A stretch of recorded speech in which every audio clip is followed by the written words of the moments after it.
Stick with me, you are about to watch a gamer whose real-life days were completely numbered. For 2 whole years, he replayed his favorite game endlessly. But now his final moments on Earth had actually arrived. Before the end, he wanted one last perfect playthrough. So he booted up a fresh save and started customizing his avatar. But grabbing multiple genius traits came with a massive catch. He had to pick a negative penalty too. He chose 2 overpowered skills, and in return, terminal illness. Chan did not even care since he was dying anyway. His character shared his dark fate, but right after hitting confirm boom, he got yanked straight inside. 0 warnings, no loading screens at all, just sucked directly into the damn video game like magic. He suddenly woke up inside a lavish bedroom, completely totally confused and disoriented. Feeling a really weird sense of deja vu, he wandered over to a mirror. Looking at his reflection, pure terror grabbed his chest.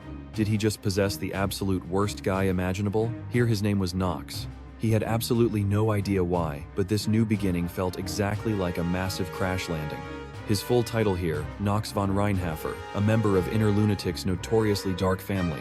This messed up family had massive connections to Lunatic, the deadliest criminal syndicate in this entire world. He was the absolute youngest of 5 Reinhaffer siblings. For generations, this bloodline cranked out magical and sword-fighting prodigies.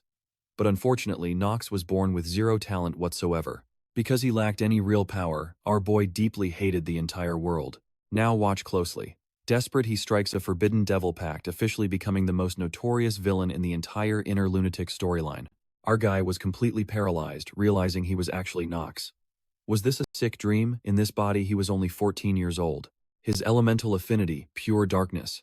Opening his status window gave him a quick thrill until he finally saw his pathetic level 2 stamina stat.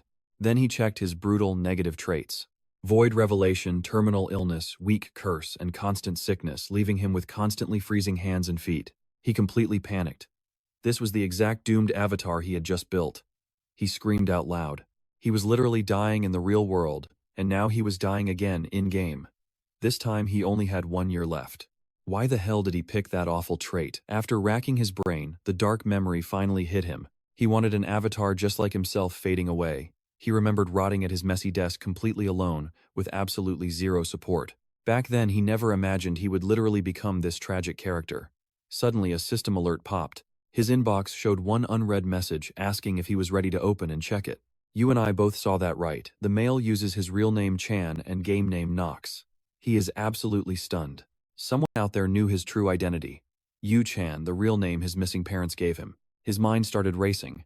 Whoever dragged him into this game clearly knew parts of his forgotten past. The message said, "You do not remember me, but I have to say this. It has been a while. You did great these past 2 years. You have earned your place here. Welcome back to the game."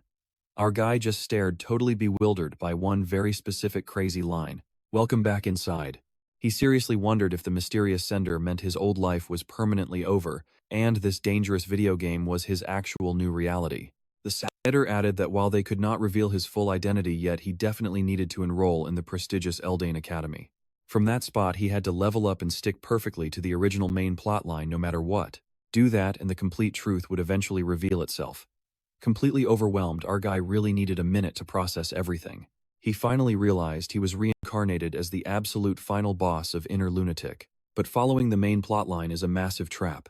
No matter how you slice it, the game always ends the same. He brutally dies. But he decided that even if Inner Lunatic was his real life now, he would never stop hunting for his lost memories. He made a rock-solid vow that no matter the cost, he would follow the main story, grab his memories back, figure out why he was summoned, and most importantly, he was going to survive. If surviving means playing the villain, trust me, you and I know he will take that path. Thinking about it, things were not really much different anyway. 2 long years ago, he lost all his memories and got hit with a terminal illness. Every single breath he took pushed him closer to the grave, living every day completely paralyzed by the fear of dying. The only difference now, surviving inside the brutal game world he knows best. Stick with me. You and I are jumping into a wild death game. He checks the system. February 4th, 1812. The second he hears that date, he knows time is running out fast. Why not kick off his 28th clear attempt right now? He grabs the door handle, but blinding pain shoots through his wrist. He checks the system window only to realize a brutal negative trait just activated. Thanks to his constantly sick body, he has level 1 wrist inflammation. The system literally tells him to rest and heal up. He gets absolutely furious, muttering under his breath. Seriously, what is wrong with this useless body? How is it so incredibly weak? Completely distracted by his stats, he crashes straight into a young maid. She hits the floor hard and instantly starts begging the young master for forgiveness. He studies her. Brown hair. Light orange eyes. He squints at her. Wait, is this girl Rona? She is practically crying, terrified she committed a deadly sin by bumping into him. But all he remembers is that she gossiped about Knox in the game. That is literally all he knows. Looking at her innocent face, it feels almost impossible to believe she would do that. Knox might be a total villain, but he lets her off the hook with a very strict warning. Just for a split second, he completely forgets his evil role and gives her a genuine smile. But reality hits fast. He is supposed to be an absolute lunatic. He falls completely silent, rethinking this crazy path he chose for himself. Still shaking the maid timidly, asks where he plans on going so early. To the practice hall, he casually replies. The nearby servants absolutely freeze in complete shock upon hearing this. He then orders Rona to come with him. Rona perks up with excitement, but pure panic quickly sets in. Will he actually beat her? Walking down the dark hallway, Knox starts analyzing his intense situation. Watch closely here, because this is where the stakes get incredibly real. He utterly refuses to die twice. To survive this brutal new world, he must adapt immediately. But he has a major advantage. After clearing this game 27 times, he basically memorized every single hidden mechanic inside out. He pulls up his status window to verify the game details. Inner Lunatic. The system confirms the lore. Angels clashing against deadly demons with the Empire caught entirely in between. It has a massive global fanbase. Why? Because the insane amount of customizations lets players build absolutely anything they want and explore wild playstyles. While basic lower-tier traits, like being talented, can stack up endlessly, genius-level traits are strictly locked to just one per player. He knows that genius traits make you an absolute god in that specific field. And yet somehow, this guy holds two of them at once. The catch: trait penalties.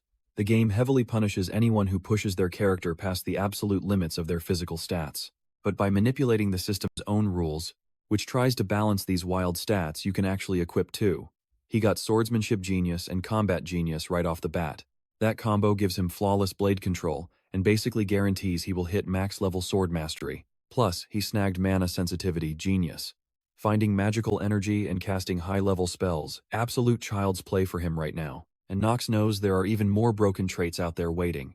He keeps reading the screen. As the ultimate perk of being the main character, he can actually spy on everyone else's status windows. He is also equipped with Master of Acting, letting him completely fake his way out of anything. A skill that is going to save his life very soon. Another trait is Steel Mentality. In combat, it keeps his mind perfectly calm. But I know what you are thinking. Overpowered, right? Think again. The real issue is his absolutely brutal negative traits. Out of all of them, the terminally ill trait is a literal death sentence. But there is way more to worry about. He actually laughs at the fact that he is basically a walking hospital. The system notes his cold hands and feet, surviving icy zones without fire magic, literally impossible for this fragile guy. Plus, his frequent sickness debuff guarantees he will completely pass out at least once per chapter. He lets out a heavy sigh. No turning back now. He just has to take this crazy journey one step at a time. Out of nowhere, Rona stops dead in her tracks. They made it. She nervously asks if he is really going inside there. He stays completely silent, then shoves the heavy doors open. Instantly, a new system warning pops up. Curse of the Weak. A devastating birth curse that cuts his growth rate by 50%, making him twice as weak to every single enemy debuff out there. Right then, the young master decides. First things first, that curse has to go. Trust me, you want to see what happens next. Stick with me because you and I are about to watch this guy realize a terrifying truth. Pacing the training hall, only one thought hits him. He is totally doomed. It hits just like the start of a tragedy. After thinking it all through, that final terrifying thought remains. The reality crushes him. Legs shaking, he just collapses onto the cold floor. His absolute limit, barely swinging a sword 10 times before totally giving out. This curse of the weak, it is brutally punishing. Way worse than he ever imagined. Catching his breath, he finally drags himself up. Glancing around the massive room, a huge rack of lethal weapons catches his eye. The system chimes in. It mentions the Reinhaffer family origin, basically telling him to pick up a blade and get started. It goes on throwing out all these legendary sayings and wild rumors that perfectly describe this dark, infamous bloodline. But one title stands above the rest. The High House of the Blade and Darkness.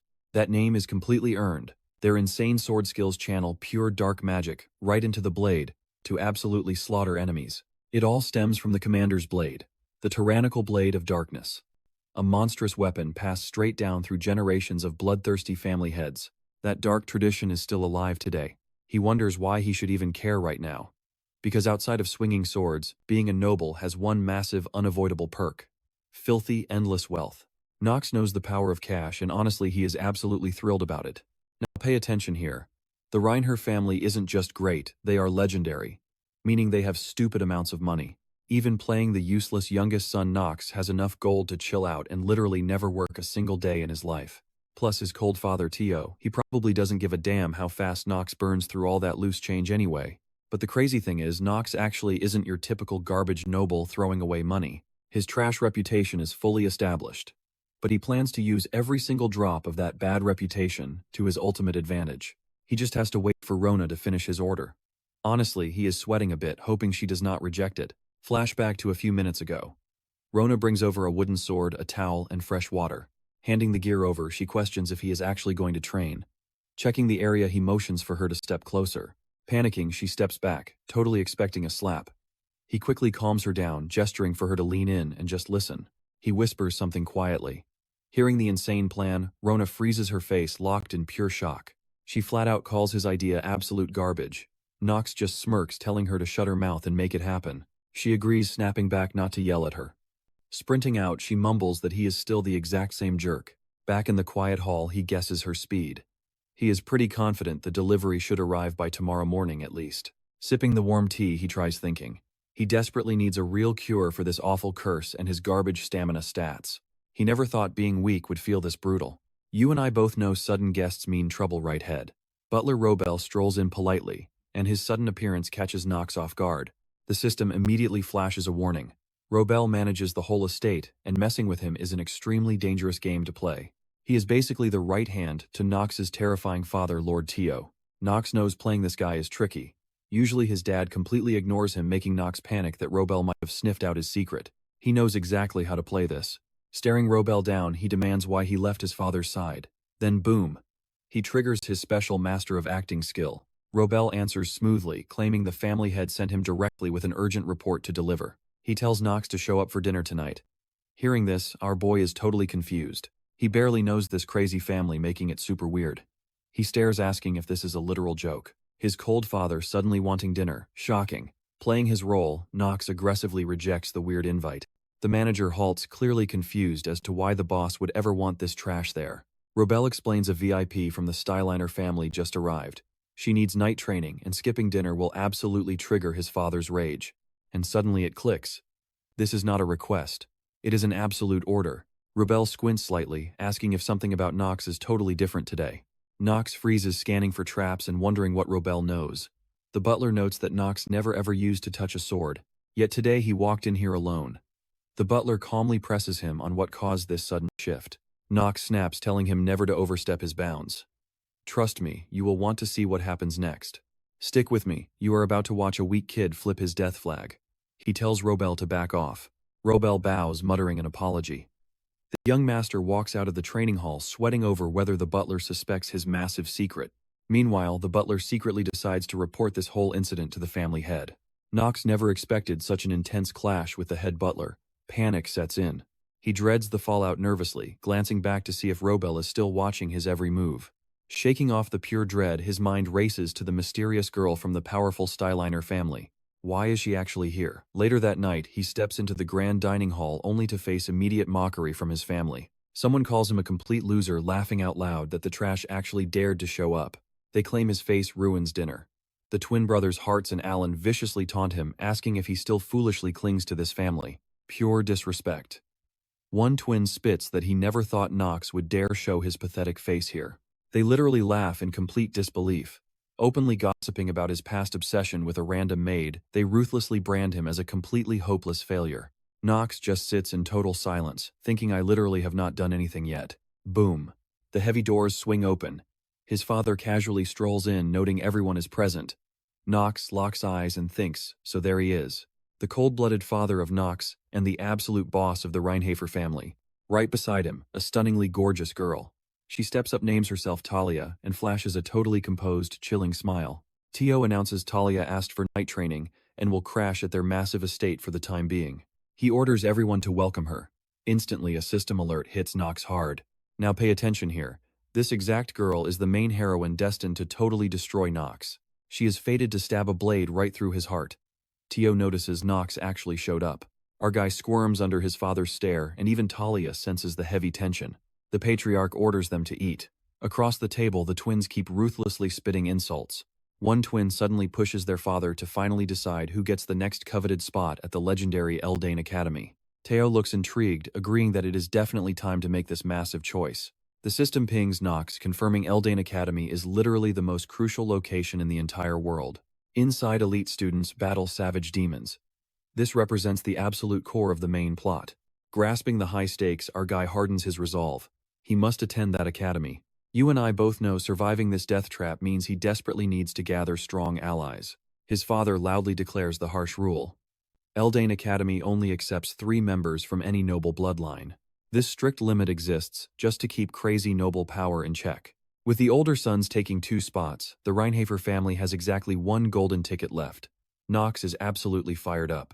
Before recruiting a squad, he has to claw his way to that final admission ticket, no matter the cost. Tio smirks, declaring they will settle this brutal dispute using their bloody family traditions.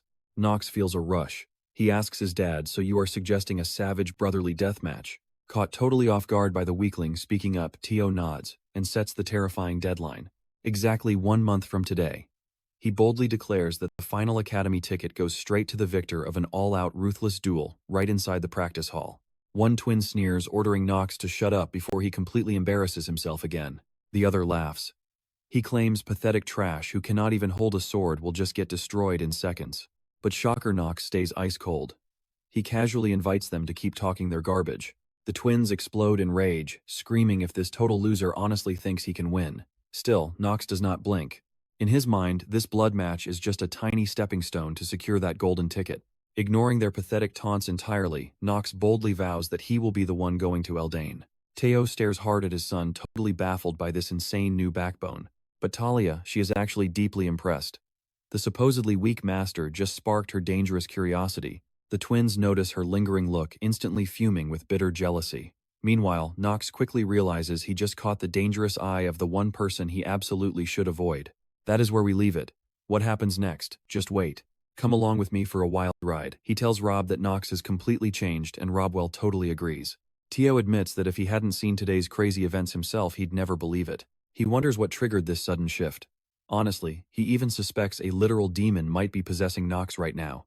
Whatever the reason is, Knox officially has his full attention. The family head orders Robwell to monitor him closely. Bright and early the next morning, the young master is already hitting the practice hall. The maids are gossiping about his big duel next month. They're openly wondering why this guy is literally always just running around. Knox tries hard to catch their little gossip session, but quickly realizes he's terrible at reading the room. Suddenly, the system pings him. His stamina stat just ticked up by 0.1%. He is absolutely stunned by that pathetic gain. He's only running because terrible stamina is his biggest weakness. The system reminds him that to unlock swordsmanship and combat genius, his stamina stat desperately needs to hit level 4. He knows that if a normal, healthy person had these skills, they'd be using them without breaking a sweat. But he exhausts easily because that nasty curse of the weak is still active. It took him an entire month just to raise his stamina by 1.9 points. The system helpfully reminds him that this debilitating curse literally slices his growth rate right in half. No wonder running until he drops only gave him a 0.1% stamina boost. To make things worse, his terminally ill trait halves it again. He realizes he has to work 4 times harder just to keep up. He honestly wonders why the universe is making his life so incredibly difficult. Then the system alerts him stamina is at 15, and mana just hit 30. But thanks to being terminally ill, 15 is his absolute max stamina limit. Whatever, he shoves that depressing thought aside for now. Rona walks in with all the supplies he asked for yesterday. Our boy is genuinely impressed. She is way faster than expected. He's thrilled, knowing this is his ticket to actual progress. Now he just has to figure out how to shatter his limits and finally reach that crucial stamina, level 4. He carefully inspects all the supplies Rona delivered. Now pay attention, this is where it gets crazy. He confidently mixes the dangerous ingredients together, pouring the dark liquid straight into a bottle. Rona watches nervously, asking why he even needs this stuff. That poison is extremely dangerous. These are crazy expensive ingredients that normal people completely avoid. Knox smirks, saying most people just don't know how to use them right. Rona looks completely shocked by his casual answer.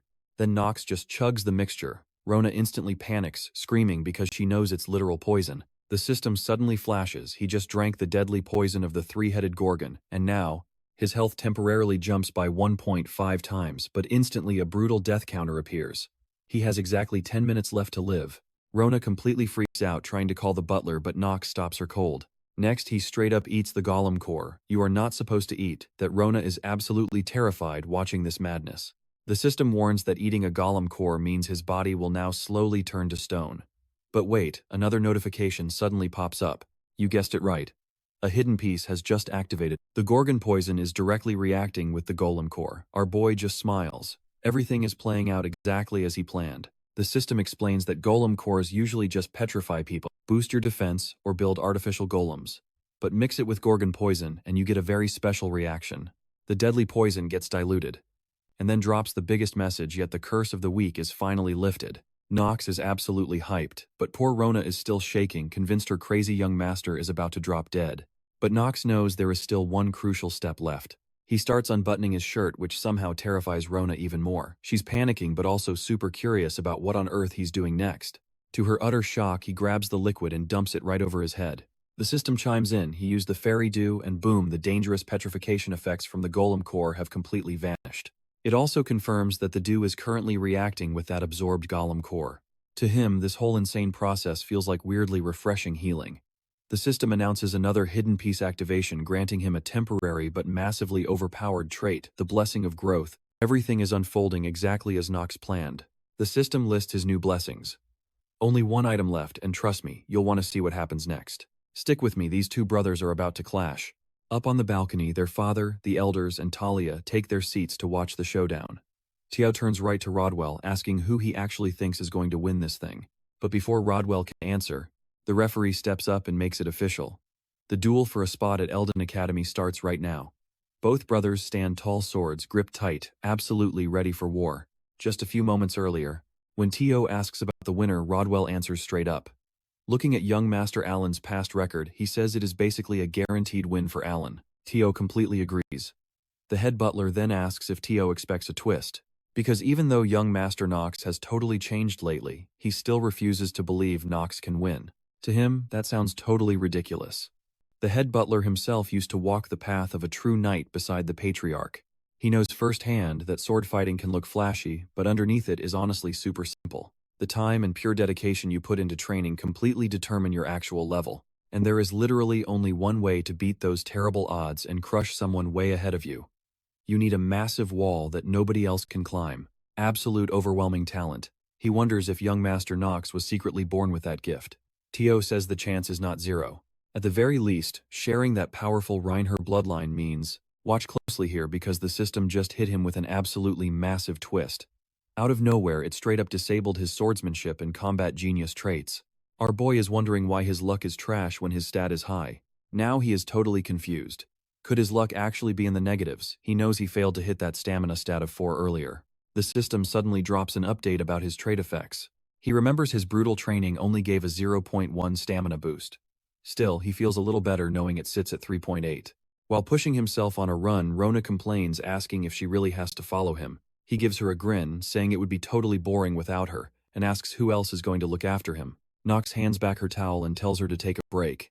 She stays silent, glaring at him with pure anger. Knox looks right back, calling her out for cursing him mentally.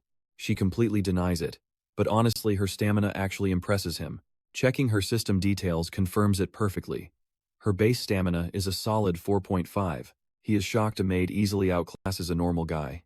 What is up with the Reinhaffer family? But honestly, he is pretty glad her starting stat easily beats his own. Even if he just spent a whole month working his tail off for one single stat. Still, it stings a bit. Rona reminds him it is already evening, and with the big duel tomorrow, he really needs to rest up. You feel that tension. Back inside the hall, it is game time. His brother starts mocking him. He tells him to quit, saying even if he is the family disgrace, Alan will try not to beat his younger brother too badly. Our boy fires back that Alan really does not look like he wants a surrender. Alan smirks and agrees. He bluntly admits he wants to show off for the still Reinhaffer family daughter, and beating Knox is the perfect way. Knox calmly warns him that might be a massive mistake. Our boy knows Alan rocks a stamina stat of 8. Alan taunts him about having a crush. Our hero realizes normal attacks will not work here. The referee yells out that the fight for the Eldane Academy ticket is officially on. He clearly warns both brothers to accept the final outcome because absolutely zero complaints will be allowed. Our boy is definitely sweating a little. If he loses right now, it is game over. He desperately needs his memories back, and he still has to track down whoever sent that mystery letter. Plus, after the 1-year grace period ends, he is dead. The referee asks if they are completely ready, then drops his hand to start the fight. Alan charges in first, but our boy blocks it perfectly. Even he is shocked by his own solid defensive moves. For Knox, this defense is the only reliable thing in this crazy game. They trade heavy blows with intense balance and crazy skill. Our hero totally gets it. Losing means losing absolutely everything but a win right here. It means claiming it all. Mid-fight the system says his stamina stat bumped by 0.1%. Alan mocks Knox again, joking that he bumped his head. He promises to make him feel better by beating him up some more. Physilia watches the chaos from the balcony, thinking stressing over the youngest kid's changes is a total waste of time. So what do you and I think? She only wants her precious son, Alan, to win, but will he? Stick with me, watch Knox, look his father dead in the eye, and choose this dying horse. He knows exactly what to do. His hidden knowledge can save this beast. His father just stares, totally confused. He thinks Knox sees his own pathetic self in this creature. To him, his son is nothing but an emotional, weak disappointment. Tio calls the choice a total failure, glaring at Knox and warning him not to regret this reckless decision later. Their father storms off. The twin brothers try to stop him while our young master stands there suddenly questioning if he really just messed up. The head butler steps in, telling the twins to go pick their own rides while he watches over Knox. Rodwell walks right up to Knox, asking what he plans to name this fragile animal. Knox likes that idea. He names the beast, Carl telling the young swordsman this is his chosen companion. It holds deep meaning for him, the exact same name he used when clearing inner Lunatic. He sneaks the horse straight into his bedroom to hide his next crazy move. He looks at the beast, those eyes show a desperate will to survive just like him. Suddenly he realizes Rona is hiding in his room. He calls her out, warning her of severe consequences if she stays quiet. Getting the message loud and clear, she immediately yells out her presence. Shocked, she asks how he knew. He just orders her to watch the horse. A horse on the bed. She panics because she has to clean that mess. Knox just laughs, telling her the beast is sick, so she better do her absolute best. Left with zero choices, she obeys. Knox knows things are tricky, and what happens next will absolutely blow her mind. Now, pay attention. Will Rona actually be able to handle this insane twist? 3 days pass. Carl dies. Rona breaks down crying, leaving the young master feeling genuinely sorrowful. Seeing how hard Rona worked to save the horse, he feels a sting of guilt. But here is the thing, he knew this exact tragedy was going to happen. He coldly orders her to stop crying. She is completely ruining his focus. He tells her to relax because Carl is coming back. She just stands there completely frozen, seriously wondering if her master has lost his mind. Smiling, he tells her to stand back. Then he pulls a mysterious scroll from his jacket. He slams his hand down, pumping mana into the scroll. Magic sparks wildly. Rona freaks out, screaming that using mana like this is completely illegal right now. At first, the raw mana is way too wild for him to control. He pushes harder, snapping at Rona that if she breaks his focus, Carl stays dead forever, and that will be totally on her. He explains his situation. His massive genius trait for mana detection has not even fully awakened yet. In this empire, touching mana before age 15 is strictly forbidden unless you are Imperial blood. Because of this massive restriction, other students start learning mana control way too late. This makes Imperial descendants insanely overpowered in magic. Right now, his only play is dumping every last drop of mana into this single scroll. Suddenly, a weak pulse of pure energy flows from his palms. He knows immediately it is mana. You and I both know he cannot afford to mess this up. One tiny mistake with this one-time voucher, and it is game over. From here on, it is pure black magic. The system pings, the Book of the Dead Necromachron is successfully acquired. A new system alert pops up. The target Carl can now be revived as an undead. He remembers the game lore. In Inner Lunatic, 2 distinct types of beings hold the undead trait. The first are creatures revived through dark mana. The second, soulless beings brought back without an ego, reborn as absolute powerhouses on the battlefield. He knows perfectly well that these creatures stay blindly, fiercely loyal to their masters until the end. But here is the massive problem. Only one single bloodline can revive corpses, the dark magic masters, the Marvis family. Even though Reinhaffer is a dark family, they are purely knights. Meanwhile, the Marvis clan are black mages who totally dominate the undead. So shouldn't non-Marvis players be completely locked out of these skills? Nope, the massive cheat code here is that insane one-time use skill selection voucher he just cashed in. Thanks to that voucher, he grabbed the Necronomicon, literally, the legendary Book of the Dead. Rona gasps in absolute horror, as pitch-black blood suddenly starts pouring from the young master's mouth. But he pushes past the pain, his mana drops to 0, but right then Carl bursts back into life. System confirmed, skill activated perfectly. And let me tell you, Carl is radiating intense new power. The prompt flashes. Pet Carl revived as an undead Knox just smiles, totally thrilled that this crazy gamble actually paid off. And trust me, you and I are not ready for the insane stat boost Carl just got. Stick with me because this dynamic gets wild. Despite Carl's nasty traits, our main character declares he is his new master. Shockingly, Carl falls right in line. Meanwhile, Rona is an absolute mess, throwing her arms around the young master in tears. She is sobbing, terrified that he was dead. She begs to know why he would burn through his mana so recklessly. Then she glares at Carl, furious that he enabled this absolute madness. She screams at Carl, feeling utterly betrayed after caring for him, and demands he spit out the carrot she just fed him. Drama aside, our boy shifts his entire focus onto the hidden piece. A few nights later, he sneaks out into the dark. Checking his map, he realizes the path perfectly matches his memories of the game. He is hunting for the Reinhaffer family's second major hidden piece. He absolutely has to secure this artifact. It is the only thing that can slightly delay the ticking clock of his terminal illness. Paranoia starts creeping in, but he brushes it off. This isn't a video game anymore. This is real life. Up ahead, a grim notice board blocks the path. It clearly warns that this is Mia's forest, and any young kids who dare to wander inside will get lost and die. It literally begs people to turn back. Staring at the warning, he swears he is not dying a second time. Now pay close attention to this part. The system flashes, a brutal warning: he just entered the missing child's forest. Fail, and he dies. Back in the real world, this forbidden zone sits right inside the Reinhaffer family's own territory. Swallowed by pitch-black darkness and choking fog, even elite rangers and expert trackers would fail here. Navigation is straight up impossible. Looking around, he quickly realizes the name is no joke. This place will literally make anyone wander aimlessly like a lost little kid. However, he knows the hidden lore behind that creepy name. Here is the catch. If a grown adult slays a beast in these woods, absolutely zero loot or artifacts will drop. Plus, the monster difficulty scales up insanely if the trespasser is an adult. He cringes remembering how many times his character died here, trying to find the correct, clear route. That insane scaling is exactly why this cursed forest holds a brutal 2.5-star rating out of a maximum 5. Knowing this game is notorious for its punishing hardcore difficulty, he remembers grinding endlessly to beat it, completely blind to what rewards would actually drop. But right now, it is the absolute best spot to cure his terminal debuff. Sparking his torch to life, he steps deep into the heavy shadows. He remembers the ultimate secret to surviving this place. You have to track the direction the smoke moves. Specifically, you need to walk the exact opposite way the smoke is blowing. Suddenly, he yells out into the void, demanding to know how long the stalker plans to keep hiding. Silence. He scans the trees, seeing nothing, and wonders if this coward is really going to stay hidden forever. I know what you are thinking. What about Talia? Well, back at the palace, she is completely losing her mind, absolutely stunned that her flawless beauty didn't work on him. Her maid Emma suddenly steps in, begging her to stop stalking the young master. Emma frantically explains that if this obsession continues, she is the one who will get severely punished. Talia waves her off, promising she will never let the family fire her. But Emma sighs, clarifying that losing her job is not what she is worried about at all. Emma points out that Talia is brilliant enough to be the next matriarch. Everyone already respects her, especially if her sister Chell was out of the picture. She just cannot grasp why Talia feels so insecure about her sister and rushes things blindly. Stepping out, Emma genuinely hopes Talia has finally dropped it and gone to sleep. Big mistake. Checking back later, the room is empty.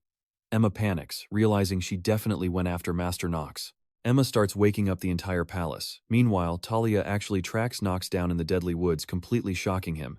He demands to know why she is here. But instantly, his survival instincts kick in. He orders her to get back. Out of the fog, a massive gray wolf creeps forward. Knox tenses up, realizing this zone must be their hunting ground. Talia freezes, realizing she only brought a tiny dagger. The beast starts circling them, howling to call the rest of its pack. Boom! The wolf lunges. Talia is paralyzed with fear, but Knox, he just smirks. Without flinching, he steps into the attack. One clean, lightning-fast swing of his sword, and the beast drops dead. Talia is absolutely blown away. Sure, it was just one wolf, but that flawless execution was on another level entirely. Knox just stares her down coldly, repeating his question. He fully expected his annoying brothers to tail him, not her. So why is she out here in the dark? She just gives him a sweet smile. Spotting the night stroll item in his hands, she tilts her head curious. Losing his patience, he demands an answer, threatening to abandon her to the wolves right now. So what do you and I make of this? She grabs his hand, admitting she just wants to become incredibly strong like him. Trust me, we are in for a wild ride next. Stick with me here, these wolves are so insanely aggressive that Talia is genuinely terrified for his safety. Knox specifically told her to run if things got ugly, but looking at the chaos, she just cannot bring herself to abandon him. So she scrambles up a tall tree. Finally catching his breath, he asks if she plans on helping while she frantically checks for injuries. He knows calling her for backup is completely pointless, so he just brushes it off, though he knows exactly how dangerous this situation really is. She breathes a massive sigh of relief. Knox, however, feels awful for showing weakness, especially since the brutal recoil from his skill is kicking in. But it is far from over. Slowly, the elite wolf gets back up. For a moment, the massive beast just circles him, calculating every single move. Then, without warning, it explodes forward at full speed. But this alpha is using a completely bizarre strategy. First, it fakes a retreat, then vanishes only to reappear and slash Knox across the shoulder before dipping away again. Then it repeats the exact same hit-and-run tactic. The young master quickly calculates this is a 2.5-star monster, but its intelligence is completely off the charts. He realizes his current strategy is going to get him killed. Now pay attention to this part. He realizes this elite Grey Wolf is way smarter than in the game, hiding and waiting for the perfect chance to strike.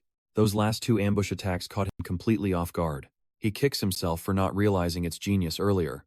The beast is literally commanding the pack and using the geographical terrain to its absolute advantage. He knows he absolutely must raise his guard immediately.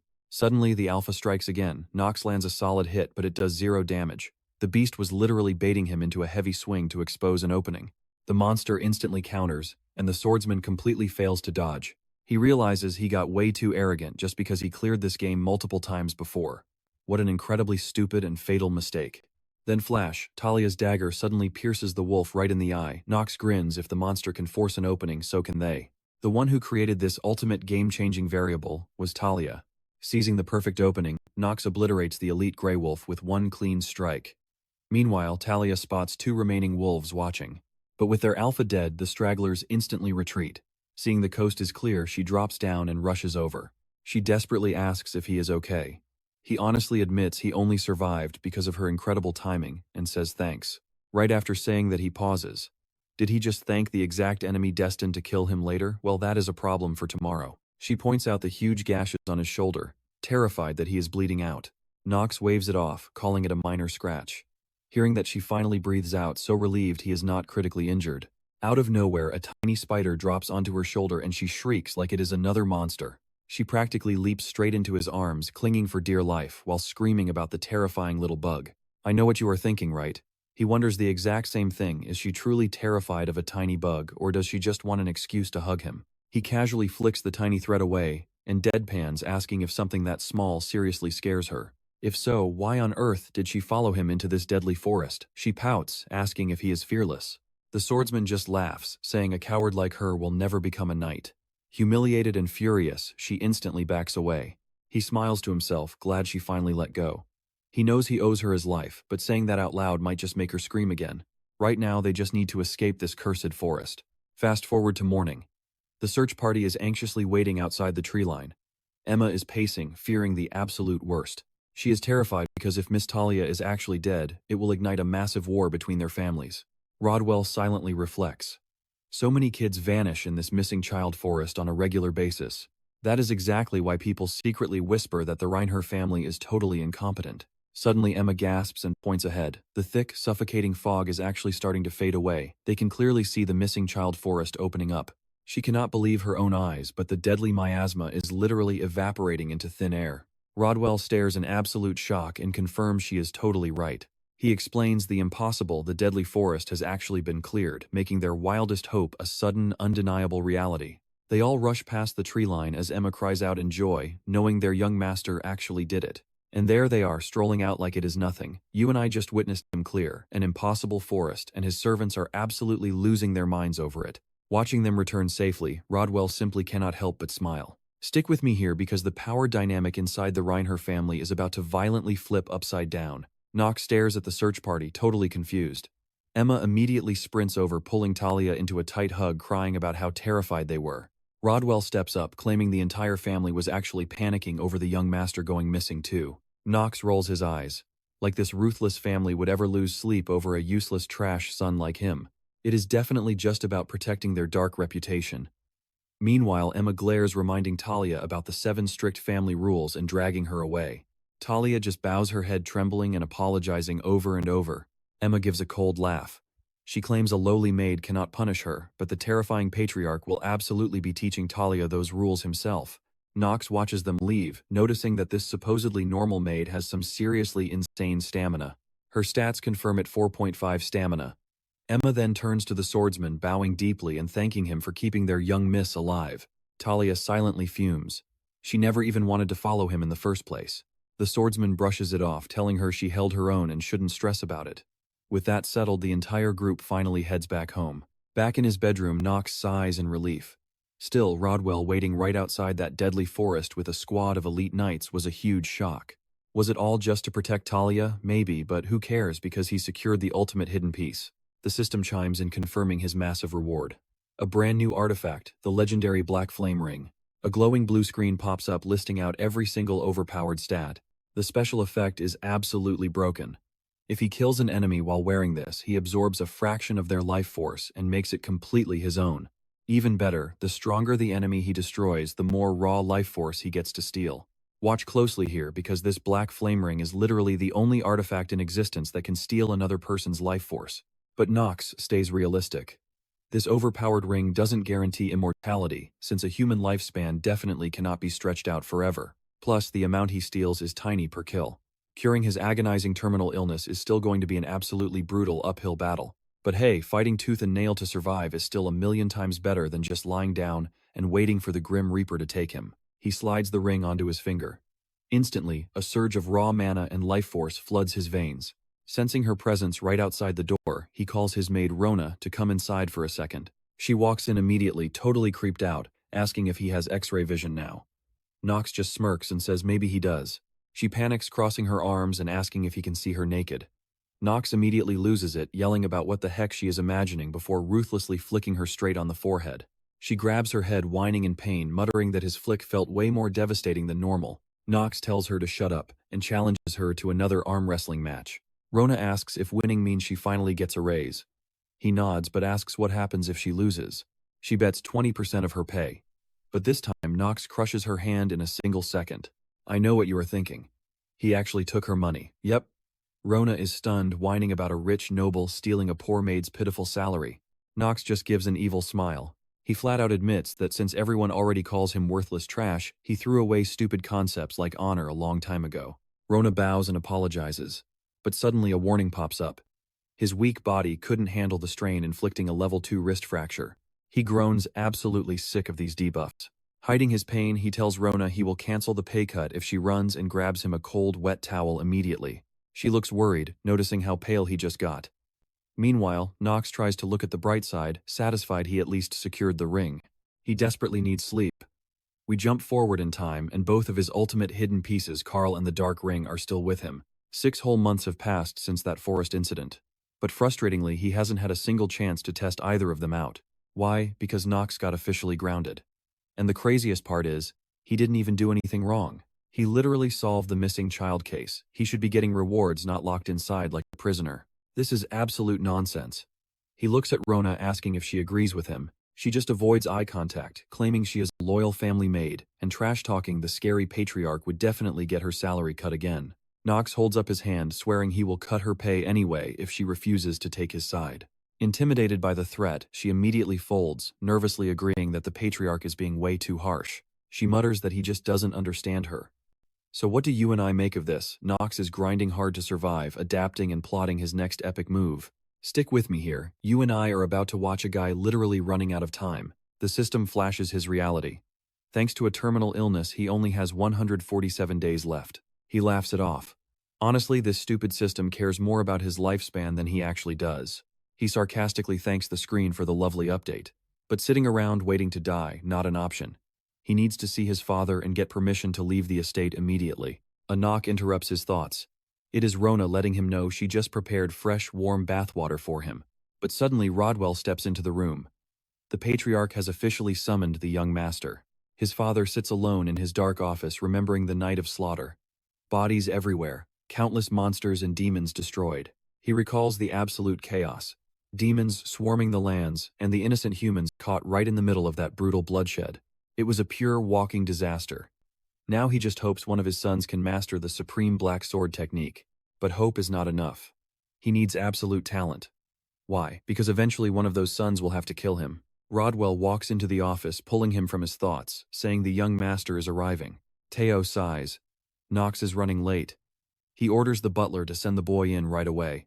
He reflects on the missing child Forrest. Even he could not clear that deadly place. The fact that Knox survived and beat it, that definitely deserves a proper reward. Teo looks right at his son. He called him here to talk rewards, offering to grant exactly one request. Just one single wish, no matter how crazy or impossible it is.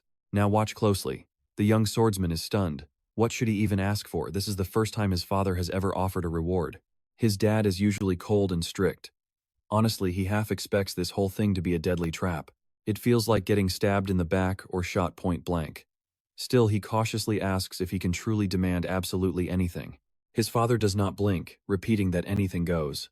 As the Reinhaffer patriarch, he makes a solemn vow. He swears on the legendary history of the Black Sword to grant it. At first he thought it was a joke. Now it is real.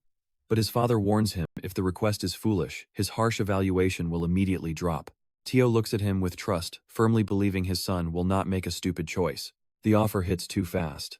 He respectfully asks for a little time to think it through. His dad agrees, even giving permission to leave the estate. Just one rule: do not cause trouble like last time. Knox nods obediently. His father leaves him with one final warning: never forget that you carry the Reinhaffer family name. The next day, Talia and her maid prepare to leave the palace. Before going, Talia tells Knox to meet her at Eldane Academy. He stands there cold, showing zero emotion, but she stubbornly insists they will reunite. Rodwell nudges him, saying a gentleman must answer a lady. So the young master sighs and mutters he will see her if she actually becomes a full knight first. Talia gets super fired up and loudly agrees. But he instantly taunts her, adding she better not start crying the next time she sees a giant spider. That stings. Furious, she punches him straight in the gut, yelling she will return as a true knight, and he better prepare his head for her. I know what you are thinking. Prepare his head. She probably does not mean literally killing him. Probably. Emma bows, thanking everyone for their warm hospitality, especially Master Knox.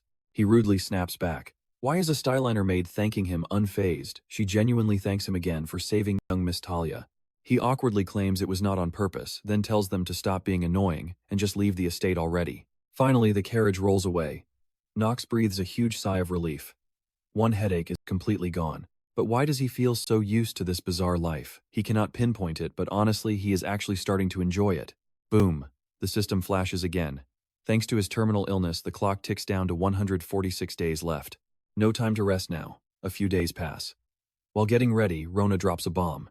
He needs to hire a brand new maid and fresh servants immediately. He blinks in surprise. Before he can even ask why, Rodwell steps into the bedroom, offering a polite good morning. He asks the butler why he is here. Rodwell explains that Eldane Academy sent a maid in training. Starting today, she is assigned to serve him directly. He steps aside to introduce her. She bows low, announcing she is his exclusive new maid, and her name is Lavilia. Suspicious, the young master instantly pulls up her stats on the system. So what do you and I make of this? She has perfect skills, but she is secretly monitoring him for Teo. This is going to be wild. Lavilia steps up. She asks if Sir Rodwell needs a heads up about him leaving the estate before she packs. Stick with me here. From now on, his only goal is increasing his lifespan. Free to go anywhere, he is ready to make his move.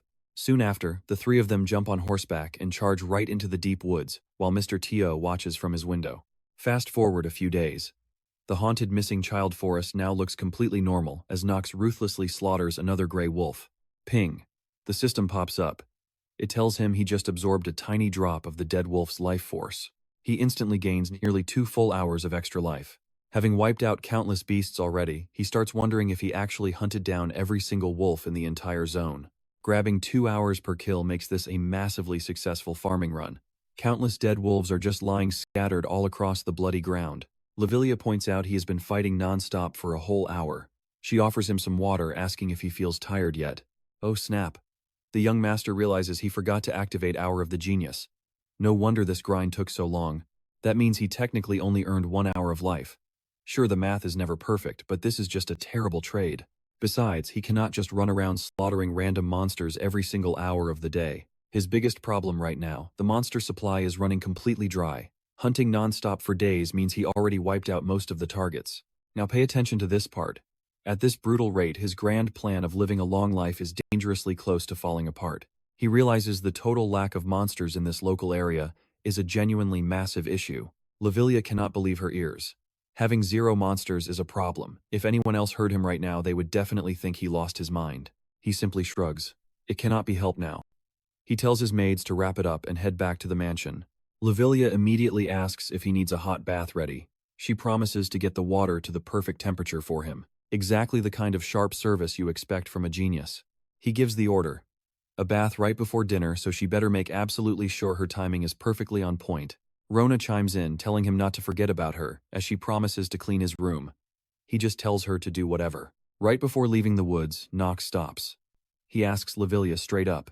Who does she really serve? The question totally catches her off guard. In his mind, it is simple. No matter how gorgeous or deadly a sword is, if he cannot wield it, he will throw it in the trash. She stays totally silent. The swordsman smirks. Her dead silence is her answer.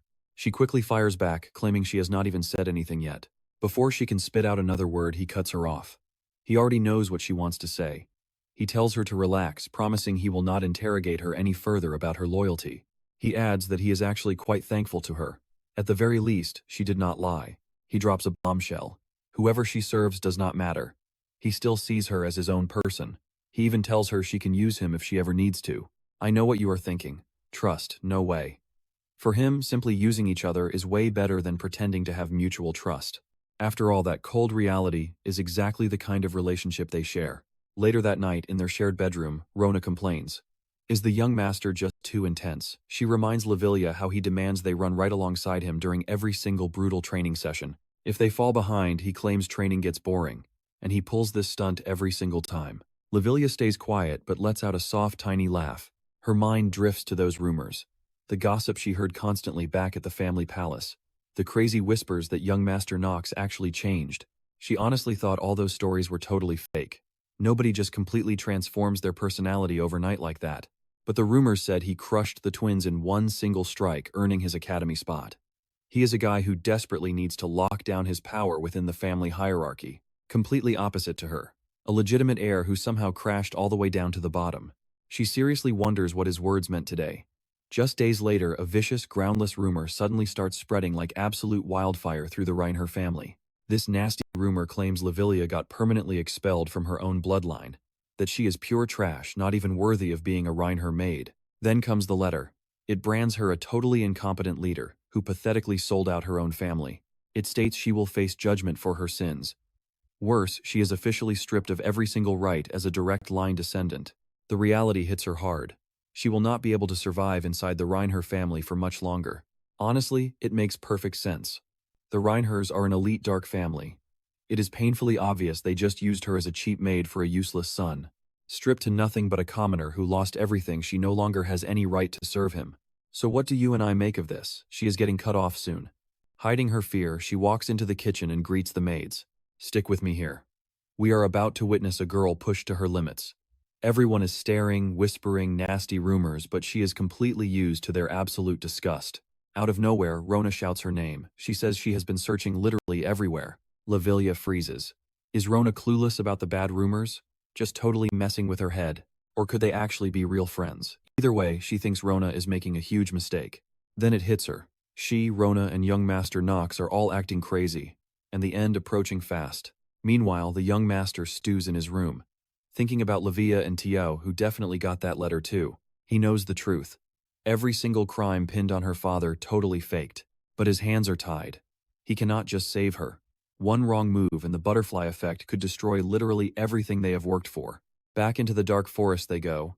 He is slaughtering monsters left and right. Lavilia whispers to Rona, asking why the young master is so brutal today. Rona nods quietly. He used to show at least a little bit of mercy. But today, pure rage. Lavilia feels a deep, chilling unease. Knox is clearly waiting for something big.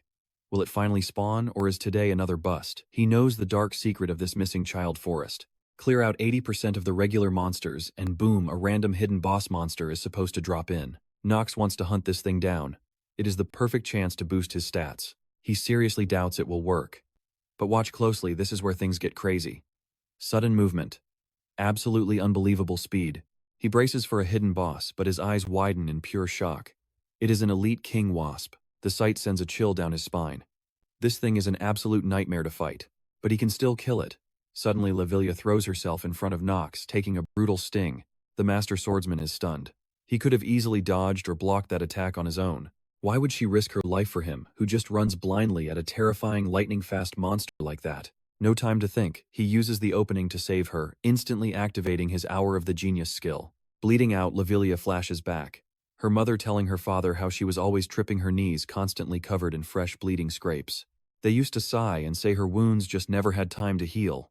But it was never just about her scraped knees. It was the deep scars in her broken heart. Were her parents predicting this tragic, painful end back then?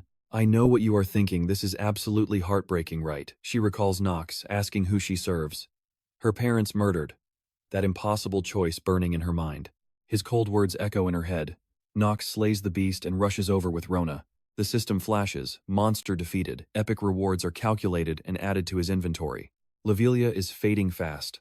The young master grips her, begging her to hold on, promising to take her home. In her fading mind, she thinks he is lying.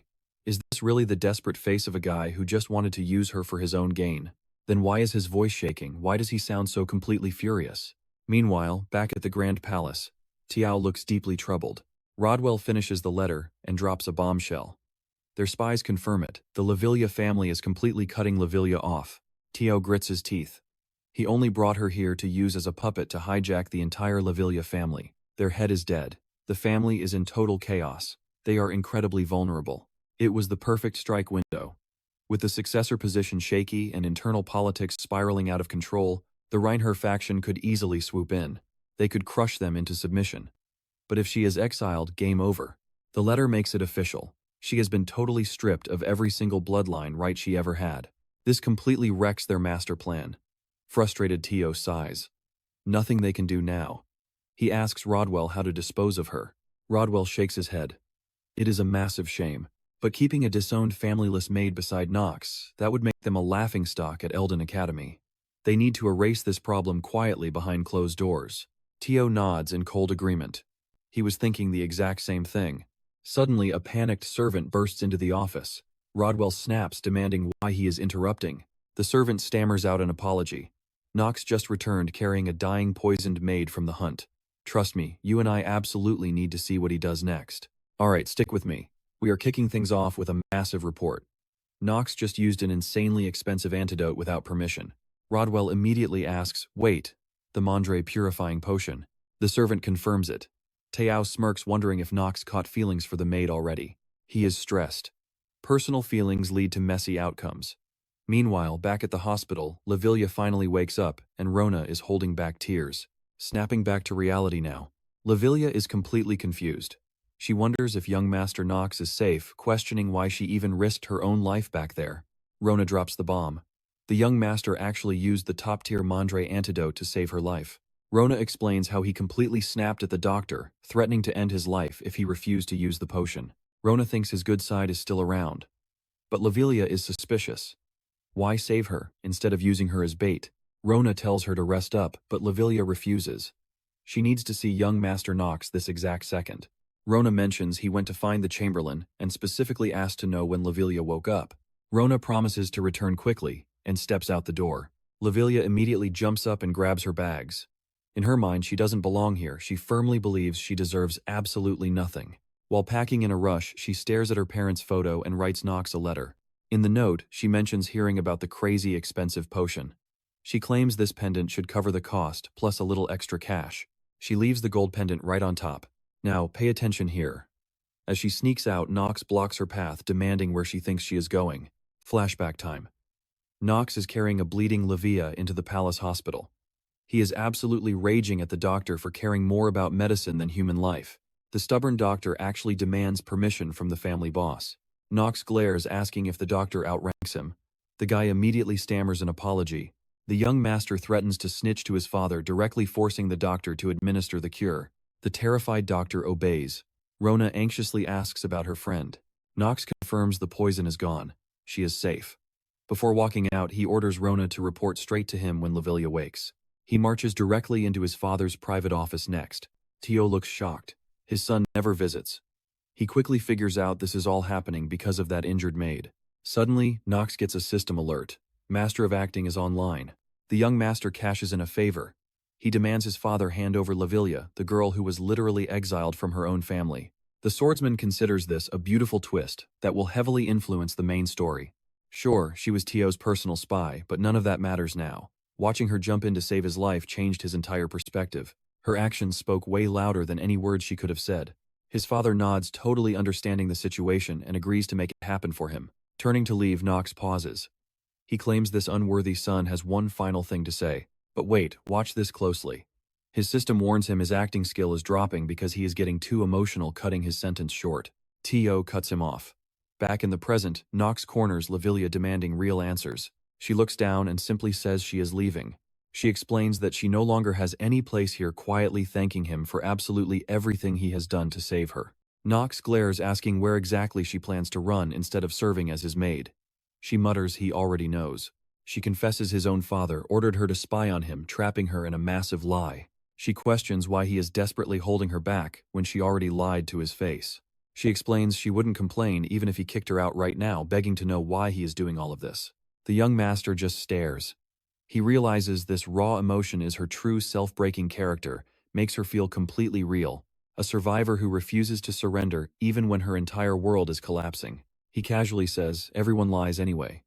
She completely breaks down, crying about her massive betrayal. He smirks. "That is exactly why. So what do you and I make of this?" She wants to escape without repaying her massive debt, but Knox asks who gave permission. "Stick with me." She looks totally lost, wanting his real motive. He just bluntly tells her she is staying. He could not care less about his father. That fancy Lavilia family name of hers, yeah, he does not need it at all. What he really wants are her insane skills. She is going to assist him, sticking right by his side until she fully repays the crime of tricking him as a fake maid. She locks eyes and agrees. She promises to serve him until the bitter end. Then it hits her. She remembers him asking this exact same question before.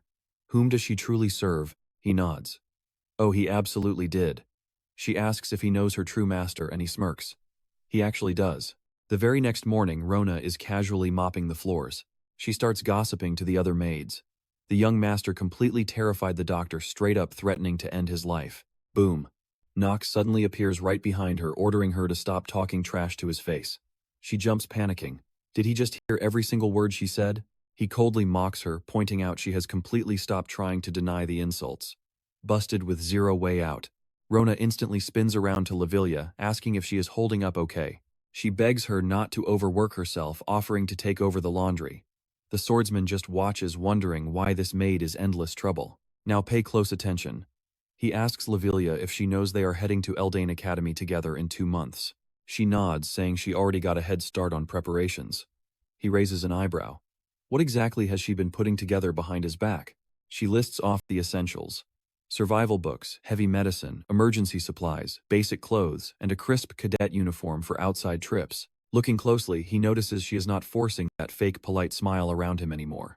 Why? Because recently she realized acting just exhausted her. Plus, she finally admitted to herself she was absolutely terrible at faking it. Honestly, the young master prefers her true colors. It is so much easier. No more fake bootlicking, no more forced compliments, and zero meaningless small talk. But when things hit the fan and they are totally cornered, standing back to back, they will absolutely never betray each other. And honestly, for him, that kind of raw loyalty is more than enough. Lavilia steps into his quiet study, asking if he is okay. She drops a bomb. Some nasty rumors about him are spreading fast lately. The young master is instantly curious about this gossip. He questions if it is just the usual trash talk. Seriously, it would be wild if there were rumors even worse than his current trash reputation. She softly explains the talk. People are whispering that he only keeps her around as his personal maid because he secretly likes her. He just smirks, thinking it feels pretty embarrassing, playing the villainous role of Knox sometimes. He apologizes, feeling bad that her reputation took a hit because of him. But she quickly says that is not why she brought it up. The truth, she was just genuinely worried that these rumors might be making him feel uncomfortable. He completely brushes it off. No need to stress. He asks if she heard the old rumors, the ones calling him a useless, idiotic, completely incompetent son. We both know she is lying. She whispers it is fine. He threatens firing her if she lies. Panicking, she cracks. Yes, she heard them. But on top of being useless, people are also spreading vicious rumors that he is a total pervert. Then she boldly asks if it is actually true. Knox hides his red face, feeling absolute shame. Deep down, he knows his public image is an upgrade. Before, he was just a reckless, useless weakling with zero redeeming qualities. Now he is just an arrogant brat, acting tough even though he actually has skills. Still, maintaining this delicate balance is super tricky. Because in the end, Knox is the bad guy. He has to stay the villain to let the real hero shine. He is definitely not the protagonist here. He waves it off. Forget the gossip and stop talking about the rumors. Changing the subject, he hands her a new mission. To survive the brutal Eldane Academy, she is not the only one who needs to gear up. He needs intense preparation too. Confused, she asks what kind of crazy training he means. The young master knows Livilia's absolute best trait. When she trusts someone, she is fiercely loyal. So sharing just a tiny piece of his master plan with her will not hurt anything at all. Honestly, giving her a sneak peek into his mind is smart. The more she knows, the easier it is to control her future actions. Boom. He drops the secret. He is going to study magic before the academy and needs her help. Shocked, she asks if he realizes that is highly illegal. He confidently says yes. Speechless, she tells him he is being incredibly brazen today. He just flashes a smirk. Hey, he is a useless, lustful villain after all, right? She sighs, noting he really holds a grudge but trusts his crazy decision. She agrees to hunt down some basic magic books to give him an edge. The swordsman smiles. Just as he thought she is an incredibly competent ally, suddenly Rodwell screams for servants to hurry. And trust me, you want to see what just hit the palace gates. Stick with me here. Has this guy actually lost his mind? Knox just smirks. Sure, he's crazy, but honestly, not as insane as his old self. Gra isn't laughing though. Furious, he grabs his brother right by the collar. The swordsman glares, warning him to back off. Grain sneers. It'd be a massive shame if Knox got hurt before his rare trip to Chater's. But right then, boom, Livilia walks in. Splash, she totally ruins Knox's jacket with hot tea. Panicking, she apologizes, and begs him to head back to his room while she stays behind to wash it.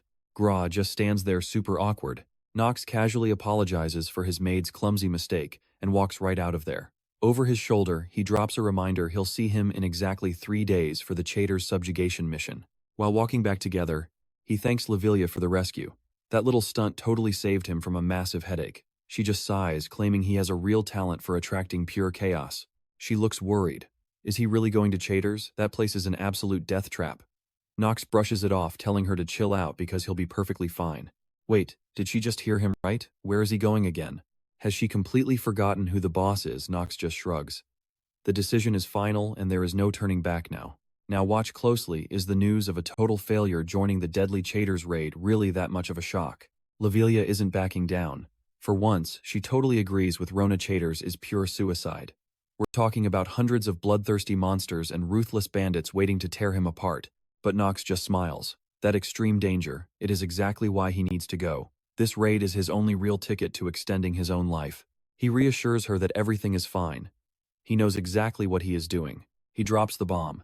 He is tackling this deadly subjugation mission totally solo. Both of his maids need to stay right here where it is safe. Livilia immediately bows her head. Sorry, but she absolutely refuses to allow that. She is his personal maid. Her one duty is to serve him no matter the battlefield. She is coming along. Knox sighs, warning her that she might get seriously hurt. She doesn't flinch. If she might get hurt, so could he. Plus, Rona already spilled the beans. She knows he is incredibly fragile and gets sick super easily. How is he going to survive such a brutal, long-distance trek all by himself? Besides, he is always losing his stuff, and someone actually has to wash his clothes. Can he really handle basic survival alone? Knox pauses. Honestly, she actually makes a solid point. He can't even do laundry. You and I both know game logic ignores this stuff. But here, this world is harsh reality now, and chores actually matter. Plus, if he drops dead out there, her entire standing in the Reinhaffer family vanishes instantly. He finally realizes Livilia genuinely has zero choice but to tag along. He caves. Fine, she can come. But she has to follow every single order, and she desperately needs to learn how to ride Carl. She smiles, bragging to Rona that she and the horse are already besties. Rona's jaw drops. How on earth did she tame that beast so fast? Lavilia proudly admits she blew half her paycheck on premium top-tier sugar cubes.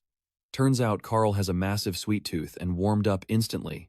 Rona just pouts. She tried everything to befriend Carl, but the stubborn horse completely ignored her. Knox turns to Rona. She is definitely staying behind in the safe palace. Stepping out of his room, he gives Lavilia her final orders. If she is joining this deadly mission, she needs to prepare literally everything perfectly. But looking back, he sees how incredibly worried Rona is. Will she really be okay alone? Suddenly, Rodwell steps into the room. He brings a message. The Patriarch has a special item he personally wants to hand over to Knox. Knox's eyes widen. He remembers T.O. mentioning that the family would supply essential gear for the dangerous mission. Is this part of those supplies? T.O. actually defended him at dinner earlier, which was super weird. Knox is absolutely certain his father is plotting something deep in the shadows. Wasting no time, he marches right into his father's office, straight up asking about this mystery gift. T.O. stares him down. Actually getting this item, that depends entirely on Knox. He reveals an ancient blade, the legendary sword of the Reinhaffer family's very first patriarch. Knox is genuinely stunned. This specific weapon literally never once appeared in Inner Lunatic. He beat this game 27 times, yet as a hardcore veteran he has zero clue about this blade. Why on earth is his father offering this now? The whole situation makes no sense, but looking at it, he desperately wants to grab that hilt. His father admits the blade probably looks super old and rusted out, but this exact sword fought beside the first patriarch his entire life. Knox doesn't hesitate. He demands to know what brutal test he has to pass to claim it. T.O. issues a simple challenge: just try picking it up. Knox steps forward and wraps his hands around the grip. Boom, his mana gets instantly sucked away, and the ancient blade's color wildly transforms. T.O. grins. He really can sense mana now. What do you and I think happens next? Stick with me, you are about to see something wild. T.O. grins, praising him, revealing the blade absorbs mana and fires it back 10 times stronger. Knox is shocked. He tells his dad this definitely will not be a simple weapon to wield. Then boom, the sword starts draining his mana at an absolutely insane speed. The system flashes a warning. Because of this massive sudden shift, his Master of Acting trait becomes completely unstable. He catches on fast. If his energy keeps getting sucked dry like this, he is in serious mortal danger. His dad gives him a harsh ultimatum. If he wants to keep the weapon, he just has to hold it for 10 torturous minutes. 10 minutes. That feels like an eternity to bleed mana non-stop. T.O. finally drops the legendary name of this terrifying blade, Stormbringer. His grip is slipping. It is getting unbelievably hard to hold on to. He frantically pulls up the system window to check its full stats. A new alert pops up. Once the blade drains a massive chunk of the player's magic, it blasts that energy out to unlock its true power. But honestly, he knows those details do not even matter right now. The prompt warns him his mana tank is hitting rock bottom. It is completely drained, so it is switching up the energy source. Now, watch closely. The blade violently converts his literal life force into mana. He is terrified as the system says he is dying fast. Our young master hits his breaking point. He does not even care about his father's expectations anymore. Realizing it is time to quit, he desperately tries to toss the sword aside. But his hands are stuck. He physically cannot let it go. He curses the blade out loud while his dad just silently watches him suffer. Here is the truth. Stormbringer grants incredible godlike power, specifically by destroying the person wielding it. The first patriarch actually built their entire family legacy using this double-edged sword. But even though the Reinhaffer clan became a legendary dark family, his descendants completely failed to master this cursed blade. In fact, 9 out of 10 normal people would just instantly collapse from sheer exhaustion the second they touched its hilt. So making it past the 10-minute mark is already considered an incredibly rare legendary achievement. Even T.O. can barely handle it for an hour. Yet he ordered his youngest son, a kid with zero real mana control, to hold this monster. He adds up the recent clues, saving that maid, plus all the chaotic, massive events tearing through their family lately. Knox was at the center of everything. No coincidences here. T.O. sees his son is leveling up way faster than anyone imagined. Maybe the kid has the raw talent of a sword emperor. That is exactly why T.O. decided to push him. If he actually manages to survive 10 minutes gripping that cursed sword, I know what you are thinking. Yes, surviving means Knox will become the greatest patriarch ever, surpassing T.O. and eventually killing his own dad. T.O. smirks, confirming his suspicion that Knox was hiding his true strength. The young master is completely clueless about his words. T.O. officially declares the sword belongs to him now, turning to leave his office. But Knox desperately yells at his dad to return his stolen life force first. 3 days later, the departure day for the caterer subjugation finally arrives. Lavilia sits right behind our boy on horseback. She mentions how much gear they packed, totally relieved that their magical dimensional pouch can carry it all without an issue. She sneaks a glance, wondering what is wrong. He had been super hyped for this subjugation mission, but right now he looks incredibly annoyed and completely miserable. He is busy wondering if Tio packed anything useful besides Stormbringer. Honestly, he does not feel grateful at all after getting his precious life force violently sucked out. He looks over at Grain. He realizes the guy brought an insane amount of gear to fight the monsters they just studied back at the academy.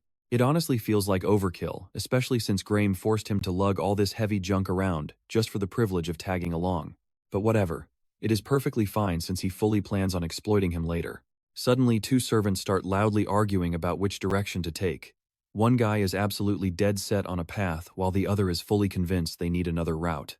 The young master squints, wondering if they are already hopelessly lost. Grain loses his temper, completely yelling at his servant. He demands to know why the guy promised he could guide them there safely. Ron nervously apologizes, admitting he has actually never traveled this specific path before. The twist: Ron is a Night Order captain that Grain officially hired. Knox snaps. He gets absolutely furious with Ron and the servants calling them idiots. Lavilia flinches, thinking he is mad at her. But he quickly clarifies he is not talking to her. His anger is strictly for those totally incompetent buffoons. He steps right up to his brother, casually pointing out that they have clearly stumbled into a messy situation. But Grain arrogantly brushes him off, snapping that it is none of his concern.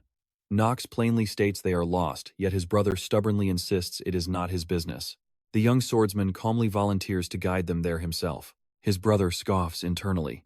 The kid has lived locked inside a mansion his entire life, yet confidently claims he can navigate them through this wild terrain. So what do you and I make of this? Our boy literally demands his brother hire him as Pathfinder, bragging about his undeniable talent that even their vassals praise. Stick with me here. Gra wonders if the vassals actually said that, convinced Knox is just lying. But arriving late would be a massive issue. What if Knox actually fails to get them there? He figures he can finally crush that arrogant confidence. In that case, taking a tiny detour might not be the worst idea in the world. So since Knox is acting so confident, Gra decides to just let him take the lead for now. Knox perfectly leads them right on track. As night falls, they set up camp in the woods. Grain gets suspicious, demanding to know how he found the right path so insanely fast. He grills his guides. This southern territory is unexplored. Even expert trackers have a brutal time finding their way around this wild area. He screams at them, demanding straight answers. He glares at his captains for backing Knox. Do they seriously expect him to believe Knox found this path perfectly on his own? The young master eavesdrops from behind a tree. For a veteran player like Knox, knowing the exact route is basically child's play. The Chaders area is a huge strategic hub, so he's already visited this place hundreds of times before. Finally, Lavilia asks her master how he found the path so fast. He just points at the dirt. Looking down, she spots the massive footprints and loose feathers of an owl bear. He explains it's a brutal monster bear body owl head. These beasts live right down south, making their territory along the southern Chaders border. He casually adds that by just following these monster tracks, they'll find their way to Chaders without a single issue. She panics, asking if camping overnight right in the middle of owlbear territory is a death wish. He calmly explains they hate fire.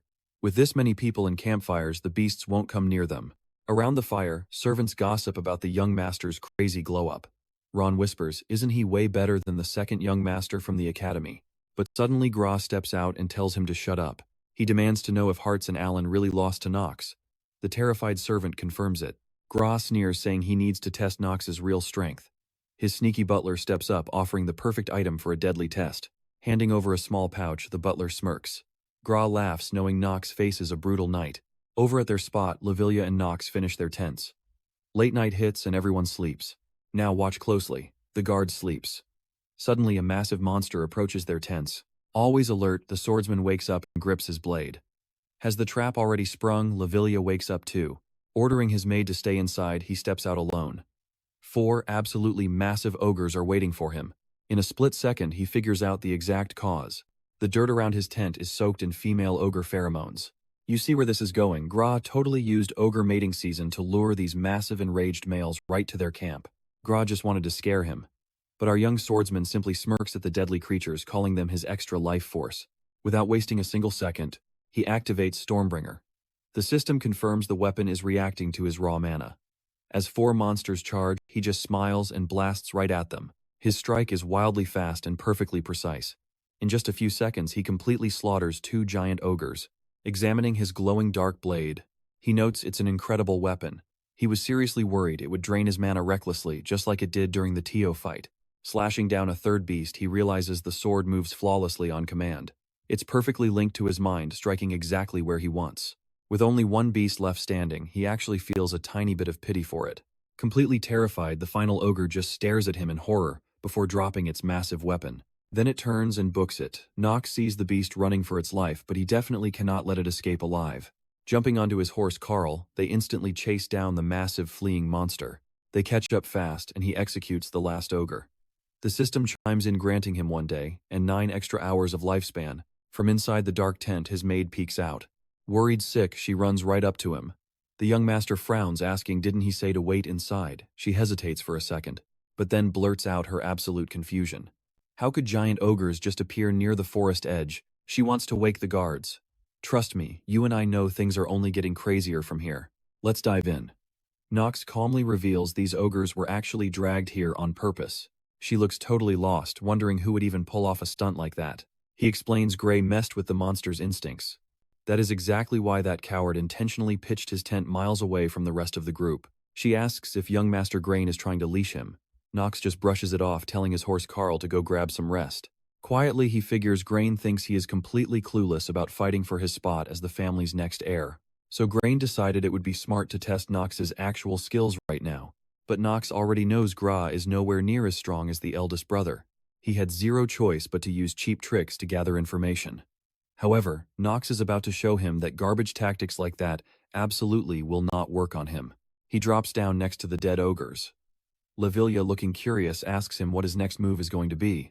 He just asks if she knows the best way to drag even more ogres here. Grabbing a small bottle, he scoops up the beast's blood and tells her the plan is simple: use the monster's own blood against them. He says these freaks act like us. They want payback for their dead kin. Meanwhile, over in Grain's tent, a glowing crystal catches his eye.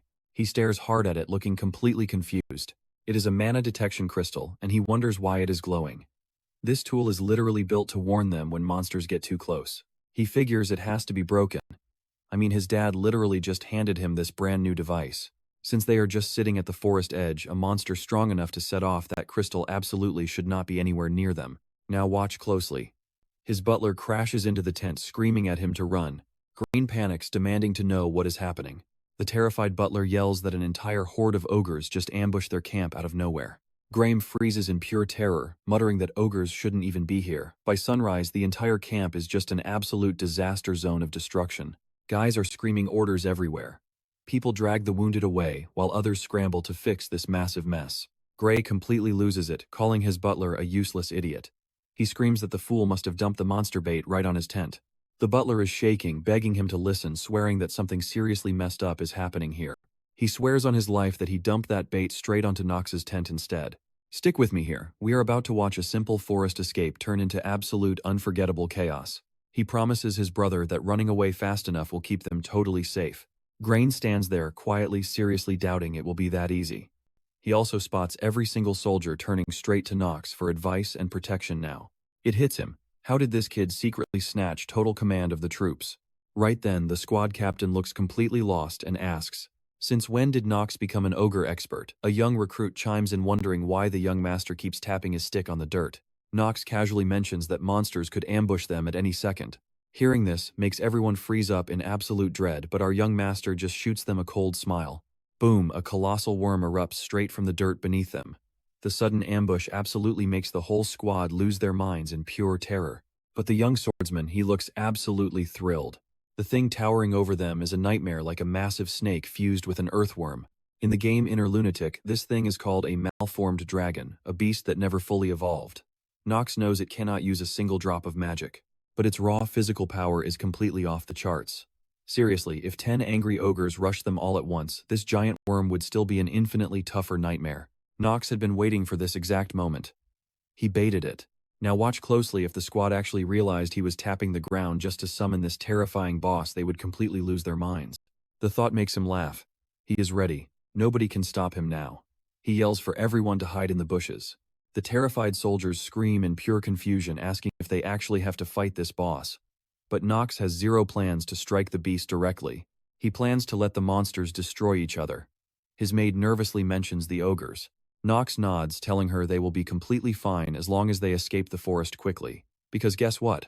From the very beginning, he never actually planned to lose those ogres. Right on cue, Lavilia panics, saying a massive horde of ogres just arrived. Knox calmly tells her to take a deep breath. He has a genius plan ready. He turns around and asks her if she knows what creature this massive worm absolutely loves to eat but also hates the most. Completely shocked, Lavilia draws a blank and hides behind his back. Knox calmly reveals the answer himself. It is the ogres. Worms treat them as prime food, but these two species are locked in an endless, bloody, revenge-driven war. They are literally born to hate each other. Veteran adventurers use this exact trick all the time. And just like he predicted, the absolute second the worm spots those ogres, it starts savagely feeding.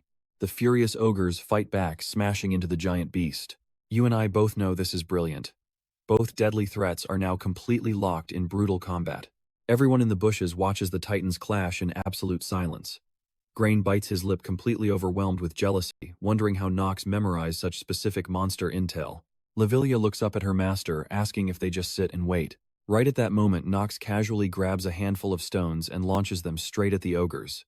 His panicked maid gasps, urgently asking why he is actively trying to make the furious ogres turn around and target the humans instead.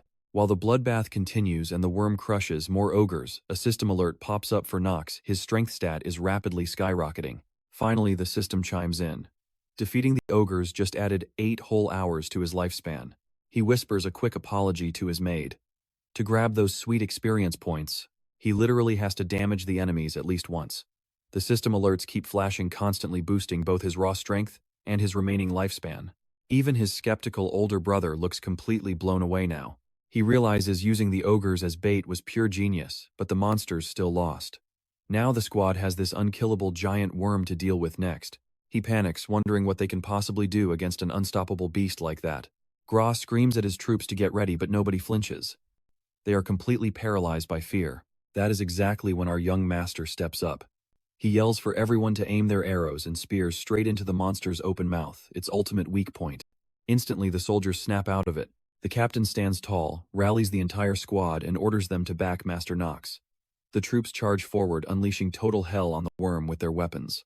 Knox charges the beast, swinging his sword. Trust me, you are going to love this. Bam! One massive swing and the beast goes down. The system flashes, instantly alerting him that his remaining lifespan just shot up by 10 full days from that single kill. His total survival clock now hits 122 days. Stick with me here. We totally did not expect 10 whole days from one monster. That worm was mid-tier. Without those ogres damaging it first, they were basically dead. The system also pops up, showing a huge boost to his stamina and stats. He smiles. These level ups directly weaken that nasty curse of the weak and affect the hidden piece. The blessing of growth he used before is gone now. Finally, he hits stamina level 5. Turning around, he hypes his troops up to keep fighting with absolute bravery. The soldiers scream his name in hype. He plays it cool, telling everyone to organize and brace for whatever comes next. Boom! The ground shatters and another massive monster bursts out. Knox immediately screams for battle formation. Every single soldier looks straight at the young master. But wait, a stranger launches up, slicing the worm dead with one crazy strike. Knox is completely speechless at what he just witnessed. Now pay attention here. Only the young master knows he is the absolute strongest character in Inner Lunatic. He's literally one of the 3 sword emperors alongside Tio and Celsus's student. Meet Paracelsus. He smirks, noting he just saved them. He loudly wonders if he won't even get a single word of thanks. Knox knows Paracelsus absolutely hates nobles. The butler furiously steps up, calling him a disrespectful brat and demanding if he knows who he is talking to. The stranger slightly bows his head, apologizing and introducing himself as Paracelsus. He says to just call him a mercenary. Knox instantly gets it. It makes perfect sense why Paracelsus hates the rich. Just look at the brutal trash treatment he suffered growing up. But here is the massive problem. In the game, they were only supposed to meet Paracelsus at Eldane Academy. This is completely off script. He has beaten this game a million times and Paracelsus never once spawns before the academy starts. The captain doesn't buy it and demands identification. Paracelsus just shrugs and hands it over. With that cleared, the squad moves out with their new mercenary. Along the way, Gray looks over and asks if he's heading to Chater's. Paracelsus nods back, confirming that the city is his very first stop. He mentions hearing this whole area is the absolute best spot for hunting monsters right now. Knox's brain is spinning. He already knows Paracelsus is only out here traveling for hardcore training. The guy wandered all over the Empire right before the Academy term began. Shaluti pick random training spots. Gra eyes him, noting he looks crazy young to be traveling completely solo. I know what you are thinking. This guy has way too much confidence in his skills. He suddenly drops a huge cash offer, inviting Paracelsus to join his personal command and help slaughter the incoming monsters.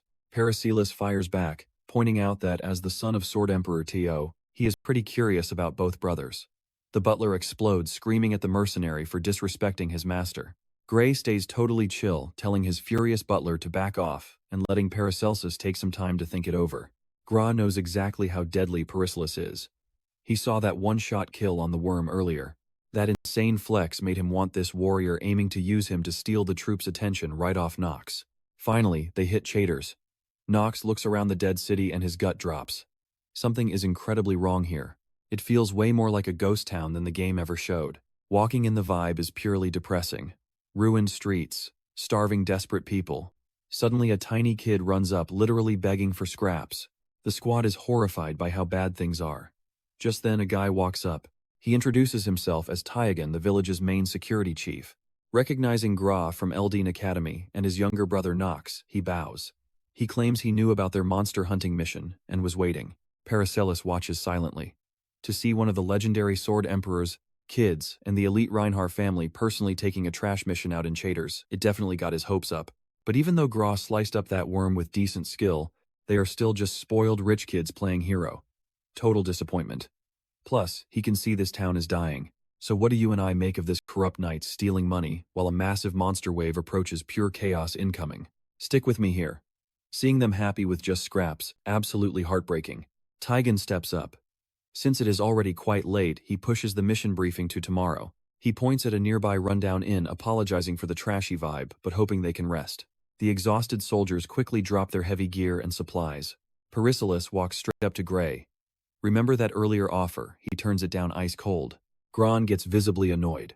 He snaps, asking if this crazy mercenary seriously plans to fight the massive monster wave completely alone. The mercenary keeps his cool. He is sticking to his own plan, wishing Grain luck with the subjugation. Grain scoffs loudly, calling him an obnoxious, lowly commoner. Paracelsus just shrugs it off. Real skill always wins. He casually drops that absolute legends always attract the craziest rumors anyway. Knox quietly watches the guy walk away, smirking. They are definitely crossing paths again very soon. Later that night, Knox tells Livia to get some sleep. They move out at dawn tomorrow. Staring out his window, he spots a freezing family huddled around a tiny street fire. The sight hits him hard. He steps outside, walks up to a shivering kid and gently hands out some fresh bread. The kids completely break down crying. Knox makes a silent vow. No child will ever beg for food under his watch. But to make that utopia happen, first they have to survive this freezing, hellish village. Hiding behind a wall, Livia quietly watches him feed the starving kids in the dark. She knew it all along. He is genuinely a good guy. Meanwhile, Taiyen warns the brothers about the massive winter monster swarms. This is exactly why they desperately beg the Empire for backup and gold. Grain takes one look at the rotting wooden walls. Is this seriously their only solid defense? Taiyen sighs heavily. The structures are ancient, crumbling, and desperately begging for some major repairs. Knox analyzes the perimeter. Absolute garbage. If the wave hits this place, gets wiped off the map in under an hour. Pay attention here. This is just a side quest, so saving them is entirely optional. But of course, our guy usually decides to step in and save the region. Why? Simple. This land is a gold mine. Soon this territory will be worth absolute millions. Tegan looks terrified. The beasts feel different this year. Way more aggressive, and the numbers are completely off the charts. Through their tense conversation, Knox figures out a massive secret. These extra monsters. They are actually a huge jackpot for later. Then Taiyen drops the real bomb. Some terrified villagers recently spotted an actual griffin nearby. Grain instantly panics. A griffin changes everything. He urgently demands to know exactly where they saw this legendary beast. Taiyen points toward the deep wilderness. Our young swordsman realizes driving this thing away is the only way to actually survive. Because out there, griffins are the absolute undisputed kings. You and I both know they are unkillable, right? But Knox plans to slay one anyway. Taiyen walks them outside, pointing at the endless, chilling horizon stretching across the dead wilderness. That wasteland goes all the way to Tahaland in the east, a deadly neutral zone known as totally barren land. Knox scans the environment. Something feels completely off. He points out that griffins never hang around this specific village. They usually stick to Tahalan. So he asks a very simple question. Why are they here? Dead silence. Everyone stares at him and their faces instantly give the whole game away. Now he knows. He has a rock-solid target on the traitor who plans to backstab them later. Just like that, the subquest officially begins. First up, exterminate the absolute worst trash hiding inside this village. Meanwhile, the corrupt butler frantically digs through the village office records. At first he thought Knox was just a pathetic, useless kid. Nothing to even worry about. But realizing he got utterly played by the boy losing his boss's favor, he is boiling with pure rage. He went to insane lengths to win Grain's approval. Now he refuses to let Knox off. Going downstairs, he glares viciously at Lavilia. He knows she is just a lowly commoner. Suddenly, he aggressively yanks her arm right toward him. She demands what he wants. He just stares, promising plenty of business. Trust me, you and I will want to see what happens next. Let's dive in. Knox is proving he's absolutely nothing like the weakling everyone expected. Grain stares at Knox's sword. Could it looking exactly like their father's legendary blade really just be some crazy coincidence? Coincidence or not, Grain knows he can't let his guard down. With Schultz dead and gone, he desperately needs someone new to spy on his brother. Right on cue, a shady servant slips into the room confirming the mess down on the first floor is handled. He also drops a warning. Young Master Knox, not even close to the pathetic rumors. Grain completely wasted, and slurring his words, snaps back. He growls that Knox isn't the only one who's leveled up. He's changed too. Glaring at the servant, Grain suddenly gets suspicious and interrogates the guy. Wasn't he supposed to be the captain of a local night order? Grain literally ran a full background check on this guy to make sure. So how the hell does a bookworm like Knox know this territory better than the captain himself? It makes zero sense. Grain calls him totally useless. He didn't drop a massive pile of gold just to get this kind of trash-tier service. Now pay attention here. Since the massive monster wave hasn't hit them just yet, Grain decides to squeeze some value out of this night order. He commands the captain to wipe out every single bandit and monster nearby. And if Knox steps out of line or acts even slightly suspicious, Grain wants to know immediately. The captain bows, respectfully accepting the Dark Order before slipping away. Cut back to our MC. Lavilia looks at Knox, questioning his weird moves earlier today. Did he seriously just go inspect the village walls? Knox nods. Yeah, he checked them out, and they are literally crumbling to pieces. She panics. How are they supposed to survive a monster wave with paper-thin defenses? Knox just tells her to follow him. Trailing behind, Lavilia gets super confused. Why the hell are they walking completely away from their inn? She finally asks what's going on. Knox smirks. He's heading out to recruit a brand new party member. Even in a rundown village like this, he knows there's bound to be at least one hidden genius. He reveals her name, Alina. Back in his past life, he recruited this genius potion maker every single playthrough in Chaders.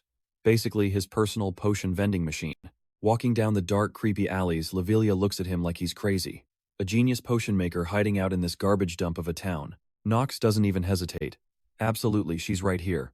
She frowns, totally lost. If this Alina girl is actually that insanely talented, why on earth would she rot away in the middle of nowhere? Knox just shrugs. Alina has her own complicated reasons. You and I both know the real truth. It's tied to a hidden game route. Without it, Alina ends up serving a completely different master, not the Arkham Empire. And if you don't clear the Chaders zone through this exact hidden path, you'll permanently lose the chance to recruit her. Turning a dark corner, Knox warns Lavilia to watch her step in the gloom. She nods, sticking right behind him. They push their way into a totally busted, abandoned-looking shack. Inside, a messy young woman slumped in a chair chugging wine. She's grumbling to herself, super annoyed, complaining about being trapped in this miserable town. She locks eyes with Knox, completely drunk, asking how her life got this bad. Knox just stares right back. Found you, my potion maker. Alina's eyes snap wide open in pure shock, instantly demanding to know who he is. Lavilia is absolutely dying inside. She looks at Knox like he's lost his mind. This wasted drunk is the so-called genius. Alina stumbles up, awkwardly apologizing. She completely failed to realize they were nobles from a high-ranking family. Knox waves it off. It doesn't matter. He cuts straight to the chase. He's here for a very serious business deal. He tells her to sober up and focus.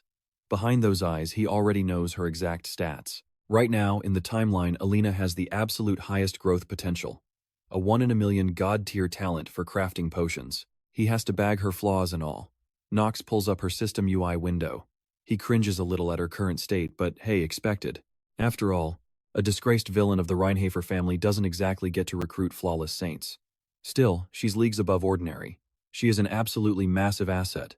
Glancing at his maid, Knox admits Alina is a massive walking red flag, but they don't have a single better option. Lavilia leans in completely stressed out. She whispers that it might be out of line, but trusting a total drunk feels like a terrible idea. Knox stays ice cold. He knows exactly what he's doing, but right now they are totally out of other options. Lavilia lets out a heavy sigh, giving up. It must be way more complicated than she realizes. Alina suddenly stands and demands answers. Why her? And that's where we leave it. Trust me, you'll want to see his answer. Stick with me here. He gets straight to the point, offering her a place by his side. Follow him and he guarantees she'll get the one thing she's desperate for. He watches her face closely. She's completely thrown off, trying to process it all. But Alina politely shuts him down. She's got unfinished business in this place. Leaving right now, just not an option.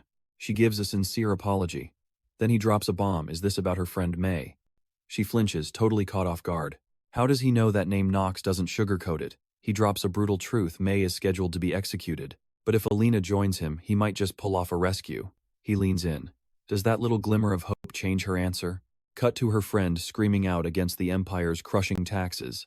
She calls out the system. People are dying in the streets.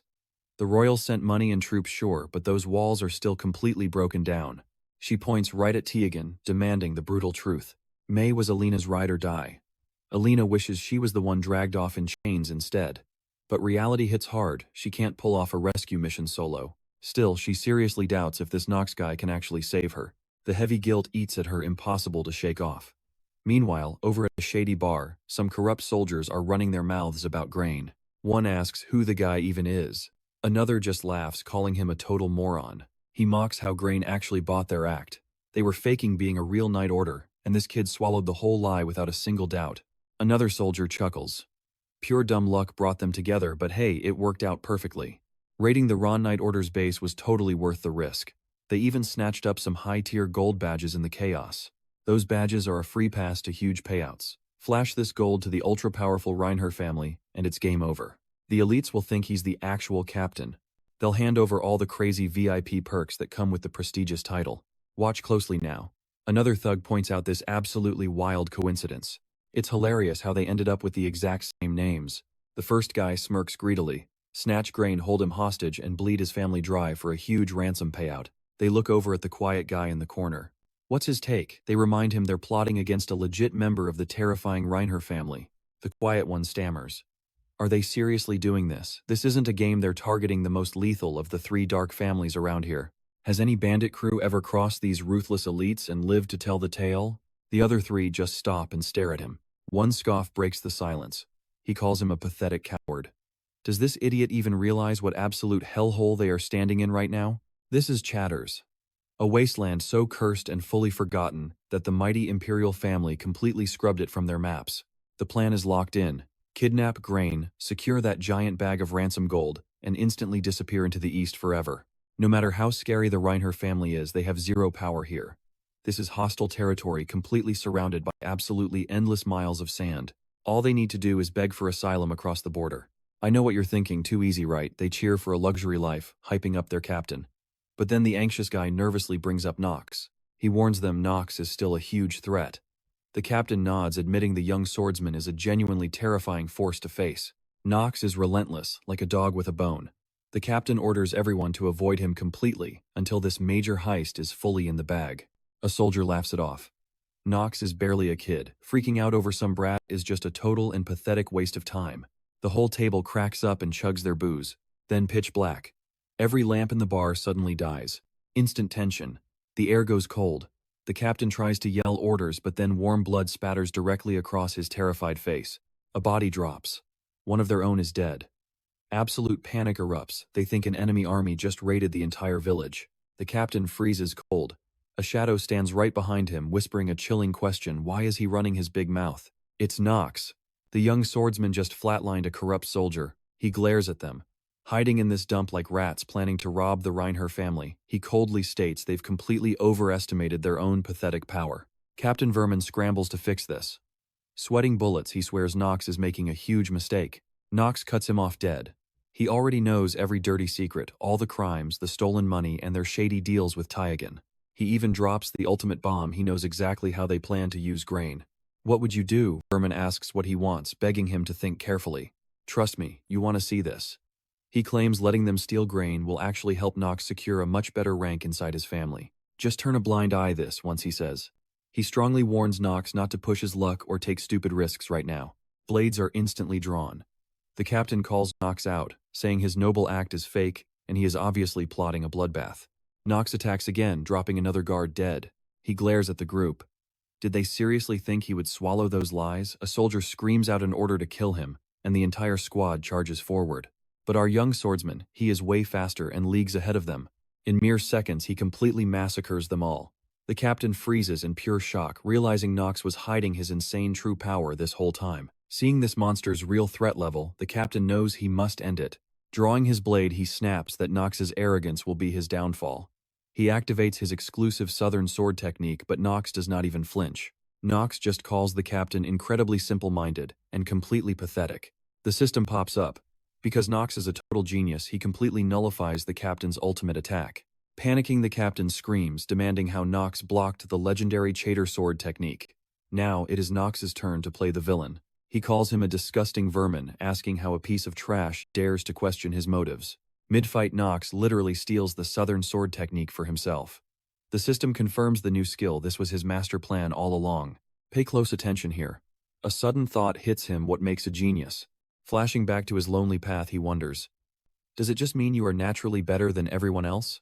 Or is it something deeper? Does it mean proving you can break limits and reach heights that ordinary people cannot even imagine? Right there, putting his life on the line, that exact question echoes in his head. What does it actually mean to be a genius?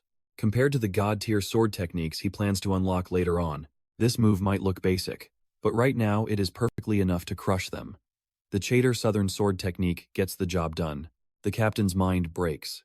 That exact sword technique took him over 10 agonizing years to master. How could some kid copy it instantly? The vermin drops to his knees, completely terrified and staring death right in the face. He desperately warns our boy that Tien will hunt him down. He claims Tien probably already knows about this massive bloody slaughter. Our hero just smirks. He points out that absolutely zero witnesses saw Knox attack him. Vermin screams that all the survivors will tell on him. Knox leans in cold and tells him to listen, this is an assassination. He looks down at the pathetic captain, noting that the idiot still does not understand. If nobody survives, the world just sees a mystery assassin. He executes the vermin.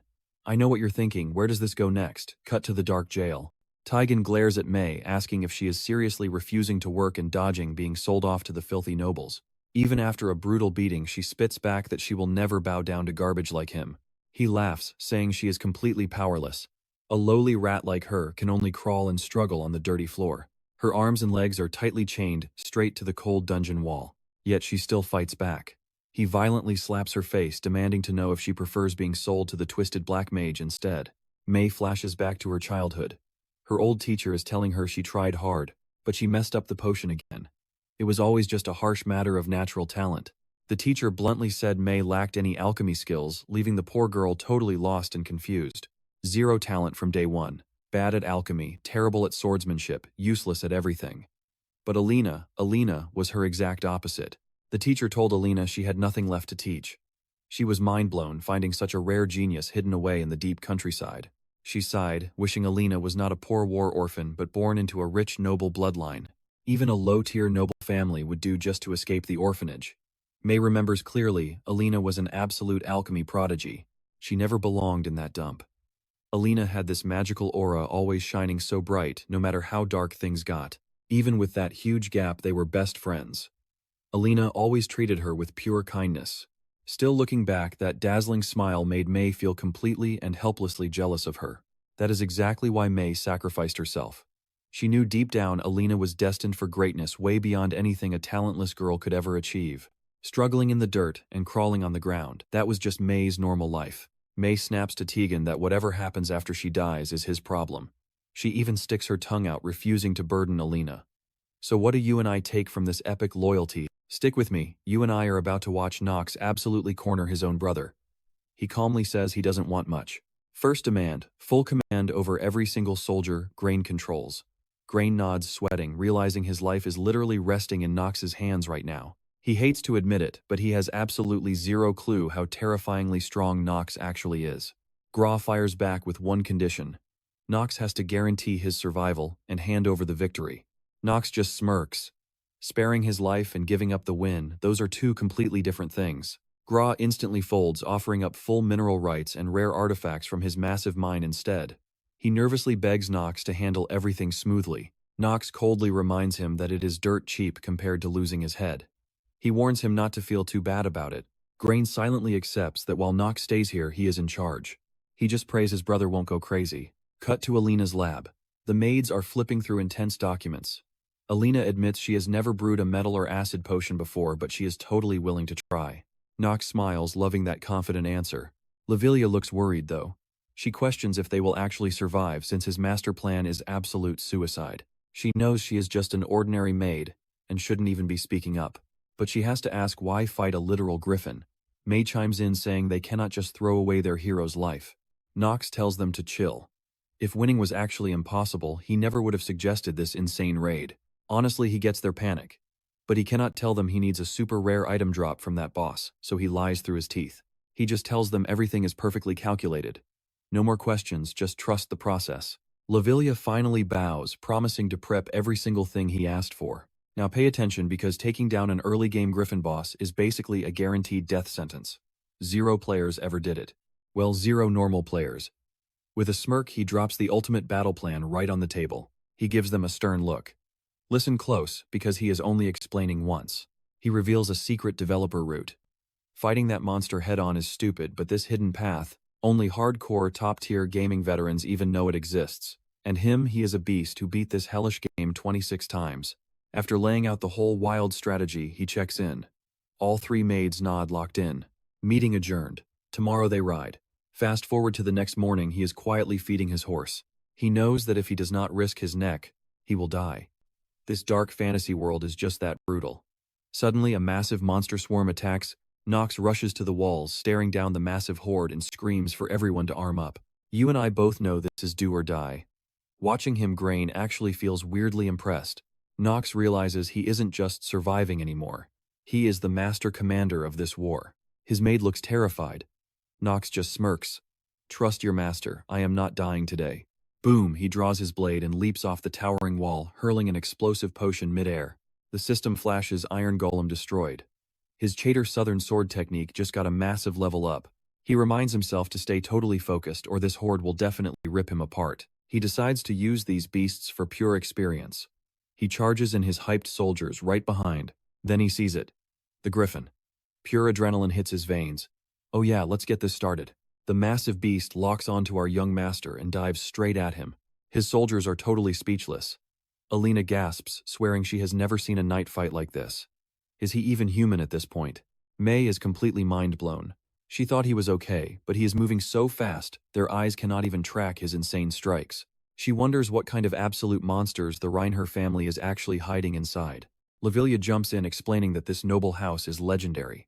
They hold brutal, bloody internal wars to decide who inherits the legendary Black Sword. That is the crazy nature of the Reinhaffers. The girls watch in pure awe from the top of the fortress walls. Lavilia proudly states that their master Knox might just be the most talented heir of them all. Hearing all this praise, it gives Grain a huge headache. And trust me, we are just getting started. Stick with me here. She still cannot grasp why young Master Knox completely ignores those awful rumors. But she knows he has a hidden motive.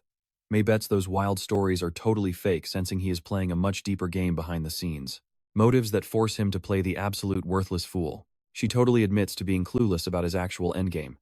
Lavilia nods along, begging her to just play the part completely, trusting the master has a brilliant master plan. After all, the guy is genuinely a secret genius. Alina questions if they need to cover up his true power. But honestly, both May and Alina promise Lavilia their lips are totally sealed tight. Gra and his troops are absolutely sweating bullets, watching the young master stand face to face against that terrifying griffin. Even up high on the safe fortress walls, it is terrifying. Grain seriously wonders if Knox plans to solo that freakish monster, deciding his brother has completely lost his mind. Down below, Knox and the griffin finally collide. Grain glares in pure frustration while his little brother boldly fights the beast. But whatever his feelings, he still has to stick to their crazy plan. He commands every single soldier to hold their positions until the griffin flies dangerously close. The moment it does, they will launch the ballistas on his mark. The troops stand ready. As the beast swoops near the massive walls, Grain yells the order and ballistas fire. A direct hit tears through its wing, sending the creature slamming hard into the dirt. Nox knew grounding that broken flight ability was step 1 for victory. He downs a metallization potion fast, and the system pops up, boosting his stamina by 1 point. Now pay close attention, this is why setting up your traps early totally pays off. He flashes back to demanding his older brother build those huge ballistas. Grain had screamed at him for pushing such dirty work on a noble, yelling they should just dump it on some random servants. Knox coldly replied that if he refused, Graham could go fight the savage griffin on the front lines himself. Hearing that threat, Gra instantly folded and asked how many weapons he needed.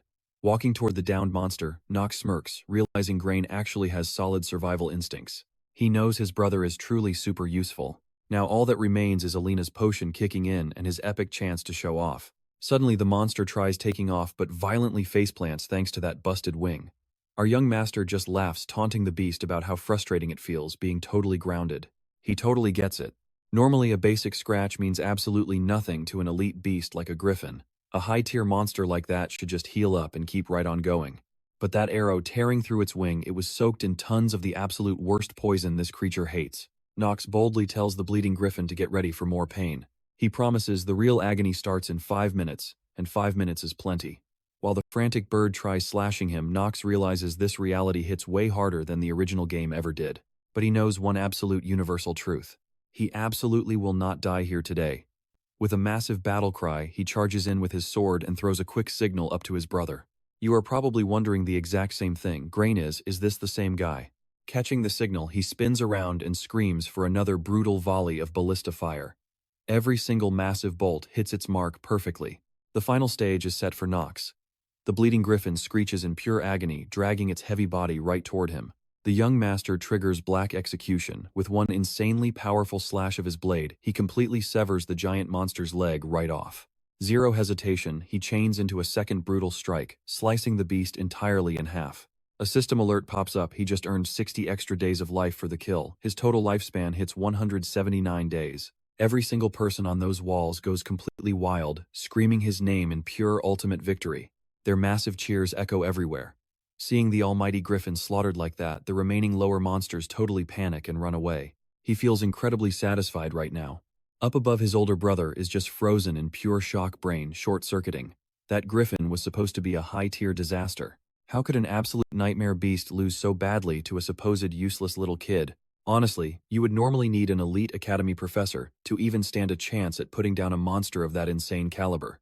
He finally realizes he has to accept his little brother's ridiculous power. Because if Knox is actually this strong, he is going to completely flip the entire family succession war upside down, whispering very quietly to himself, "So what do you and I learn from this? Always pick the winning side."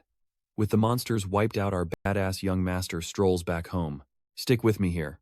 Just as Graham approaches, he promises to personally oversee the massive griffin corpse's safe transport. But he insists Knox alone gets to decide exactly how all that epic loot gets split up. Graham tells him to rest up. Knox just gives a faint smile. Graham is clearly rattled by the madness. Finally, time for those hidden clear rewards. He immediately pulls up his system menu. The interface pops up with the ultimate drop, the griffin's heart. The system rapidly lists out every single insane stat and property. Cut to Alina's lab later. She inspects the bleeding heart, completely verifying every single claim he made. Pure raw wind energy is literally pulsing right inside it. She explains the potential. Used right, this organ crafts mythical elixirs or gear that people thought were just straight-up rumors. Knox shoots that down fast. He cannot wait. He needs an elixir forged right now, asking her for an exact timeline. Alina hesitates, saying the time frame really depends on several factors. With her current basic tools, it will take ages. He instantly promises to fund every single piece of high-tier equipment she needs. Seizing the moment, he drops a massive offer on both Alina and May. He wants them as official Reinhaffer family servants. May nervously reminds him they are strictly commoners. The young master just smirks. Does status even matter anymore? He lays it out. If they have skills, he will use them. They can use him too. But he issues a chilling warning: he will absolutely never tolerate a dog biting its master. Besides, he admits literally nobody else alive can safely handle a core from a monster like this. Watch closely here. He ripped this item from a hidden boss that was literally never meant to be beaten. Forging anything with this drop requires an absolute once-in-a-lifetime genius. Alina firmly reassures him. Betrayal is entirely off the table. He saved their lives, earning their absolute loyalty and trust until their dying days. That answer hits the spot. He smiles, feeling incredibly smug, knowing he just locked down two genius-level talents in Alina and May. He then drops the schedule. They roll out in exactly 3 days. Time to pack up. The elixir gets forged strictly in secret, only upon returning to the main estate. 0 witnesses allowed. He asks if they clearly understand the stakes. Both women quickly nod in total agreement. Leaving the lab, he walks with Lavilia. She glances over, admitting he is completely different from all those nasty rumors. Pausing, he asks what exactly she means. She heard he was a horribly selfish monster who only cared about himself. But seeing him act, she knows for a fact that part is just totally fake. Still, she quietly asks for one solid promise, unsure when the actual moment might finally hit. If he ever ends up in serious danger, she begs him to call on her for help no matter what it takes, even with her lowly status. She honestly cannot understand why everyone hates him so intensely right now. He solemnly promises to call on her if needed. Then he breaks the tension, asking if she plans to freeze out here tonight. He urges her to hurry inside, joking that catching a cold right now would be purely tragic. We both saw that coming, right? Boom, he catches a cold. Now he rests in bed while Lavilia tends to him. Flustered, he stops her before she speaks. He already knows what she will say, and it is just too humiliating. She smiles gently, saying it is perfectly fine. It happens. He is still just a growing boy. Alert. The system brutally hits him with negative status effects, cold level 2 from frequent illness, plus a nasty chronic cough level 4. Cut to the family estate. A servant loudly announces both young masters have returned. At the gates, Rodwell loudly wonders if Alina and May belong to young Master Knox. A servant quickly confirms it. Instant gossip erupts. Servants whisper that Knox simply could not control his urges, dragging back 2 more random women. Another scoffs, hard swearing that trash never actually changes its habits, even with his recent wins. The first servant aggressively hushes her before they all get executed. His past reputation with women is completely terrible. Honestly, half the staff thinks clearing the missing child forest was just a totally rigged lie. Strolling up to Rodwell, Knox sighs internally. No matter how many bosses he slays, he cannot shake this utterly useless trash image. Suddenly Rodwell steps up, stating the Patriarch demands an immediate private meeting. No hesitation. Knox marches straight up to his father's massive office. So where do you and I go from here? His father welcomes him inside, confirming the summon. A very serious discussion is about to begin. Let's dive right in. His father knows there is something massive they need to discuss. Teo reveals the truth. He heard Knox saved everyone from the Chatters region and completely wiped out those cursed monsters. Even his brother Grain acknowledged his insane skills. Knox is shocked. Did his brother actually say that? Teo just nods, placing his hand over Grain's letters. He reads the exact words. Without Knox's help, his night training would have completely failed. Hearing this, Knox genuinely wonders what Grain is doing now, but Teo waves it off immediately.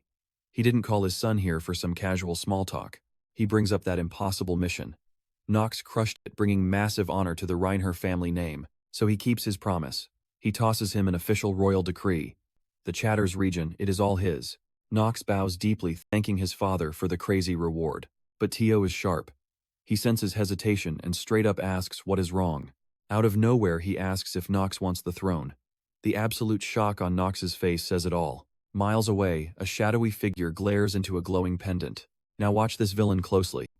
He sees everything Knox did, roaring that the Griffin is dead and the Reinhaffer family is finally making their move. He grits his teeth, analyzing the latest intel he received. The Chatters' territory is secured by the youngest son. Without hesitation, he orders Kremezer to prepare for all-out war. His terrified servants exchange nervous glances, asking if they will actually survive this. He snaps back. The Reiner family stole everything from him, and now he has 0 left to lose. The trembling servant bows and immediately rushes off. Later, that guy approaches a sleeping girl. He whispers that the day they conquer the kingdom and awaken her is finally here. Back in the office, Rodwell steps up. He warns Teo that asking about the succession was way too early. Sure, Knox understands the crushing weight of leading the Reinhaffer family, but dropping that bomb right now, bad timing. Teo does not care. He fiercely insists the timing is perfect. It has to be today. Rodwell respectfully but firmly disagrees. He argues the youngest master simply is not ready for that pressure, especially with the eldest brother Garen around. Teo's eyes go cold. He reminds Rodwell that the decision is not his to make. I know what you're thinking, but get this. Knox straight up rejects the patriarch role entirely. He admits the insane amount of pressure and responsibility is just way too much. Teo squints, asking if his own blood is actually scared. Knox bluntly says, "Why wouldn't I be?" Tio lets out a heavy sigh. That is fine. He respects his choice for now. But raw talent attracts enemies, and weak humans will always test him. Knox completely agrees. Tio tells him to go rest after his crazy journey. Knox politely says thanks and walks out. Back in his room, Lavilia is waiting. She anxiously asks if he got yelled at. He smiles, telling her to relax. It was absolutely nothing he could not handle. She confirms Alina and May are completely settled in. He thanks her, but she shrugs it off. She was literally just doing her job as a maid. He zones out thinking, if this crazy world had strict rules, maybe people would not hate each other so much. No stealing, no endless wars. He thanks Lavilia again, realizing the real danger is just getting started. His mind shifts straight to Eldane Academy, the absolute peak of magic training. His eyes lock in. He has to dominate that place. Meanwhile, Tio admits to Rodwell that the conversation was brutally hard. Rodwell repeats that it was way too soon. He genuinely thinks if Knox actually understood the gravity of leading the family, he would have said yes. Tio completely disagrees. Knox's fierce eyes show he already picked his own path. Yeah, the kid looked terrified, but not of the throne, and definitely not of his own father. And that is where we leave it. That look, that was pure fear of staring into the abyss. Stick with me, this gets wild. She glares and says, well, if it isn't young Master Knox of the Reinhaffer family. She smirks, claiming she never expected to see him at Eldane Academy, adding a fake pleasantry. But the moment he sees her, he instantly knows exactly who she is. This is the woman who absolutely despised the original Knox. He locks eyes and says her name, Eleanor. She grins. Yep, it's her, the merchant-class noble his past self used to treat like total garbage. Introducing herself as Eleanor Drivelin, she coldly admits she never thought their paths would actually cross again. He knows the truth. Eleanor is the sole heir to a massive rival family controlling enough wealth to literally buy the entire continent. She's not just rich, either. She is fated to become an absolute powerhouse, eventually ruling the entire global financial world with an iron fist. Her future title, the Fox of Wealth. Suddenly, his system pings, warning him that his acting genius skill is completely glitching out. Back in the day, she met the original Knox, and he was brutal. He mocked her directly, calling her pathetic for daring to play pretend as a noble. He laughed in her face, completely trashing her for thinking cash could buy real class or erase her family's dirty merchant history. Once at a massive party, he literally called her an idiot and ordered her to get out of his face. All this toxic history, it's the terrible karma the old Knox left behind, and now our guy has to clean up the mess. Now pay attention here. He realizes there are already two people in this room who would gladly stab him through the heart. Eleanor steps right up, demanding to know what his deal is.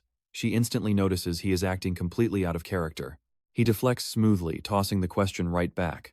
What exactly does she think his usual self is? She smirks, saying he already knows, and asks if he likes hearing the ugly truth.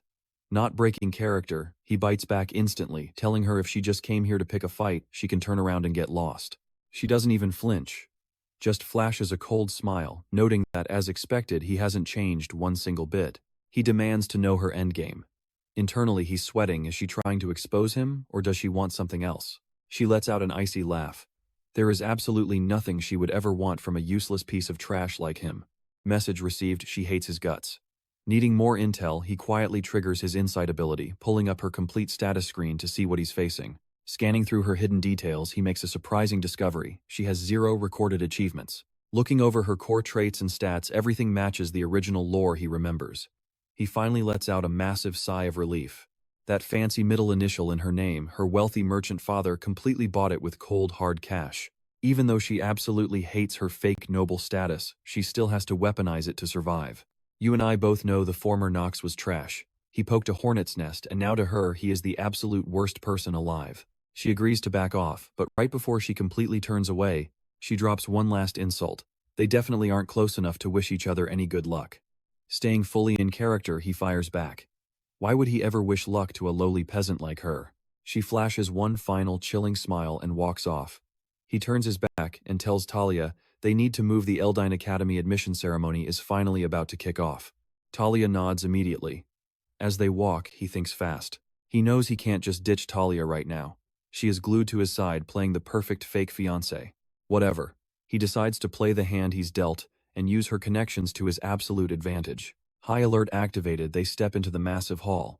Just as he predicted, elite heirs from every major family are packed inside. He scans the crowd. Some of these kids are incredibly useful, but he has to recruit them carefully without breaking the main plotline. Spotting a few heavy hitters in the room, he wonders if he can pull them into his inner circle right now. But taking them too early could completely wreck the timeline of the original story. He needs to tread lightly. However, as he walks, the intense stares are getting absolutely impossible to ignore. Is he just being totally paranoid right now? Right then, Lavilia whispers that half the nobles are staring. He's practically famous here. He smirks, but Talia chimes in, pointing out that every single stare is packed with pure deadly hatred. He just shrugs. Hey, deadly hatred still counts as popularity, right? Suddenly, a loud, high-pitched voice echoes out, demanding silence.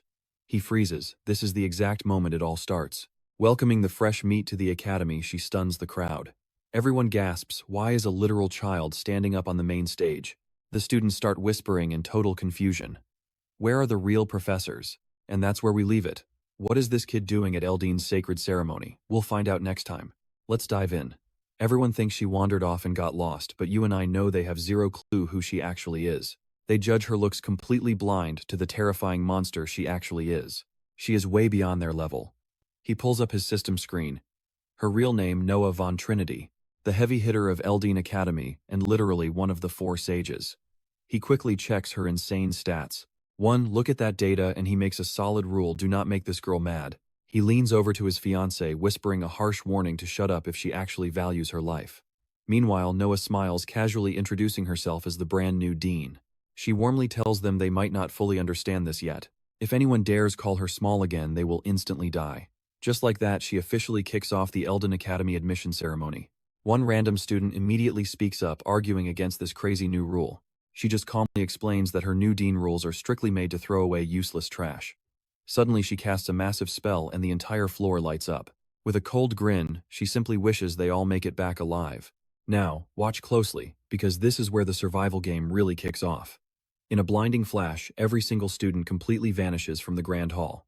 Boom! They are instantly dropped into a deep forest, and some random guy starts yelling. He calls them a bunch of useless brats, screaming about how they dare take a nap in his forest, acting like they have totally lost their minds. Every single kid is out cold except for Knox. The man just assumes this one boy somehow pushed through the heavy spell. Our young master knows the massive shockwave of intermediate teleportation magic hits insanely hard. He casually walks right up to the loud stranger, completely focused on one specific detail. It is perfectly shiny. Like glowing so hard, it practically has a holy halo.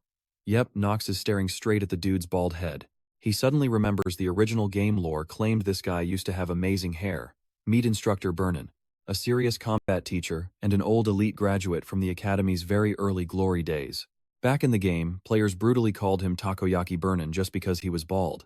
But jokes aside, the man is an absolute beast with his footwork skills.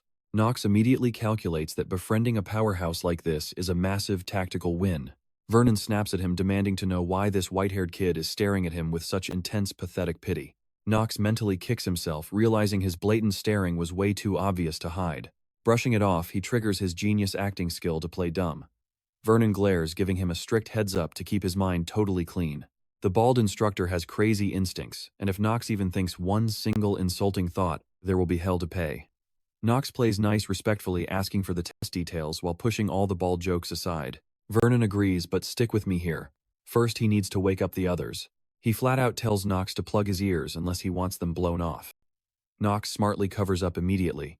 Vernon charges up his magical aura, blasting a massive shockwave of pure deafening sound right into the sleeping crowd. The kids jump up, completely panicked by the noise.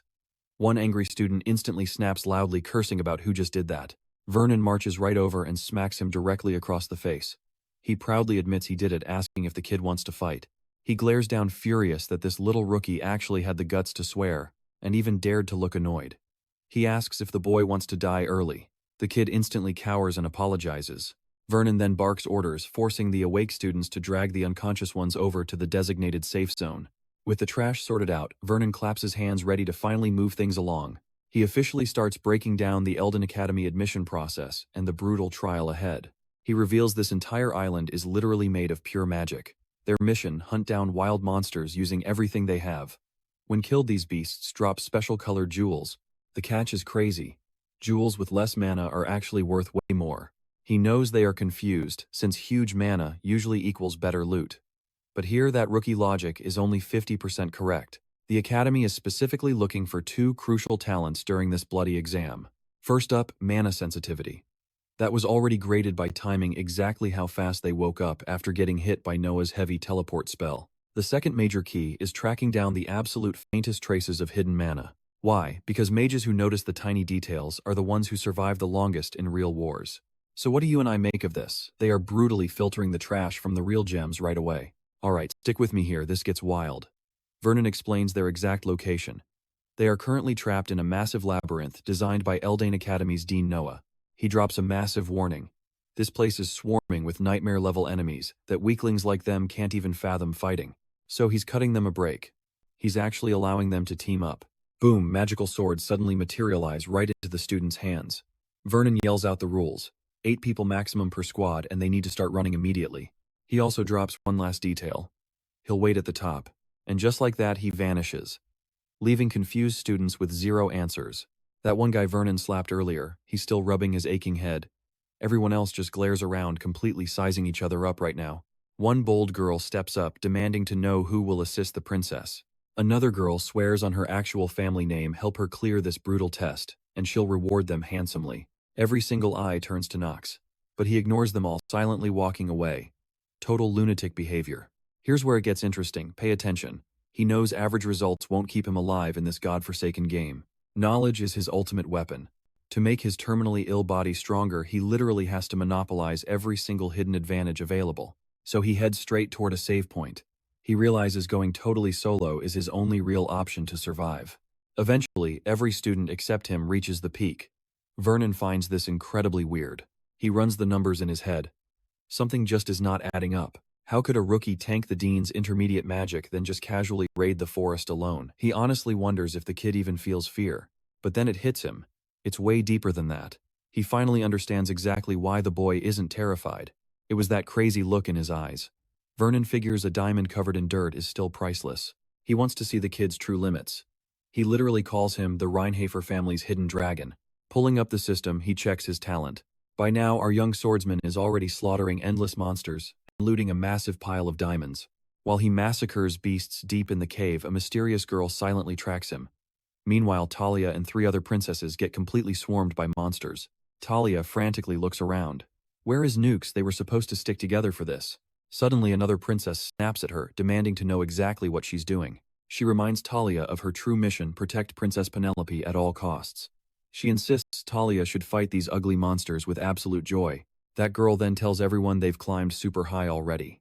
She assumes this glowing purple crystal must be the absolute highest grade possible. But she quickly doubts herself.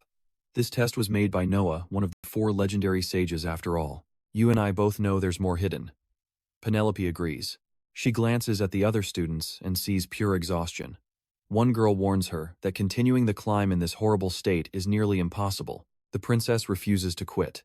She absolutely won't let her journey end here. One girl quietly remembers her vow. She promised to put Princess Penelope on the very highest throne. The entire Archheim Empire is completely corrupted right now. To bring back its glorious golden age, Penelope absolutely has to take the crown. And she will do literally whatever it takes to succeed. Talia reassures the princess that she's still holding up fine. She asks if they should rally the survivors and just push forward to finish this climb. The princess nods, confirming that was her exact plan too. Gripping the purple, crystal-tight Princess Penelope thinks of her father. She silently begs him for strength. They just need to survive a little longer. Meanwhile, the young master gets a terrible system alert. His negative trait, cold hands and feet, level 3, is fully active. His speed drops, his breathing gets heavy, and he's moving incredibly slow. He completely expected this. He instantly triggers his magic ignition. The system pops up, the cold penalty is entirely gone thanks to his basic magic activation. He knows the hard truth. To actually use this fragile, weak body, he has to completely purge the freezing cold trapped inside it. He guesses he must be getting close. Glaring at the frozen forest around him, he smirks. This is exactly the kind of trap the frozen witch Noah would build. Yeah, he's at a mountain peak. But this insane amount of ice is just way too much. He drops down, touching the freezing ground. It looks like a normal frozen island, but he knows the dark truth. And trust me, you're not ready. This entire artificial labyrinth was completely rigged by Noah. Absolute chaos. Stick with me. Everything in this insane place is purely her magic. Every single living thing, every terrifying monster. Yeah, she spawned them all with her spells. He can't even fathom the ridiculous amount of mana she needs to keep this up. But he can't worry about that right now. Out of nowhere, a massive horde of ice trolls drops right in front of him. He knows exactly what they are. These absolute beasts are famous for endless health pools and crazy fast healing. He also knows they've slaughtered countless rookies who stepped in unprepared. But he doesn't care at all. He just draws his blade and charges straight into the monster horde. He figures Noah is completely obsessed with brilliant prodigies, sure. But she still wouldn't throw unenrolled students into a desperate guaranteed death trap like this one. On top of that, ice trolls aren't exactly weak trash that any random student can solo. They're lower, intermediate grade at the absolute minimum. If this were reality, this test would be a perfect slaughterhouse designed to completely wipe out the participants. So what does this actually mean? While he's completely surrounded, that mysterious girl keeps watching him from afar. Suddenly he catches on, these trolls are locked into a very specific attack pattern. Now watch this closely. The first troll always drops center stage and swings straight down. The second one follows up with a wide horizontal slash. It hits a massive area, but it's way slower. The third one only uses fast stabs. It lacks heavy raw power, so our young swordsman realizes he can perfectly parry the incoming strike just like this. Once he memorizes their routine, he slaughters the trolls one by one. And hidden at the very end, a gray crystal. This is exactly why he ignored all the regular drops until now. That gray crystal right there, it's a secret hidden piece planted directly by Noah herself. He knows he can trade this for the exact skill scroll he desperately needs right now. He immediately activates Hour of the Genius. He makes a solid plan. Once this whole storyline arc finally wraps up, he's grinding to upgrade that exact skill. Meanwhile, somewhere else, Eleanor and her two teammates are busy admiring their diamond crystal. They're absolutely convinced this high-level drop guarantees them a top spot among all the other students. One teammate grins, saying she can't wait to see the final rankings. They think they've dominated the test, but Eleanor knows the harsh truth. They aren't the best. She admits this score will look great on paper, but a heavy sense of dread still eats at her. Then a dark memory suddenly flashes through her mind. Her cold father interrogating her, asking if she actually fought the young master of the Reinhaffer family, demanding to know why she would ever do something so stupid. He reminded her harshly. Their ultimate goal was to elevate the family until absolutely no one could ever look down on them. They needed to climb higher. He coldly stated she should have dragged him to their side even if it cost her everything she owned. You feel that right. Deep down, she knows he never once saw her as a daughter. Eleanor starts overthinking. Why did Knox just vanish on his own? Going solo in this brutal test literally gives him zero advantage. Then it hits her. Does he actually know some crazy hidden secret about this trial? She suddenly turns to the rest of the group and drops a serious proposal for everyone here. If they want to push higher with her, her powerful family will absolutely shower them with massive rewards. A confused teammate asks if Eleanor is somehow unhappy with their diamond crystal drop. Another girl panics, saying pushing higher is basically suicide and they'll get crushed. But Eleanor just smirks. Massive risks always bring in the most insane rewards. Slowly, a few of her greedy teammates nod and agree. It honestly makes her a little depressed. In the end, loyalty is cheap, and everything just boils down to cold, hard cash. She still has zero clue what Knox is planning, but she figures checking it out won't hurt at all. Finally, Eleanor and her greedy squad decide to push to a higher level. Back on the other side, our young master is already deep in the high-tier zones. He calmly thinks about why he took this insane risk just to go solo. The answer is dead simple, the payout is absolutely massive. He knows upgrading Hour of the Genius is basically a 0% chance. Honestly, it's literally impossible, unless he manages to unlock the secret agility stat right now. If this draws unwanted eyes, whatever. But out of nowhere, a spinning blade flies right at his head. He dodges it by a hair. He spins around only to see Pericillus standing there. Pericillus grins, saying he never expected to run into him in a hellhole like this. He mocks him, acting thrilled they crossed paths, specifically calling out the young lord of the Reinhaffer family. The young swordsman narrows his eyes. Something is terribly wrong. This shouldn't be happening. Trust me, you're going to want to see his system data next. Let's dive right in. Knox just realized Pericillus is basically a boss character here, one of the legendary three-sword emperors. He starts panicking. Why is a heavy hitter like him showing up now? This guy was supposed to fight the main character and get inspired by his kindness. But when he suddenly tries to save Eleanor instead, Knox instantly knows something is totally wrong. Boom! A throwing knife flies straight at him, but Knox barely blocks it. Pericillus smirks, saying he's pretty interested in the item Knox is carrying, and demands he hand it over right now. Our young master instantly triggers his acting genius. He calls him a filthy vermin, screaming insults as he charges right forward. Knox thinks fast. If the real protagonist of this world is nowhere to be found, then he has to step up and stop this disaster himself. Knox casually asks if he plans to take responsibility for ruining the plot. Paracelsus scoffs, claiming he has absolutely zero clue what Knox means, but he admits things felt suspicious from the start. Back when they met, Knox was already wielding that sword flawlessly. Knox suddenly wonders what this crazy swordsman is implying. Paracelsus grins, noticing Knox looks worried. He tells him to just hand over the weapon so they can calmly walk their separate ways. He completely exposes the black crystal too. That item is literally the absolute key to scoring the highest points. The young master wonders if he will simply decline. Paracelsus answers back coldly. If Knox refuses, he will just have to use deadly force to snatch it right out of his hands. Knox calls him absolute trash, realizing he planned this all along. Now pay attention here. Knox knows his cover is blown, so he has to fight. He knows he is destined to become an overpowered top tier, but right now his raw talent definitely has not fully matured yet. Facing down an absolute combat genius like this guy, Knox could easily win if he activated the Hour of the Genius skill. But unfortunately, using that trump card right now is strictly off limits. He makes his final choice. If the true hero is missing, then it falls completely on him to step in and save Eleanor. It is a massive, deadly gamble, but he takes it. Knox stares down Paracelsus, warning him that he isn't the only one hiding secret information. Paracelsus chuckles, pointing out that since Knox remembered his name, he highly doubts the kid will beg for mercy. Then Knox drops a massive bomb by saying the name Celsus. Knox reveals he knows Paracelsus enrolled just to investigate his master's murder.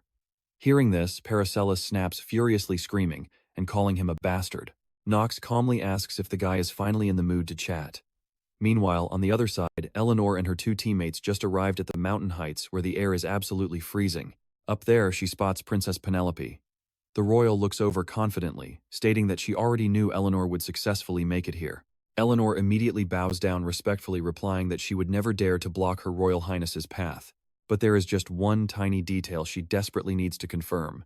Is Knox actually still battling his dangerous opponent? Looking down, they literally see the entire explosive battle happening right before their eyes. The princess nods, firmly stating they absolutely will not interfere with senseless fighting. Echidna steps right in, explaining that, speaking completely objectively, beating those two monsters would be nearly impossible unless they were already seriously hurt. Plus, if those guys team up due to some shared crisis, this whole situation could quickly turn into a total nightmare for them. I know what you're thinking. Echidna follows orders while Eleanor silently reflects that this entire situation is incredibly strange.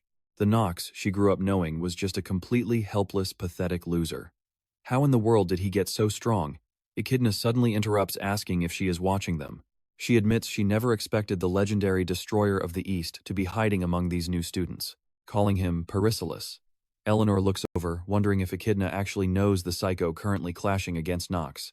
Echidna simply nods, confirming it. That is the Grey Wolf Paracelsus.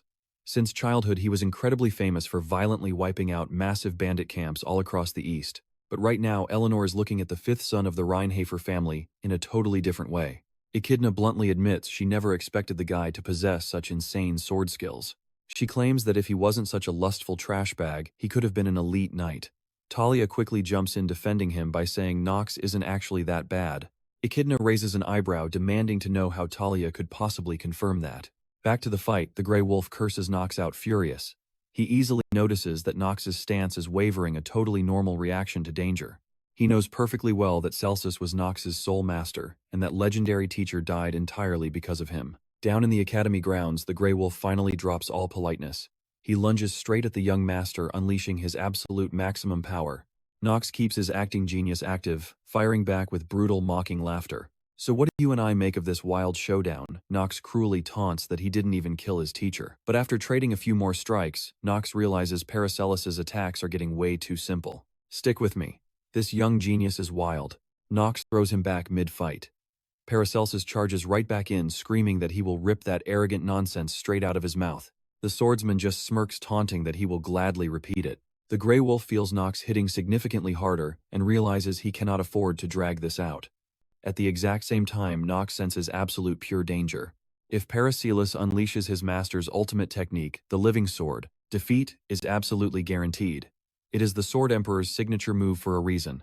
The Grey Wolf yells that Knox is losing focus. The young lord fires back. Anyone trying to steal from others is just a pathetic commoner. Right then, a system alert pops up. Paracelsus activates his Scorns Nobles trait. The Grey Wolf snaps back that the corrupt nobles are the exact ones who ruined this awful world. Knox calls his logic complete garbage. He is just looking for an excuse to hate, and Knox refuses to waste his time on that. The clash continues. The swordsman asks if Knox is really okay dying right here. Clearly, Paracelsus wants to avoid talking about his dead teacher. Now pay attention here. Knox just needs to stall because the monster meant to ambush Eldane spawns at exactly 9 p.m. Ding, the system flashes a giant warning.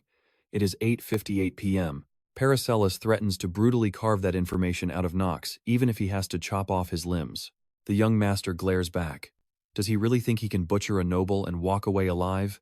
The Grey Wolf smirks, noting their massive audience, and says he will worry about the consequences later. Knox stays cold. He does not care because this is his absolute final strike. Laughing at that crazy confidence, Paracelsus decides to test his limits. He charges in again, blasting out 100% of his raw strength. They charge straight at each other. This time, Knox unleashes absolutely every drop of his power. He screams at Paracelsus to back off. He literally does not have time to deal with this guy right now. Eldane watches Knox burst forward with insane speed, fighting the strongest freshman in their entire class, and he does not even flinch. Right then, she feels a terrifying presence creeping closer. A massive pitch-black shadow moves at terrifying lightning speed. She instantly realizes it is definitely not a Nightwalker, and dodging it is absolutely impossible. Pure terror freezes her blood. The horrible realization hits hard. She is going to die right here. She screams out in pure panic, but out of nowhere the young master crashes in, smashing the dark shadow and saving her at the last second. Calling the entire scene completely pathetic, Knox utterly obliterates the dark shadow. Eleanor steps up, demanding to know why he saved her. He coldly replies, "It is genuinely embarrassing they could not beat one single monster together." Honestly, that reaction makes perfectly logical sense. A Nightwalker is a serious upper mid-tier level monster. I know what you are thinking. That awful thing never belonged in Noah's labyrinth to begin with. The actual monster was the original protagonist, the exact same guy who brutally murdered Paracelsus's teacher. The whole reason he got dragged into this mess, Eleanor was canonically fated to die today because of that exact protagonist. Originally being saved by the hero was meant to melt her cold personality. But none of that matters now. The original protagonist does not even exist in this world anymore. The princess steps up, calling his words incredibly harsh. Saving Eleanor was great, but that shadow attack was completely abnormal. Knox turns around, immediately recognizing that she has to be the royal princess. Giving a quick bow, he listens as she heavily blames the academy instructors of Eldane and Noah for this absolute disaster.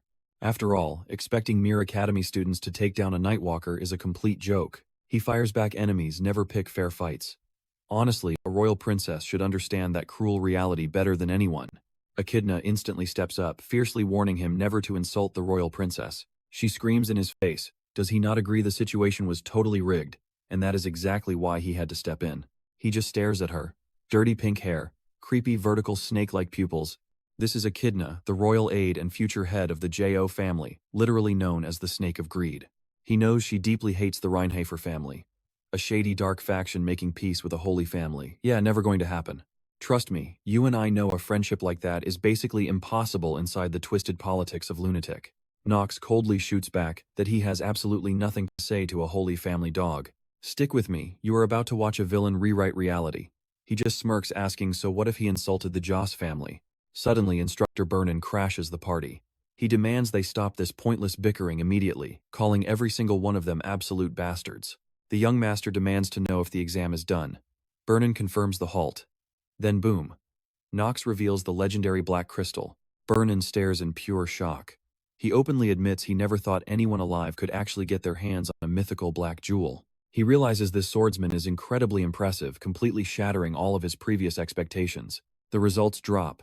First place goes straight to Knox for securing that impossible black jewel. Whoever managed to grab a purple jewel just gets second place. He asks the crowd for objections. Princess Penelope steps up, demanding to know if that insane Nightwalker ambush will be factored in. She furiously insists a beast like that has no business here. They absolutely need a real explanation for why it appeared. Burnin promises her that a full official investigation will happen. He knows that is a terrible excuse, especially since innocent cadets almost died today. Cadet Eleanor gets special compensation. Then he turns to Knox, offering him a massive reward for heroically saving a fellow student's life. Knox just turns his back. He rejects the offer flat out, knowing that accepting it would drag him way deeper into Eleanor's chaotic web. Things are already a complete disaster. With the actual protagonist completely gone from this world, none of this timeline feels right anymore. Worse, taking that reward means confessing he stepped in to save her on purpose. Trying to dodge any more completely unnecessary misunderstandings, he just silently walks away. Eleanor shouts his name, desperately demanding to know why he protected her. Now, watch closely. Things went too smoothly. The system flashes a warning. His genius acting skills are actually starting to crack. He coldly tells her he was only hunting a monster. She just happened to be standing in the crossfire. He hates that impressed look in her eyes. Known as the Fox of Wealth, she is famously cold and terrifyingly calculating. This girl literally believes that every single thing, even absolute loyalty, has a price tag. Back home, she vents to her friend, totally confused. Why would he save her life and then just casually reject the instructor's massive reward? His cold words still echo in her mind, but she knows it was a blatant lie.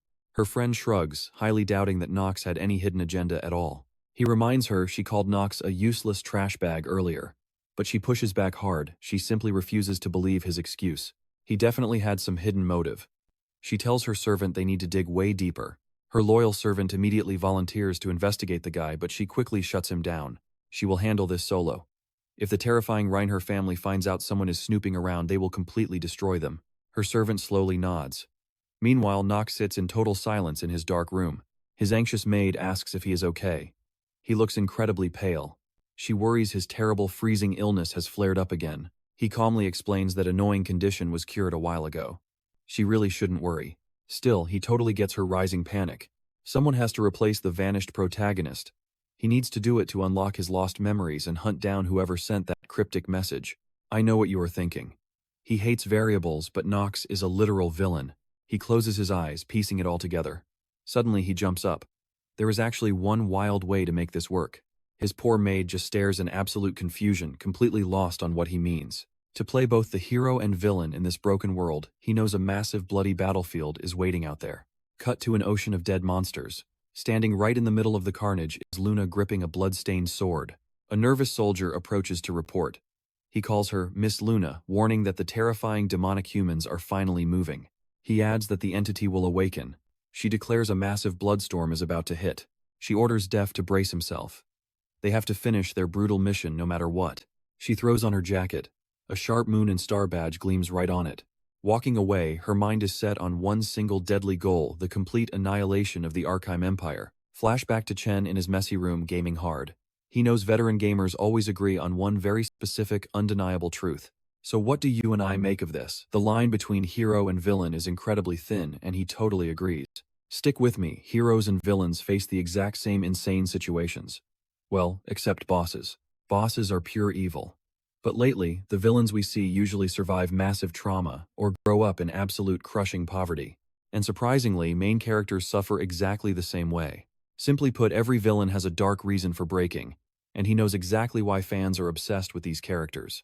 But do not get it twisted. Heroes and villains are not exactly the same. Villains cross the line. They can never be the hero, at least in normal games. But in a doomed world with zero heroes left, the only way a villain actually survives is by stepping up and becoming the main character himself.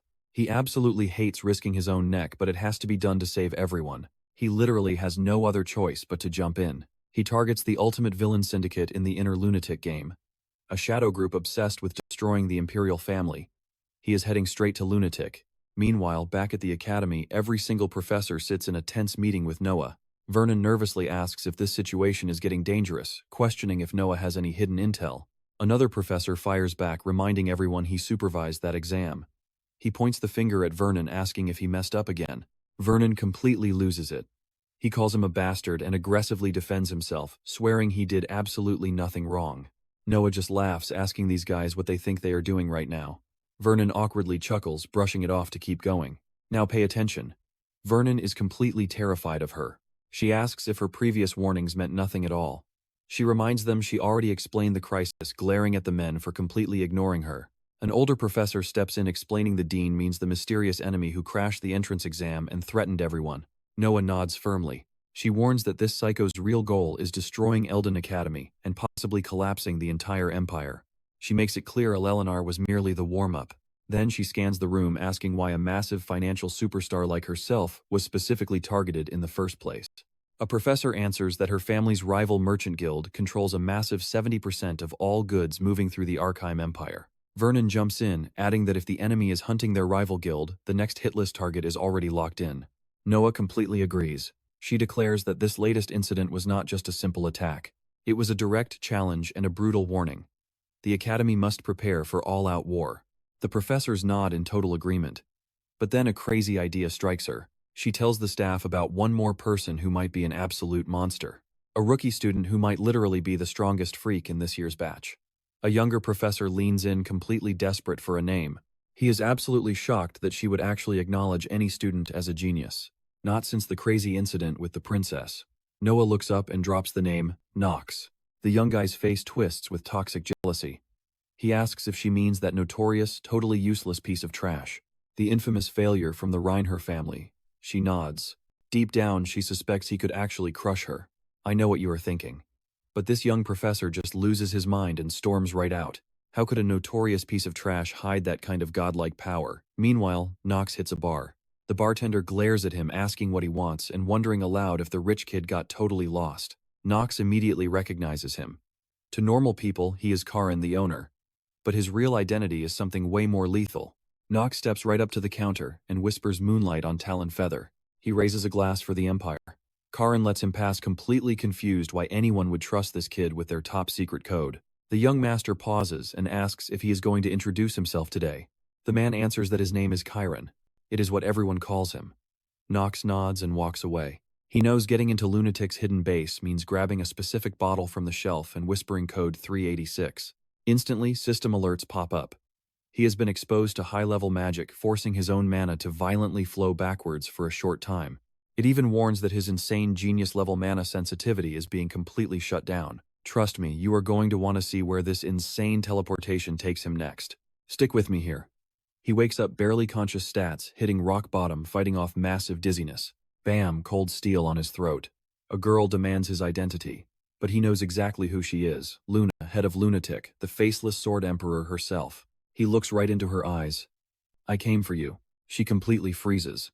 How does this random kid know their hidden base, let alone her real identity? One final warning. Who is he? He smirks, drops the name Nox von Reinhaffer, and demands to join her squad. Cut to midnight. Parazels, the gray wolf, sits alone, completely obsessed with the young master. It hits him. Did this kid already know about old man Celsus dying? Because from minute one he acted like the teacher was gone. Suspicion eats him alive.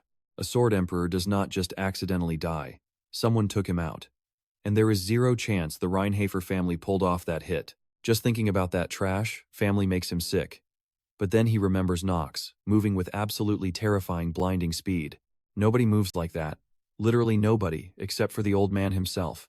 Here is where it gets crazy. Paracelsus realizes the intel on him is fake. The trash reputation, the bad attitude, it was all a perfectly constructed lie. One question ruins his sleep. Why would the Reinhaffer family hide a kid with god-tier talent? He cannot figure it out. But he shakes it off honestly. It is not his problem. His rule is simple. Crush anyone in his way, especially arrogant nobles. He shuts his eyes, exhausted, forcing himself to sleep. Flashback time. He remembers the exact day his master dropped some heavy imperial news.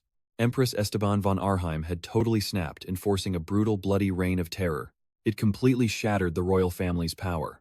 Meanwhile, Princess Penelope played the saint, building a massive army to oppose the first prince. His master warned him survival meant picking a winning side. The order was to infiltrate Eldane Academy.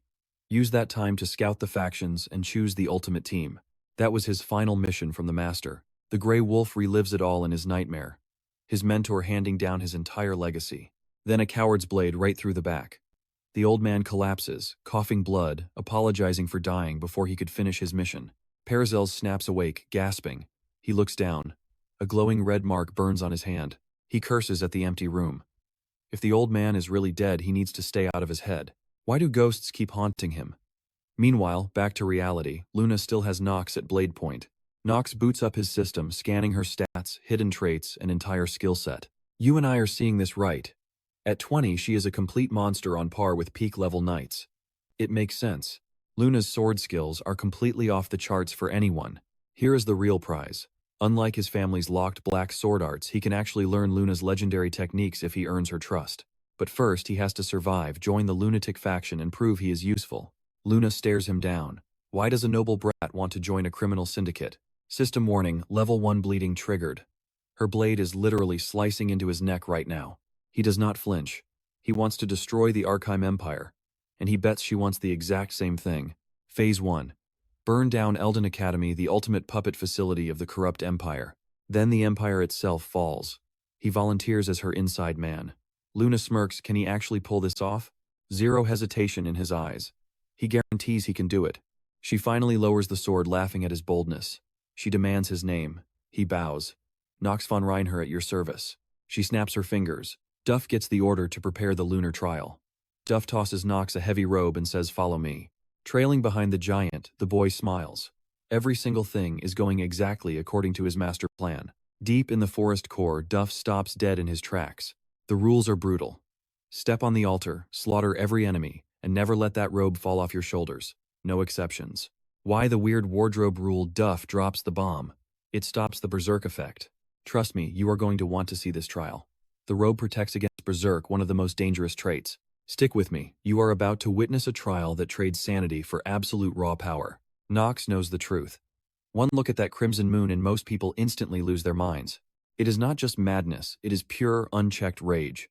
To survive this deadly test, 2 rules exist. First, soak in that red moonlight without letting the berserk curse take over. Second, slaughter the endless monster waves. The crazy part, the original game never explained how to actually survive this. Because in a normal hero story, who would ever actively try to join the ultimate villain syndicate? Nobody. The survival rate is a complete mystery. But Knox, he is fully confident he can crush it. Luna steps up, giving him a cold warning. Once this starts, there are only 2 endings. Survive and join Lunatic, or fail, and become just another rotting corpse. The young lord just smirks, telling her they will have to wait and see. Duff pulls out a blade, slices his own hand open, and drips his fresh blood right onto the altar's core. Boom, the ritual fires up, spawning an absolute nightmare of monsters. Knox instantly realizes he is completely outmatched here. Every single beast is a mid-tier chimera, and the sheer number of them is totally ridiculous. But he has a crazy plan. He literally rips off his protective robe. Luna just stares, totally shocked. Red alarms instantly flood his vision. That crimson moonlight just activated the berserk curse. The system warns his mind could permanently shatter. But pay close attention here, this is where the gamble actually pays off. The system confirms every single one of his stats, just multiplied by 1.5. Duff is freaking out, telling Luna that ditching the robe is basically suicide. He actually asks her if they need to jump in and stop this madness. Luna shoots that down fast. She says Knox clearly does not care about warnings, and honestly, whether he survives or gets ripped apart is not their problem anyway. But Duff reminds her about his bloodline. He is a Reinhaffer, son of the infamous Theo von Reinhaffer. If that monster of a father attacks Lunatic, they are totally screwed. Luna brushes it off, promising she will personally handle it if things go south. She asks him straight up, does Theo even look like a guy with an ounce of fatherly love? Duff backs down, deciding to just watch how this plays out. She is absolutely certain young Knox has a hidden strategy. Duff just nods along. The horde charges in, but the young warrior just starts tearing through them with lightning speed. To him, the entire world has turned blood red, exactly how the lunar trial was described in the original game's lore. He realizes his base stats are climbing. And the craziest part, his physical body is actually evolving, his height and shoulders, expanding, taller, stronger. He just hit a physical peak that absolutely leaves anyone else in his generation eating dust. Now pause right here. That berserk curse, it is the most deadly trap in this entire world. A deadly effect triggered only by the crimson moon. But he walked in fully planning to exploit it all thanks to his unbelievably overpowered hidden talents. The system chimes in his dual genius traits, completely cancelled out the madness of the crimson moon. He is rocking 3 legendary titles now: Genius in Swordsmanship, Combat, and Pure Mana Sensitivity. The system warns him, though the madness is only blocked for a limited time. To Knox, the math is simple. By this world's rules, his talent level is basically cheating, giving him every single advantage. Before they know it, he has butchered an insane amount of monsters. He activates Black Execution, slicing through the Chimera horde flawlessly. Luna and Duff are visibly jealous, completely blown away by his crazy combat skills. Suddenly another system alert pops up in his vision. Thanks to his Black Flame Ring artifact, stealing their energy just extended his lifespan by 2 days and 7 hours. He casually glances at Luna, joking that if she hates his fast progress, she should try getting a terminal illness too. His speed explodes. Now a single flash of his blade is cutting down huge groups of beasts instantly. A total massacre. Soon he is standing on a mountain of dead chimera. Covered in blood, he calmly asks Luna if the test is done. Just a few moments earlier, while Knox was busy slaughtering everything, Luna whispered to Duff that they had no choice. They had to accept him into Lunatic. Duff totally agreed, muttering that maybe 5 people on the entire continent actually share that kind of godlike talent. Back in the present, Luna shouts that he passed and can step out. But he ignores her. He just keeps ripping monsters apart. Did he actually lose his mind? Trust me, you will want to stick around, especially since Duff wants him dead. Stick with me because after painting the floor with monster blood, Knox finally returns. Now he and Luna are face to face. She calls it. The trial is totally over. And she admits Tio basically raised an absolute monster. Duff fully backs her up. Our boy is just happy he pulled it off while Luna finds him seriously fascinating. She tosses the robe over to Duff. Only the highest-ranking lunatic nobles get to wear this thing. The system flashes, confirming the new gear drop. The screen pops up showing he just bagged an official lunatic member robe. Duff hands the dark robe to Knox and he throws it right on. The lunatic conquest begins now. He realizes his new passive skill, Oath of the Moonlight, is going to be incredibly broken everywhere. Sure, it sucks that it only activates during the night, but honestly, who even cares? It boosts his raw attack power by 1.2 times. Finding that inside Lunatic's inner circles is basically hitting the jackpot. Checking his system stats, he spots an extra point dumped right into willpower. He literally squeezed every drop out of this run. They lock eyes for a heavy second, and she straight up asks if he wants something else. He fires back that no rookie has ever crushed the lunar trial quite as flawlessly as he just did. Because of that, he demands to be paid out accordingly. She cracks a smile, admitting he is not bad. A ridiculously bold rookie. Deep down, she wonders how long he can keep up this insane confidence. She orders Duff to grab something special. He walks back holding a stark white mask, an artifact Lunatic just got their hands on. They call it Moonshadow. Like the name says, this creates a perfect clone, making his new academy spy gig a whole lot easier. She gives him a look, asking if he is satisfied. Knox gives a slight bow, totally satisfied. He is hyped to finally have Moonshadow resting in his actual hands. The system pings, confirming he can activate the Moonshadow artifact to spawn a literal clone of himself. It prompts him to type his name, traits, and basic info. Now pay attention here. This is exactly why he rushed to meet Lunatic so early. This clone artifact is the ultimate cheat code. Now he can play both the hero and the villain at the exact same time. This one item completely breaks the game rules. He says thanks, addressing her properly as Captain Luna now. She warns him to listen up. Lunatic operates on a strict 5-rank system internally. Below the captain and vice captain, soldiers rank from 1 to 3. As a fresh recruit, he is starting right at rank 3. He nods. She orders him to stay on standby for his first mission, throwing in a sharp warning not to let her down. The second he leaves, she turns to Duff, calling the kid extremely interesting. Duff nods in agreement. He is honestly blown away that the boy survived the pure madness of that Crimson Moon trial at all. She completely gets it. Anyone who is not a flat-out genius usually dies in under 5 minutes.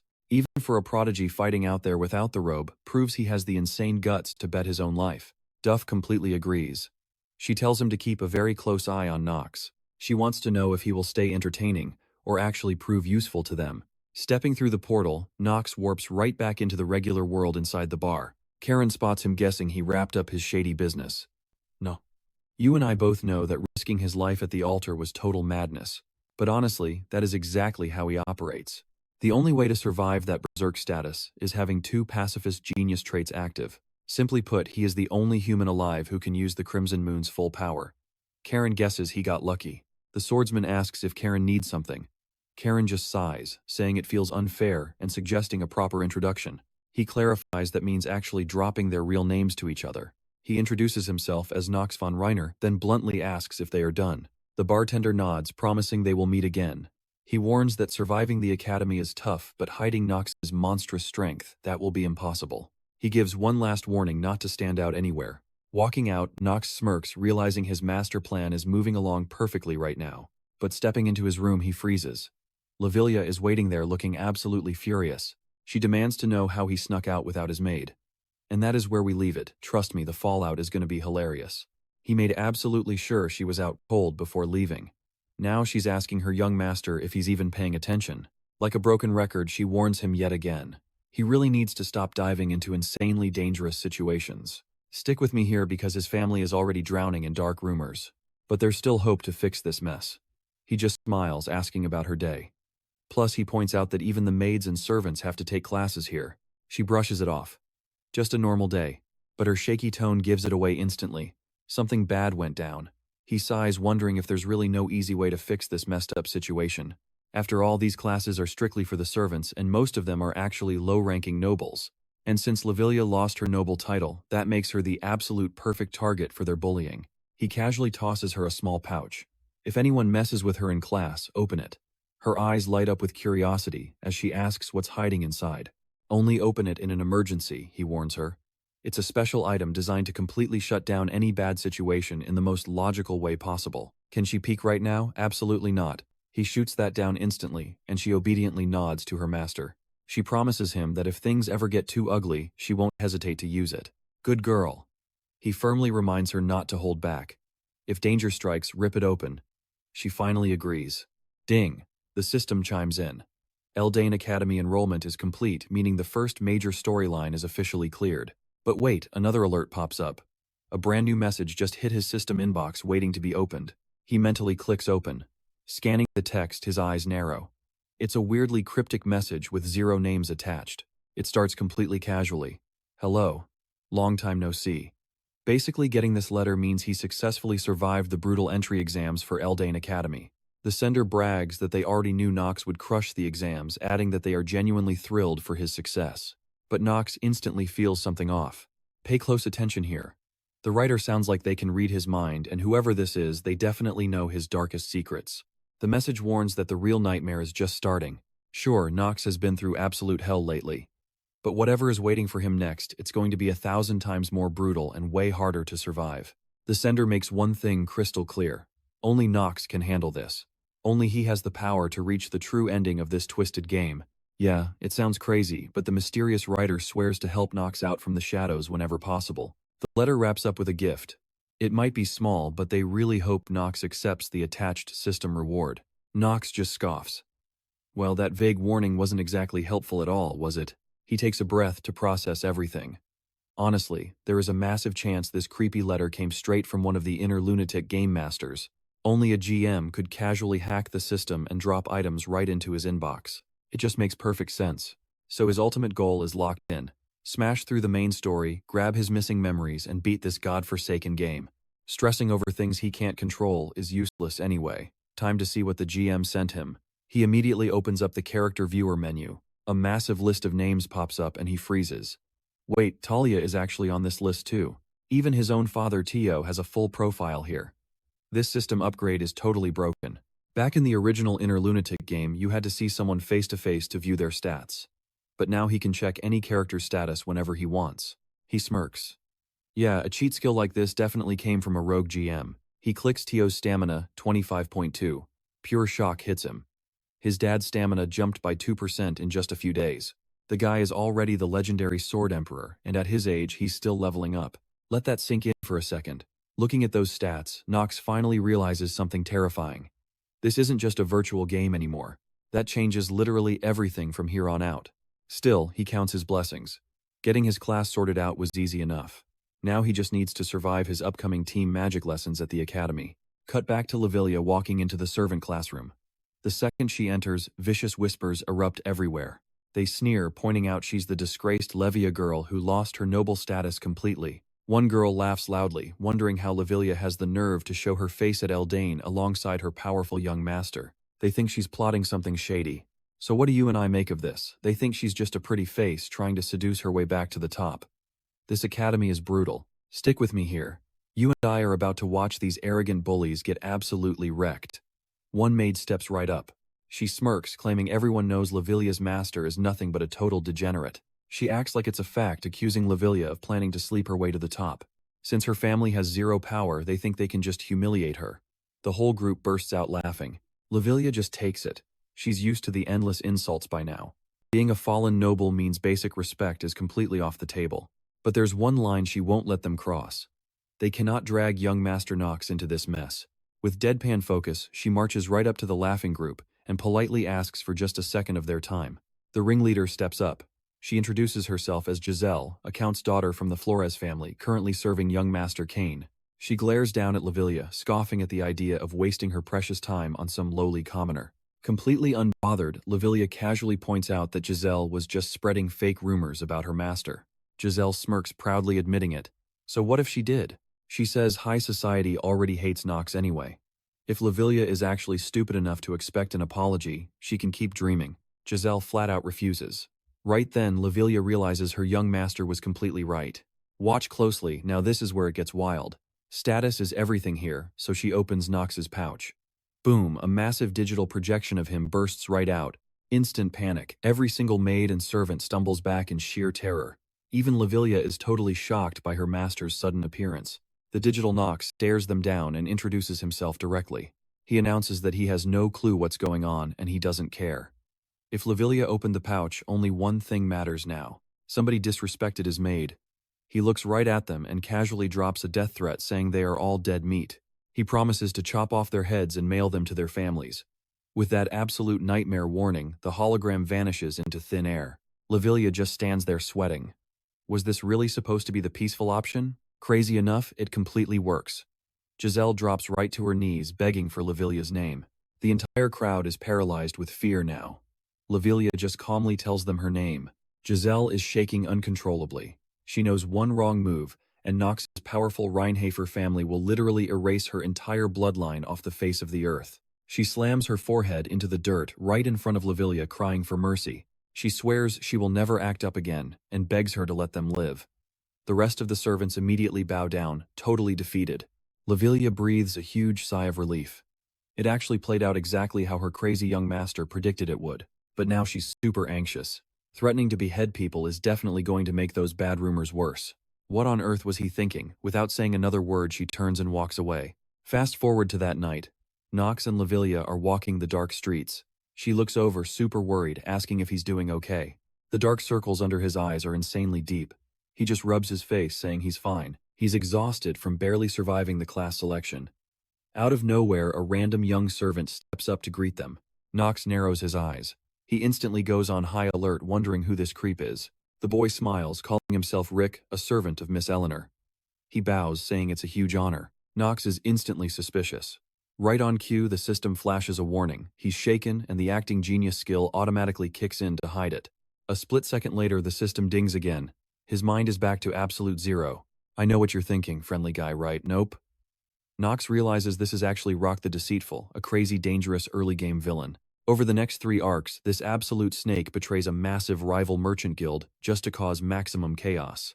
Even worse, he literally serves a demon and worships dark evil forces. This is the exact traitor who stabs Eleanor in the back. Knox knows the whole enemy of my enemy thing is total garbage here. He sees right through him. Rick is simply the absolute worst kind of trash. Getting mixed up with him means nothing but guaranteed disaster. Rick hands over a small box, claiming it's a super rare artifact from his mistress. Knox just stares dead ahead and tells him to get lost. Sure, he's a little curious about the loot, but he knows this is basically a poisoned apple. Touching it would be a huge mistake. Rick freezes in pure shock. He stands there completely stunned, trying to figure out why his perfect trap failed. Knox grips his sword, death in his eyes. And trust me, you and I want to see this fight next. Stick with me, watch. As Knox just walks away, Lavilia trailing close behind. She looks completely worried. His body is super frail, and she actually asks what happens if he just straight up collapses from walking too fast. Knox shoots her a look. Just how pathetic does she think he is? Well, she reminds him that recently he had chills, the flu, and freezing limbs all at once. Getting frustrated, she raises her voice. She honestly never imagined that anyone could actually be this ridiculously weak. He can't even deny it. But he reassures her that he's fine right now, promising he isn't going to just suddenly drop dead. She nods, though still totally uneasy. Lavilia points out the obvious: he is literally always at the center of every single disaster. He jokes that makes him pretty popular. But honestly, it's way deeper than just being her master. Knox actually saved her life once. Plus, anyone with that single-minded character trait, they naturally get super anxious the second they're separated from their master. Her curiosity takes over. She has to know why on earth did he act so hostile toward that guy just now. He pauses for a second. Is she talking about Rick? She nods, wondering if he was just being extra emotional. But he looks at her and tells her to listen very carefully right now. Keeping Rick around is terrible news. She starts wondering if this connects back to his whole past drama with Miss Eldane. Still, she totally trusts Knox. He wouldn't act like a jerk without a solid reason, and she knows there is one. She agrees instantly. She promises to keep Rick as far away as possible, just like he warned. Knox is already plotting the future. They need to keep Eleanor at a massive distance too, or they'll attract way too much unwanted attention. He warns Lavilia right then and there. From now on, they play it extremely safe. Now pay attention here. He walks into the lecture hall annoyed, wondering why his life is already testing him this much. Inside, the old professor drops a bomb. Today, the cadets are forming the permanent teams they'll be stuck with for an entire year. Oh, and they're doing team bonding exercises too. The professor claims the secret to a good party is mutual understanding. That sappy garbage instantly gets under our young master's skin. He realizes he was way too optimistic. He never actually considered that having 0 friends would become a massive survival problem in this world. The professor shouts to the cadets, "Grab the people you actually like, and form teams of exactly 4. They have exactly 30 minutes. Knox's brain freezes. This is literally an impossible mission. He's the Academy's biggest public outcast. Finding 3 people willing to join him, 0 chance. He slowly raises his hand. What exactly happens if someone just fails to form a team? The professor doesn't hold back. You get an F and you can't repeat the course. End of story, take notes. The professor barks that solo work is strictly forbidden. Knox just nods, but his mind is racing. What does an F actually mean here? It hits him. Graduating from Eldane is insanely hard, and a single F means instant absolute expulsion. Game over. He can't let that happen. Meanwhile, half the class is practically swarming Princess Penelope. Total chaos erupts as cadets scramble to lock in teammates. You and I both know what's coming, right? Knox is still stuck in his chair, sweating, trying to figure out how a total outcast makes friends. Some random guy slides up to Eleanor. He flexes, bragging about his hidden athletic skills, begging for a spot. A girl jumps in next, trying to bribe her with exclusive high-class family meals. But Eleanor, she completely ghosts both of them. Dead silent, she marches right over to Knox's desk. She glares and says it looks like he hated her gift. Then she drops the question, is he going to let her repay her debt? Or what? Knox stares blankly.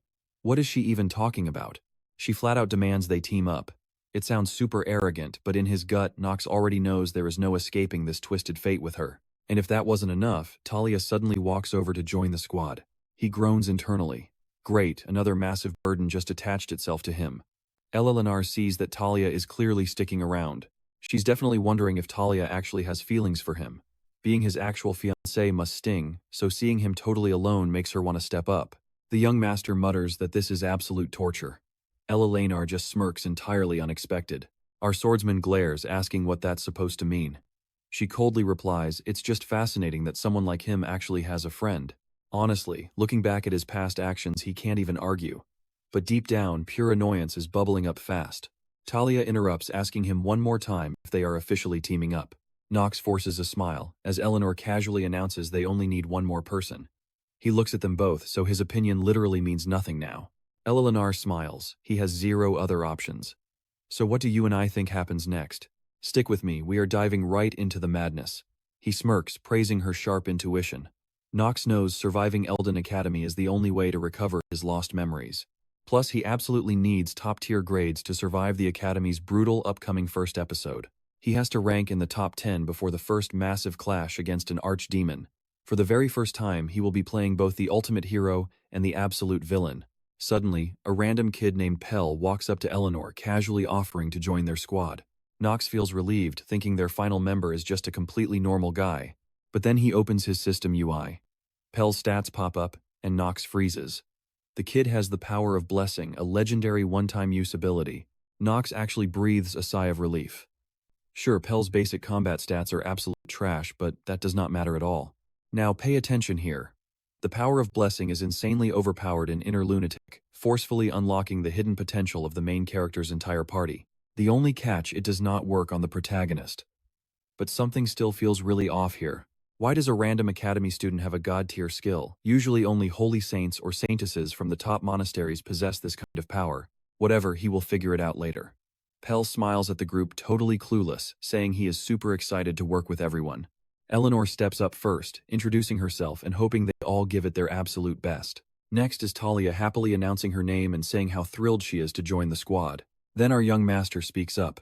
He skips the polite intro, basically telling them not to be useless dead weight and hoping they do not drag him down.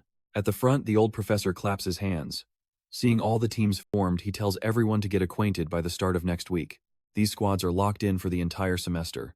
Class dismissed. As they pack up, Knox immediately mutters that the professor is a crazy old man.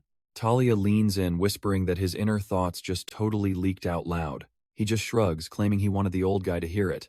Talia nervously warns him that cursing at teachers is a really bad idea. Walking out, he brushes it off since their team is already locked in anyway. Talia quickly chases after him, desperately asking to see his class schedule. She frantically waves her hands, insisting there is no special reason behind it. He rolls his eyes. It is painfully obvious what she really wants. But she keeps playing dumb, claiming she is just a little bit curious. He calls her bluff instantly. She is just trying to snipe the easiest classes for some free high grades. And he makes it crystal clear there is zero chance he is handing out that premium information. She furiously denies it, but he shuts her down cold. He will not let her sneak any free cheat codes out of him. Not happening today. Cut to the Academy 4th District Market. His maid Lavilia sighs at the massive shopping list. Eldane Academy demands insane gear, heavy grimoires, weapons, and huge stacks of expensive textbooks. She shakes her head, realizing this is exactly why broke commoners struggle to even survive here, let alone actually graduate. He brushes it off. Money is not his problem. In his mind, if you truly have the raw talent to survive this elite school, wealthy sponsors will be lining up to throw cash at you even if you are a commoner. Unless your skills are complete garbage, of course. Cash flow is rarely the real issue.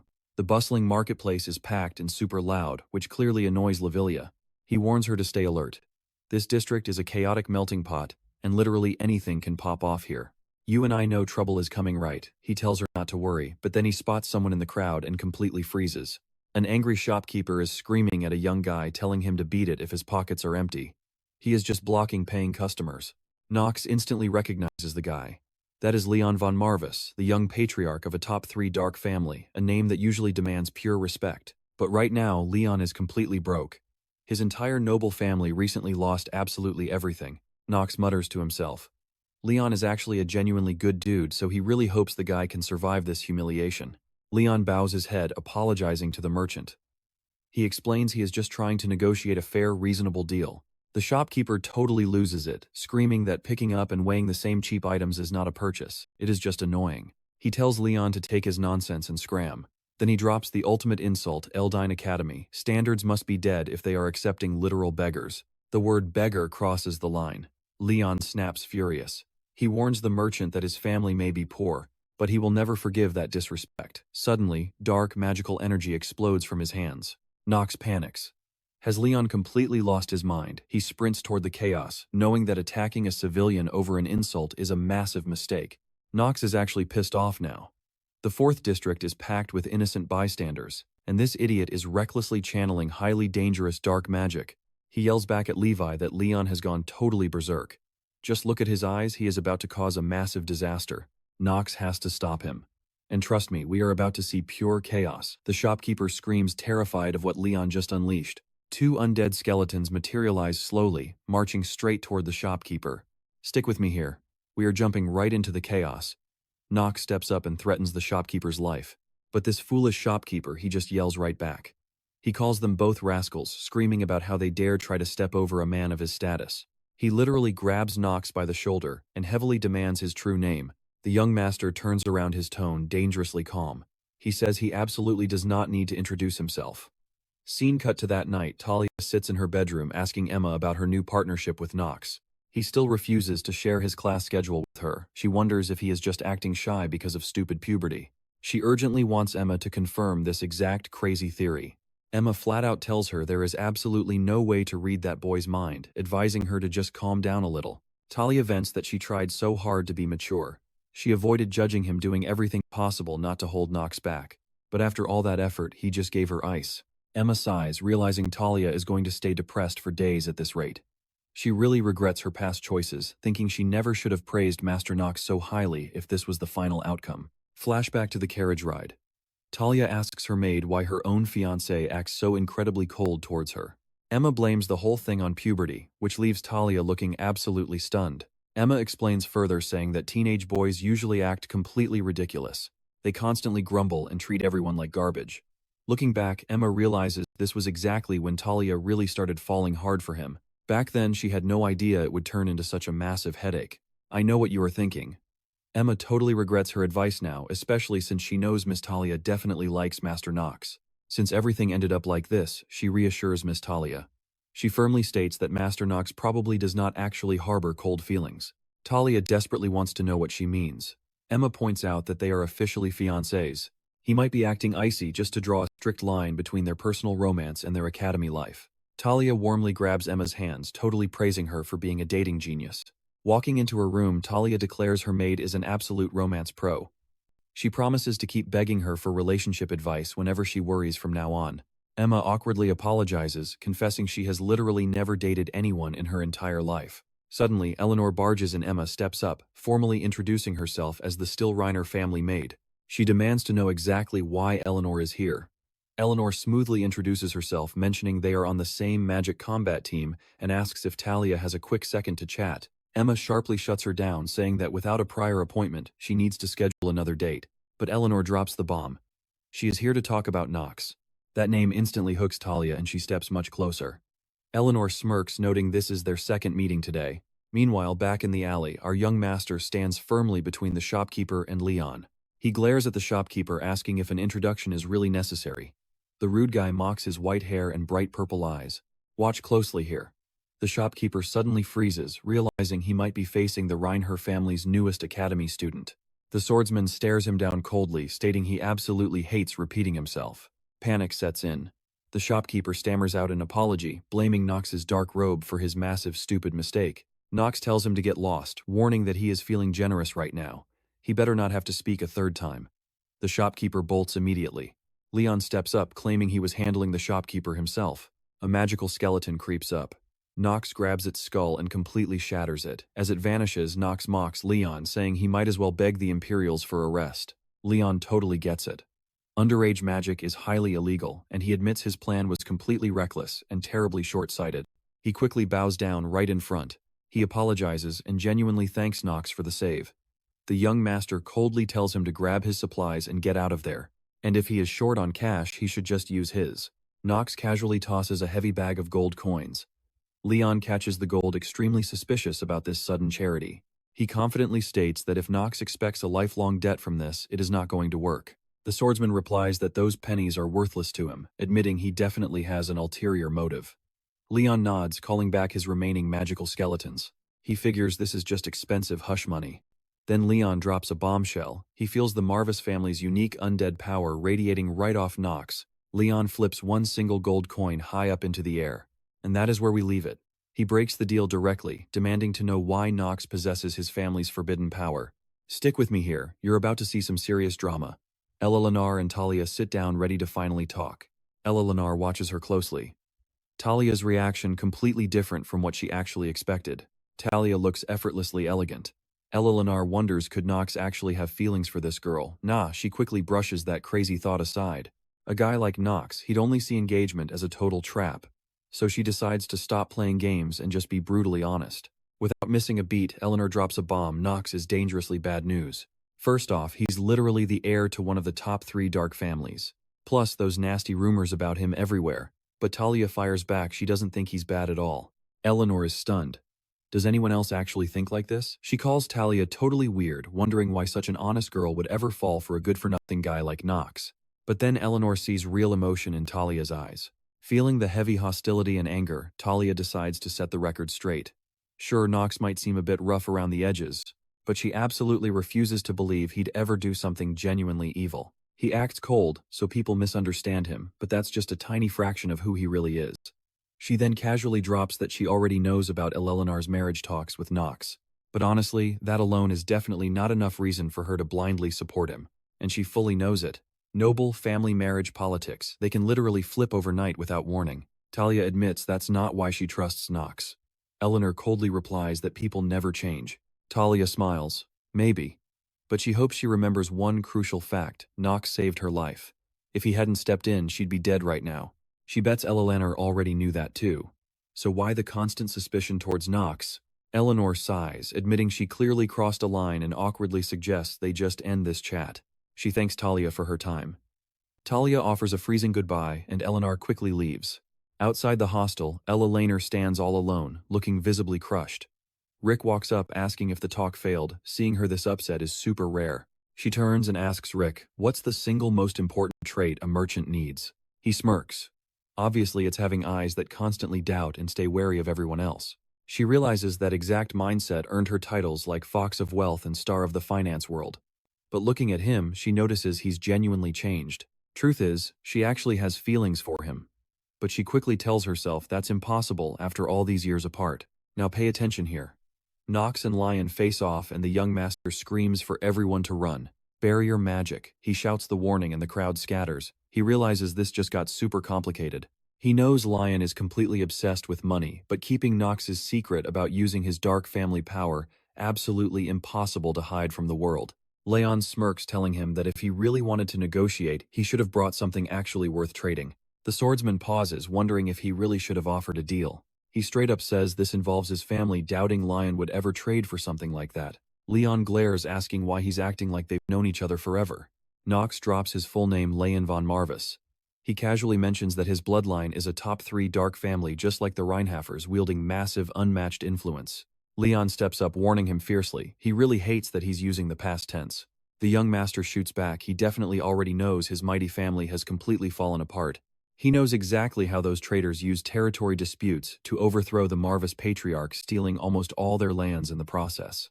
You see where this is going, right? Leon demands to know if he's using this intel to exploit his absolute thirst for revenge.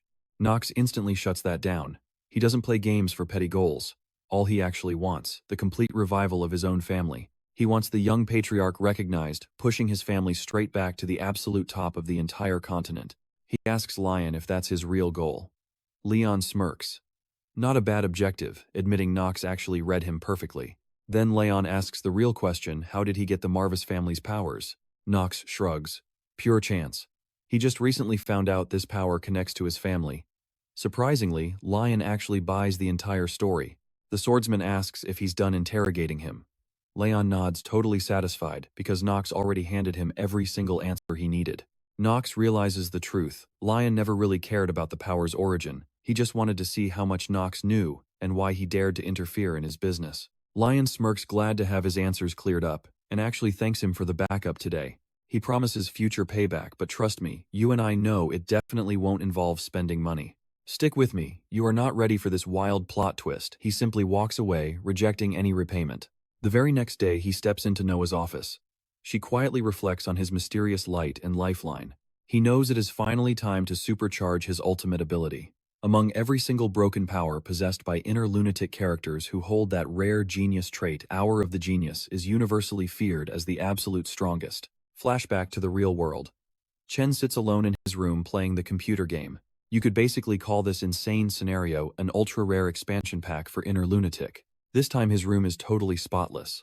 Suddenly a massive system alert announces he is the absolute first player to beat the game 10 times, unlocking a massive hidden trait. A huge notification pops up confirming his character has been granted the active skill Hour of the Genius. But there is a huge catch. The system warns this rare skill requires a character holding at least 2 separate and incredibly powerful genius traits. In the very beginning, this was just a game he truly loved. So he honestly had zero clue what nightmares were hiding inside that extra download pack. Without that lucky purchase back then, he would have been completely slaughtered multiple times by now. Honestly, just thinking about it sends absolute chills down his spine. Snap back to reality. Standing face to face with Noah, she openly admits his recent performance was absolutely incredible this time around. She straight up asks if his family has secretly been raising a monster. He fires back, totally shocked she would drop that word so bluntly, and asks if she thinks she crossed a line. Unfazed, she calmly replies that she stated plain facts. Stepping onto the floor, she questions how else to explain him butchering a massive ice troll without even flinching or breaking a sweat. Now pay close attention to this. She cannot understand why a guy with such insane god-tier skills was ever labeled as total academy trash, and she is absolutely baffled. She briefly wonders if the legendary Sword Emperor Teo just has terrible judgment of character, but instantly scraps that idea, because there is zero chance. He catches her deep suspicion. Honestly, he completely expects this kind of reaction considering the original Knox was an absolute walking disaster of a human being. Boom, he triggers acting genius. His nerves turn to ice, and the system confirms his total emotional control is flawlessly locked in place. Looking right at her, he confidently states that his past reputation should mean absolutely nothing to her right now, regardless of what happened. She smirks, agreeing completely. His insane talent is so thrilling that she flat out admits she wants to steal him away for herself right now. Shutting her down, he tells the dean that was incredibly inappropriate to say, and coldly promises to pretend she never even uttered those crazy words. He even calls her out for secretly polymorphing and trailing him. Genuinely shocked, he noticed she confesses to the stalking. She boldly challenges him, eager to see exactly how much longer he can keep his dark secrets hidden. Spotting a sealed letter in her hand, he instantly knows his massive reward has arrived. She hands it over, explaining this is exactly why he was summoned. Can you believe the sheer luck of this drop? It is a legendary skill, strengthening scroll, capable of massively boosting his abilities, and it is insanely rare. Playing dumb, he denies knowing it. She holds it out for him. Without missing a single beat, he steps right up and eagerly snatches the precious scroll. A sudden jolt zaps his hand. Was that real magic, or just his imagination playing wild tricks? He brushes it off as pure adrenaline. Suddenly the system flashes brightly, confirming his brand new artifact and throwing all the glorious details right onto the screen. Scanning the basic item details, the system officially announces that the epic skill strengthening scroll is fully unlocked and ready for activation. A glowing prompt hovers in the air asking to use it. He smashes accept. Given the monumental choice of what to upgrade, he instantly locks his target on Hour of the Genius without any hesitation. The artifact burns away. The system happily confirms that his ultimate skill upgrade is 100% complete. Since he managed to grab this god-tier item so ridiculously early, he unlocks crazy bonus effects. His power gets completely doubled, plus the active timer for Hour of the Genius is miraculously stretched out to 10 whole minutes. Hour of the Genius is notoriously hard to level up. Being an utterly broken skill from the start, finding any method to buff it is basically a miracle. Luckily, burning this exact epic scroll was one of those miracles. Scoring this crazy loot so early is the absolute ultimate jackpot. Watching him closely, Noah asks with a smirk if he is satisfied with the results. Alarm bells ring. He knows getting any deeper involved with her is dangerous. He nods affirmatively politely, excusing himself if they are completely finished. She lets him walk casually, dropping a huge hint that he must be exhausted from saving that student earlier. The gig is officially up. Hiding his heroic rescue of Eleanor from that dark walker is totally pointless. Playing it cool, he shrugs it off as an accident and begs her to ignore it, stating he hates unwanted academy attention. She agrees, sending him to rest. That wraps it up, but do you really think his dark secret is actually safe with her? Absolute chaos is about to erupt. Stick with me here. The professor demands total focus, reminding everyone they are the Academy's ultimate hand-picked elites. Their endgame isn't just becoming some basic knight or mage. No, their true mission is hunting down and subjugating every single demon in existence. But to pull that off, they need to get up close and personal with these terrifying monsters. Since they're totally clueless, he orders the class to pump their raw mana straight into a caged imp to break its will. Our young swordsman steps up to the cage, analyzing the exact suppression method the professor just laid out for them. But something just feels completely wrong. According to the original plotline, this demon-taming lesson shouldn't happen until their second year. His instincts are screaming that this is a trap. The professor barks his orders, condense the mana right into the palm, then force it violently into the target. He gives him a strict 15-minute time limit. But in his head, the professor is certain that even the legendary Reinhaffers will fail. There is absolutely zero chance a rookie expects to face a live IMP on day one. Any normal freshman would fall for its mind tricks and end up totally brain-fried. Professor Ross is ready to teach him a brutal lesson. Watch closely now. The professor suddenly sees the demon grabbing its head, literally bowing down to the floor. He screams, demanding to know what the hell is going on. Nearby, Talia turns and promises Emma this won't happen twice. It is not just the demon. Knox's insane aura floods the minds of every single student. One girl mumbles about feeling totally overwhelmed. Another kid hallucinates the taste of sweet pie while someone else panics, feeling her actual consciousness slipping away. Talia keeps apologizing to Emma. Meanwhile, our young master casually raises his hand, asking to swap out his broken IMP. He casually points out that he hasn't even done anything yet, but the monster is already shaking in pure terror. Professor Rash loses his mind, screaming. The swordsman just smirks, mocking the teacher for making such a massive racket in class. Roz demands to know how Knox instantly crushed the IMP's will. Knox repeats that he literally didn't lift a finger. Stunned Ross looks completely pathetic, openly admitting he feels like a total idiot for missing such unbelievable god-tier talent right in front of his eyes. The professor praises this insane potential, offering him what sounds like a once-in-a-lifetime opportunity. Ross practically begs, giving him the chance to become his absolute top student. Knox narrows his eyes at that title, realizing this guy probably just wants to use him as a free assistant. A random kid mutters how incredibly jealous he is that Knox just secured Ross's top spot. I know what you're thinking, he takes it right. Nope. He rejects it flat out, calling this prestigious title nothing but glorified slavery. Professor Ross completely snaps, screaming at him for throwing away the offer. He furiously demands to know what Knox is thinking. The rest of the class is still recovering from the mental shock. One girl stares amazed, he's standing perfectly fine, completely obsessed with knowing his secrets. Flashback to a few hours ago, walking down the gallery, Mr. Vernon warns Professor Raz that this white-haired kid is terrifyingly strong. He swears that Knox is an absolute monster, but Ross totally brushes him off. He argues the kid is just a freshman, and judging him early over a few lucky achievements is foolish. He tells Vernon to stop hyping up these arrogant new rookies. Vernon snaps back, calling him dangerously close-minded. He reminds Ross that even the legendary Dean Noah specifically warned them about Knox. He thinks to himself, Knox has absolute god-tier potential. Honestly, what else even matters when a kid is personally recognized as the ultimate prodigy by one of the legendary Four Sages? The stubborn professor declares he needs to see this power for himself. Once he verifies it, he will finally drop the whole damn issue. Snapping back to the present, Professor Ross is visibly shaking in shock at the rejection. He aggressively demands to know why anyone would toss out an opportunity this massive. The whole class thinks he's lost his mind for skipping out on assisting Roz. The man is literally the highest authority in magic education.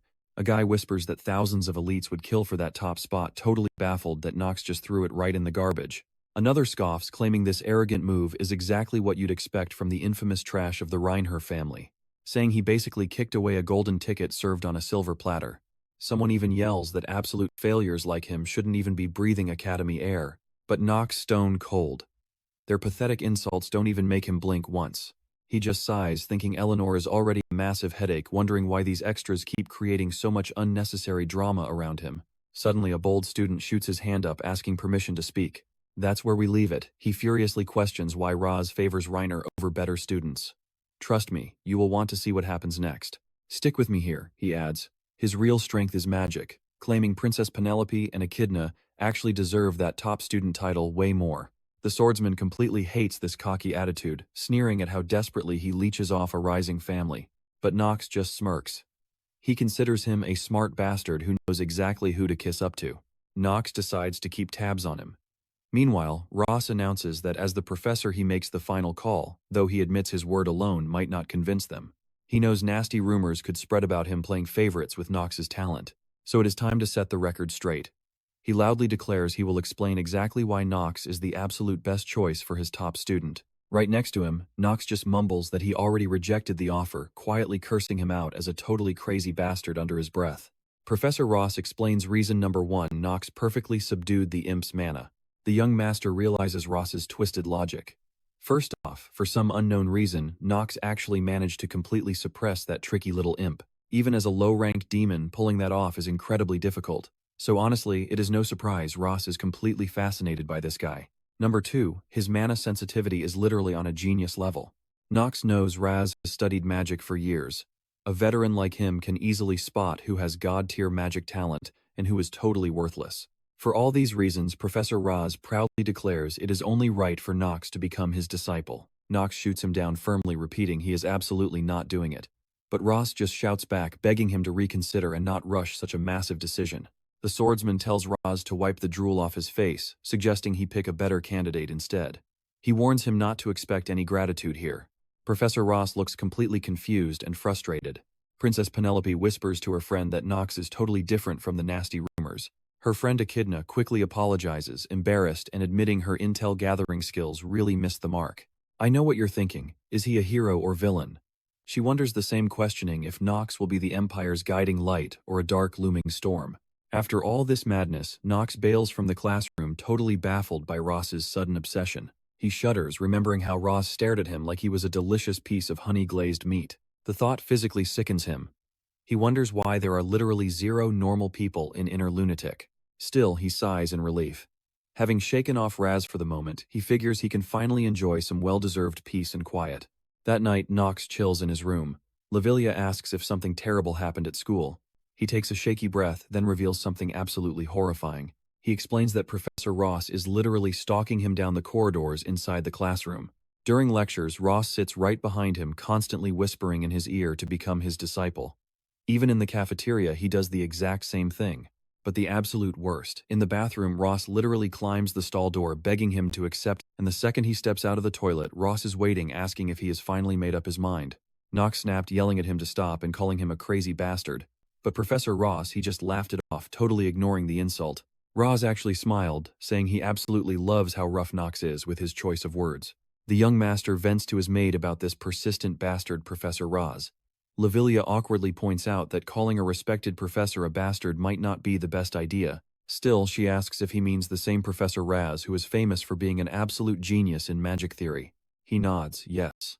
She frowns, saying this stalking behavior sounds completely different from his public reputation. She always thought of him as a respectable teacher, totally baffled by why he would act so crazy. Knox admits Ross is decent, but he remembers the guy's hidden dark side. He is completely obsessive, wildly paranoid, traumatized, weak-willed, and totally cold-hearted. He sighs, saying those exact toxic traits are the real problem here. Now pay close attention because the vibe completely flips.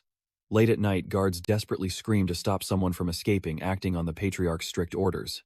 Another panicked guard yells at his squad, reminding them they absolutely cannot let Master Garen inside that room. But Master Garen just keeps walking toward them, a dripping, blood-soaked sword gripped tightly in his hands. Garen smiles coldly, telling them this is way too harsh and definitely not how a father should treat his own son. After ruthlessly slaughtering every single guard outside, Master Garen kicks open the door to find Tio and Rodwell calmly waiting inside. Rodwell is paralyzed by fear, unable to move a muscle. He desperately wonders how Garen got so insanely powerful in such a short time. Teo coldly states he never expected Garen to return to the Reiner family. Garen just chuckles, asking why he even needs a reason to visit his own home. Tio questions if this bloodbath is really his home. Garen just smirks, warning his father that time is practically up. And honestly, you and I both know a massacre is coming. Tio glares back coldly, saying it is none of his business. Stick with me here. Garen warns his father that a lurking demon is waiting for him to weaken, ready to devour absolutely everything. Tio snaps back, does it sound like he wants that, but Garen doesn't care coldly, demanding to know where he hid that sword. Not just any blade. Garen aggressively repeats his question about the first Patriarch's sword. He demands to know exactly where Teo hid the Stormbringer of Jean von Reinhaffer. Teo goes completely ballistic. How dare his son casually drop Jean von Reinhaffer's sacred name? He thinks his son has completely lost his mind. But Garen brushes it off. Respect useless.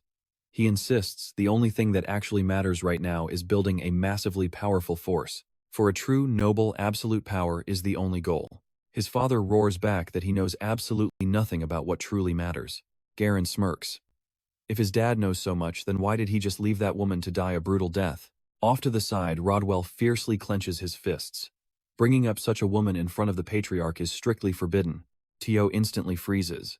Did he really just call her that voice icy cold? He warns Garen that he has completely disrespected his own mother.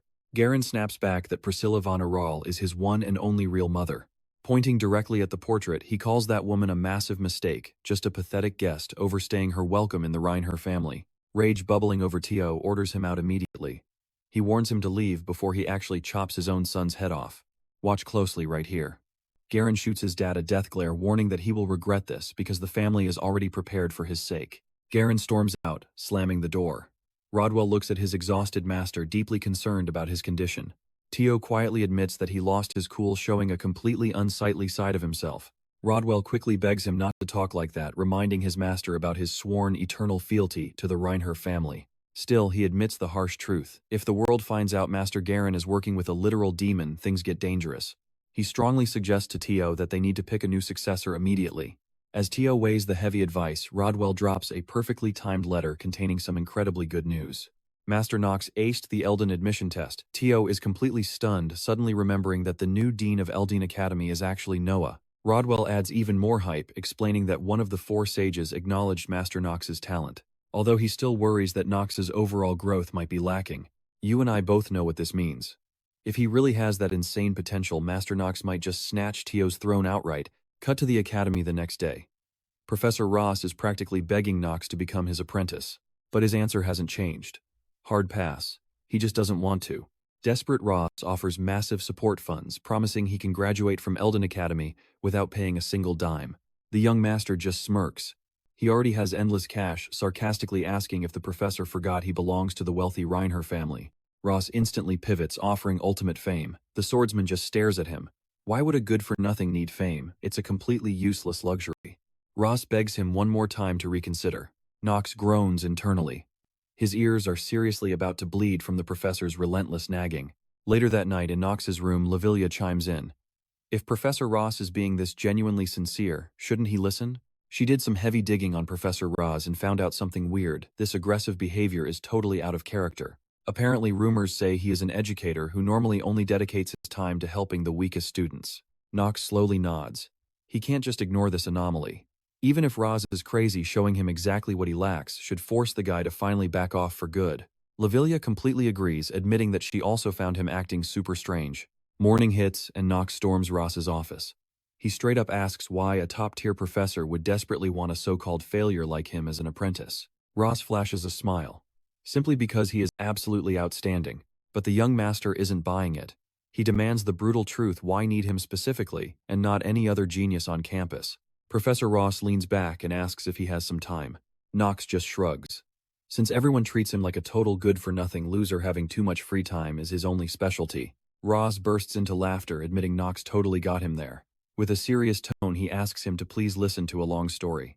He slides over a cup, promising Knox will love the premium herbal tea he bought directly from the rival merchantry guild. Trust me, you'll love this twist.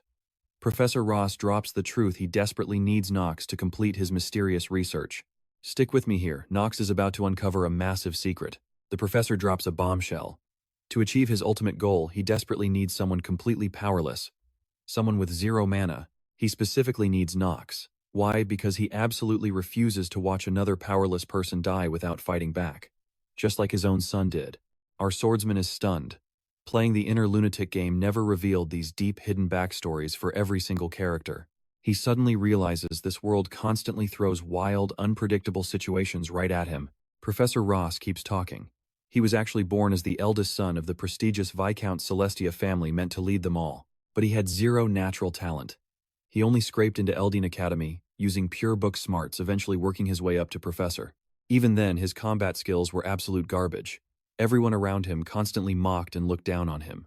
Acing written exams meant nothing. The disrespect was brutal and endless. So he buried himself entirely in his research to survive that crushing insecurity. Pushing past the hate, he secured his professor title and even found a wife. Yet still, nobody gave him an ounce of respect for his incredible academic achievements. His groundbreaking work, his brilliant thesis, stolen, published under someone else's name, while the entire academy treated him like absolute dirt.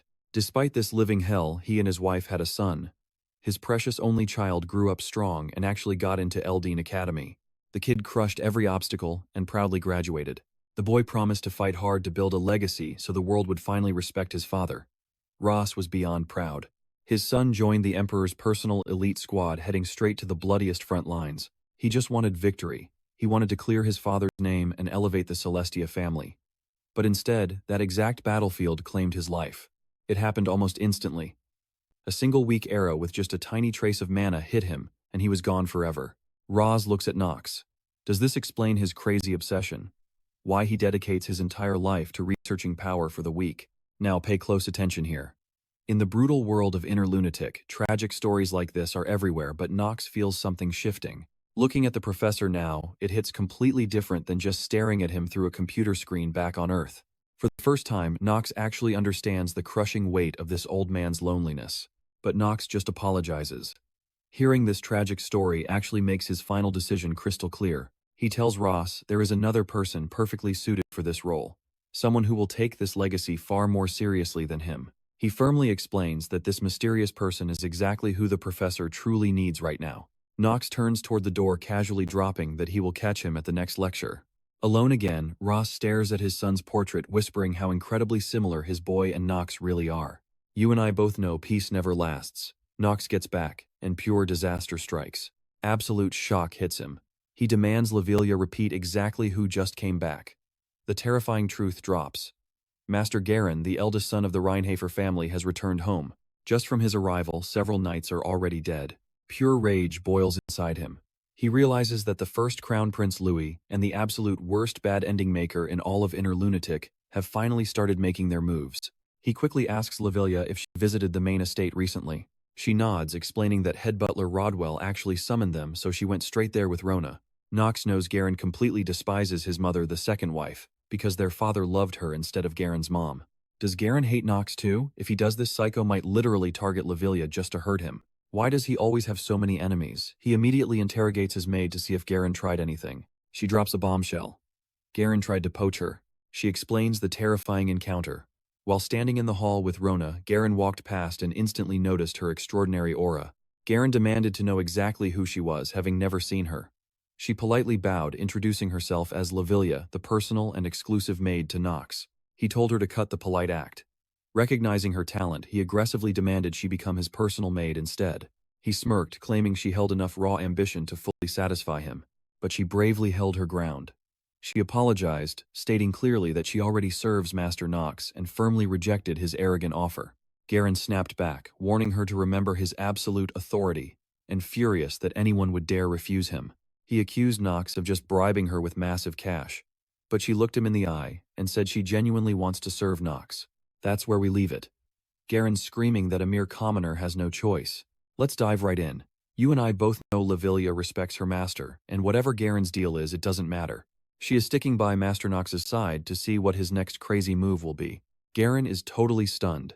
He cannot fathom why she would serve a brat like him. Thinking she is completely crazy, he offers triple her current pay. She politely shuts him down. Meanwhile, our young master knows he has cash, but the real chaos hasn't even started. He cannot exactly spend a fortune yet, but losing Lavilia is not an option. So he promises to match Garen's crazy offer. Knox tells her he will triple her wage too. He tells her to just focus on work. Then she suddenly bursts out laughing, quickly apologizing while he stands there confused. The swordsman is totally lost. Did she really just laugh at him? Is she leaving for Garen? She quickly clears the air, saying it is nothing like what he is imagining. She promises she is not joining Master Garen and her current pay is fine. But he still demands answers. She casually says it is a secret. Knox immediately orders her to spill the truth.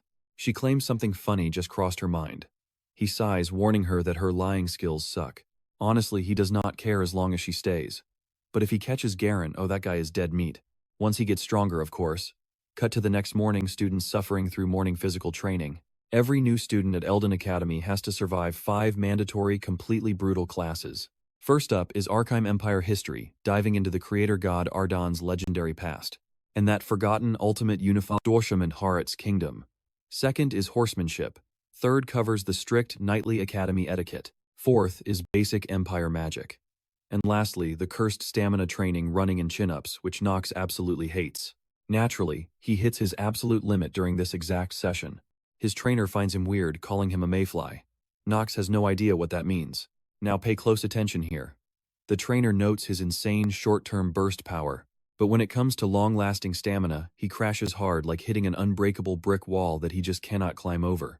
The Eldane Academy instructor's sharp eyes caught it perfectly. He is spot on. Thanks to his terminally ill trait, Knox's stamina is hard-capped at exactly 15, which is literally half the maximum possible limit. The swordsman snaps back. Aren't instructors supposed to encourage students instead of dropping depressing facts? The trainer apologizes for being blunt, but warns him seriously. If he keeps moving this recklessly without pacing himself, he will literally shorten his own life. Knox nods, keeping that grim warning fresh in mind. His heart is already on a ticking countdown right now. The system chimes and his lifespan is plummeting fast because of that illness trait. Super annoying. What he misses is Pericillus creeping right behind him, watching his every single move. You and I know Knox dominated the admission test, so Pericillus the Grey Wolf is totally confused why he is hiding his stamina now. He suspects it connects to Knox playing the useless trash role. Knox flashes a fake smile, calling him an annoying bastard. If they clash again, he promises to beat him to a pulp. Post-class, he hits the marketplace in a cloak, bumping into Rick. Totally unexpected encounter here. Rick recognizes him instantly. Knox is actually seething internally, wondering why this game-destroying jerk is here. Rick smiles warmly, acting like an old friend greeting him. He says it's been ages. But Knox knows Rick's true identity. Household's Denfer, a legendary bad-ending trigger, rivaling Prince Louis von Arheim. Knox immediately pulls up the guy's system profile data. This guy eventually crushes rival merchants and backstabs Elanar. Basically, he is the ultimate walking red flag to avoid. The young master questions if he was the one delivering that previous gift, demanding to know his real business. The system flashes a sudden warning about his acting genius wavering. Rick just plays it cool. He claims he was just surprised seeing a powerful Reinhard noble wandering around the streets without a single servant. Knox bluntly tells him to mind his own business. Rick laughs, calling their reunion fate. He offers to help carry his shopping bags, claiming he has absolutely nothing but free time right now. But we know better, right? The swordsman highly doubts that is the only mission his rival family gave him. You and I are jumping right into the chaos. Rick casually mentions that great nobles usually ignore servants who bend the rules. But Knox isn't buying it. He knows this shady guy approached him for a specific reason, and he needs the truth now. The young master glares, warning he hates people who talk too much. Rick just smiles that creepy smile, promising to keep it in mind. Cut to the Academy hostel. Eleanor's maid finally hands over those secret documents she desperately requested. Right on top, a picture of Knox. She stares at it, completely confused about why this arrogant guy actually saved her life back then. After all, the Reinhaffer family literally never interacts with the Ravelin family. If he wanted a reward, he would have taken Professor Vernon's offer, but he completely rejected it. She knows exactly how the youngest Reinhaffer son acts, and playing the hero just isn't his style. One thing is absolute fact. His entire personality changed after resolving that crazy missing child forest incident, but why, she has zero clue. Plus, she's noticed Rick acting incredibly suspicious lately in the shadows. He's quietly gathering people inside the Merchant Guild, though she doubts that servant can actually achieve anything. Closing the file, she stares out the window, remembering the terrifying day her father exploded just because she argued with Knox. His harsh words echo in her mind. He told her to surrender everything if Knox ever demanded it. Now watch this carefully. Back in the market, Rick is actually helping Knox haggle with the local shopkeepers. He casually advises that blowing money on a high-grade orb for basic magic classes is totally useless. Why? Because once he hits his second year, the Academy literally hands out a better one for free.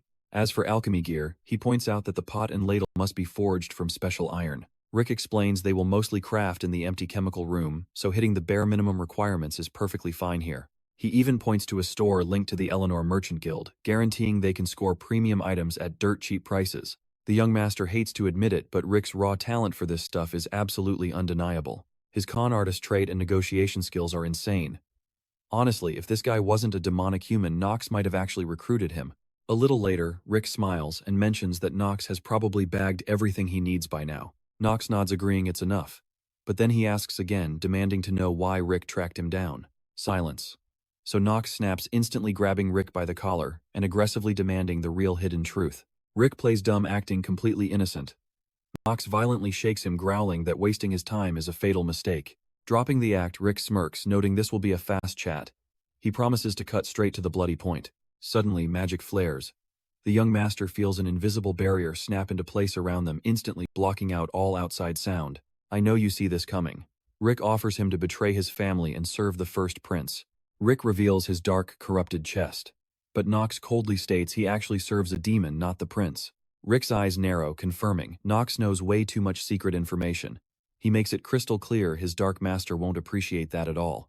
Knox mocks him, asking if his master can actually grant his wish. Rick smirks, absolutely confident that he will. The young master just hopes Rick won't regret this. He coldly promises that one more insult against his family will mean instant death. Rick chuckles, assuring him he will definitely remember that threat. With that settled, Knox turns and walks away. Out in the dense forest, Vernon gathers his loud students, announcing that their outdoor class is finally starting. A student whispers, asking if this is the same crazy instructor from day one. They secretly call him the bald guy. An innocent kid frantically warns everyone to watch their mouths. He explains the crazy logic.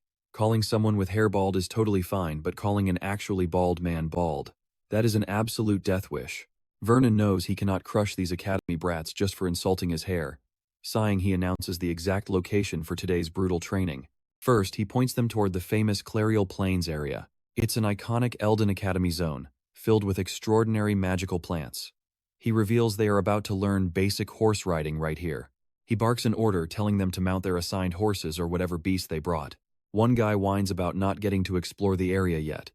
Meanwhile, a girl gasps, noticing some rich kids brought their own personal horses. Panic sets in. Some of these kids have never ridden. A girl complains, wondering why they came to the elite Eldane Academy, just to take basic riding lessons. But failing means expulsion. Trust me, you will want to see what happens next, because Knox brought his legendary horse Carl to the field. Alright, you and I are about to jump straight into absolute chaos. Professor Vernon orders his students to mount up and hold on tight. He watches Paracelsus closely, noticing the kid is already a total natural in the saddle.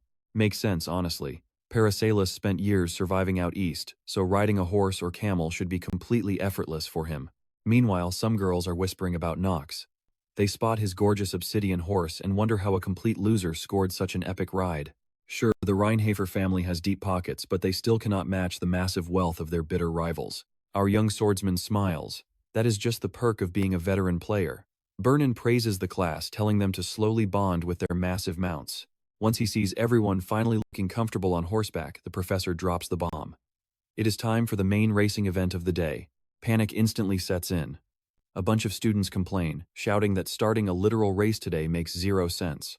One guy even cries out that his crazy horse just tried to kick his skull in. Absolute madness.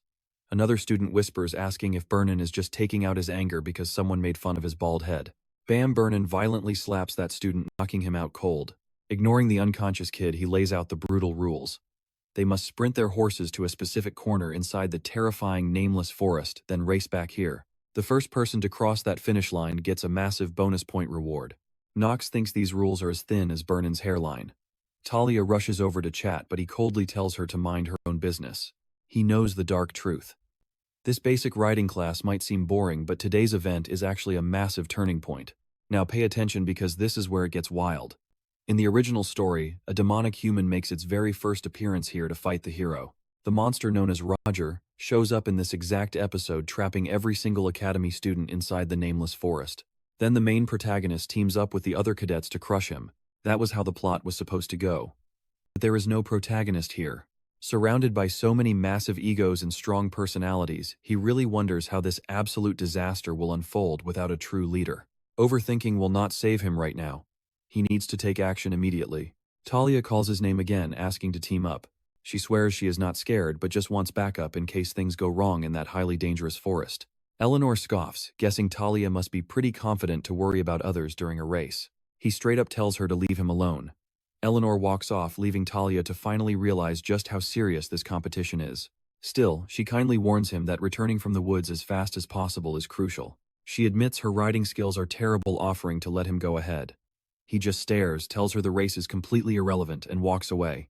She watches him leave, super curious about his weird warning. Suddenly, Vernon screams that the race has officially started, and horses charge forward. An arrogant noble boy yells out, swearing he will never lose to dirty commoners who just touched a saddle today. Right at that moment, the system violently alerts Knox. His mana sensitivity genius activates. A hidden magic circle suddenly lights up. The students gasp in shock at the glowing ground. You saw that coming, right? Our young master screams that it is teleportation magic, warning everyone to freeze unless they want to die. Flash. In a split second, every student vanishes. Waiting on the other side is a massive, incredibly powerful demonoid monster. The beast roars, declaring his time for bloody revenge has finally arrived. Rewind a few seconds. When that fatal circle activated, Knox desperately warned them to stay completely frozen. Moving like lightning, he leaped off his horse, yelled at Carl to survive, and watched his loyal servant sprint away from the glowing trap. Boom! Everyone gets ripped through space and dumped into a dark, unknown forest. One girl groans about a massive headache, while panic spreads through the confused crowd. The cadets look around, completely lost and terrified. Meanwhile, Knox knows for a fact this was a highly advanced teleportation spell. He studies the ground. This magic is nothing like Dean Noah's flawless spells. It is wildly unstable. The royal princess marches up to him, demanding to know what the hell is happening. He just mutters that he is trying to analyze it. But one terrifying fact is crystal clear. Dangerous outsiders have completely hijacked the Academy's riding event. Echidna steps right into his face, screaming at him to explain himself. If he knows something about this trap, he needs to spit it out immediately. He glares down at her coldly, telling her to remember her place. She is not the actual princess, so he owes her absolutely zero explanations today. Eleanor steps in, calmly asking to confirm his theory. Did he just say this was hostile teleportation magic? He nods in agreement. She stares, wondering how he knew. So what do you and I make of this? Talia still thinks it might just be a twisted professor's secret test. Unlikely. Stick with me here. The students are terrified this meat will kill them, but Knox casually tosses some herbs into the mix. Suddenly, the color completely shifts. He turns to the panicked crowd. He just used that specific plant to completely wipe out the poison. It is the Crimson Rake plant. It literally deletes the venom of any mid-tier monster. And yeah, that massive horned boar definitely counts. One girl gasps, remembering she actually read about this. Then Princess Penelope steps right up to him, demanding to know how. The Reinhaffer family is filthy rich. They never starve. So why does he know wilderness survival tricks? Knox just shrugs. He plays dumb. He completely ignores her question.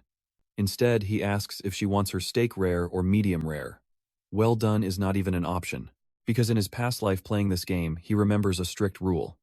Overcooked meat goes straight into the trash. The rich aroma of roasted meat fills the air.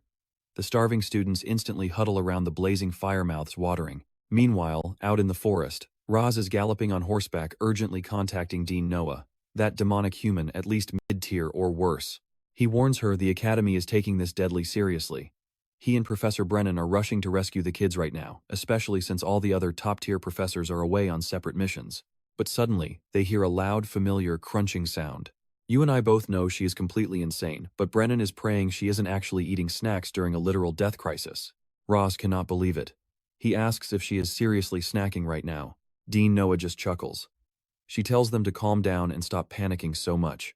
She is absolutely confident the kids will return to the Academy without a single scratch, but she drops a dark hint. If these were second-year students, things would be fine.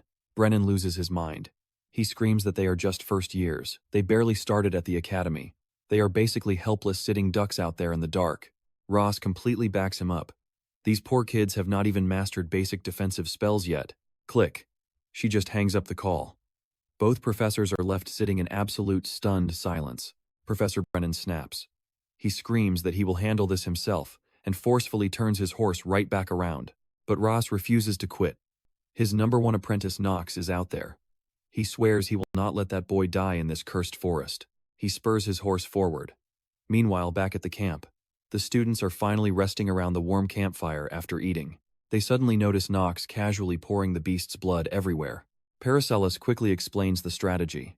If you spread the blood of an apex predator, the weaker trash monsters will be too terrified to even approach the camp. It is a classic survival tactic used back in the East. He reminds everyone that the absolute most dangerous time for travelers is right after the sun goes down. Princess Penelope walks gracefully toward Knox. She softly thanks him for keeping everyone alive today. I know what you're thinking.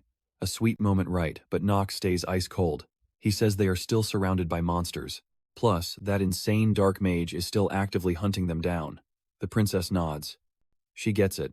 But the simple fact that 0 students have died today, that is entirely because of him. She then gently asks him to please overlook Echidna's terrible attitude. The princess admits the truth.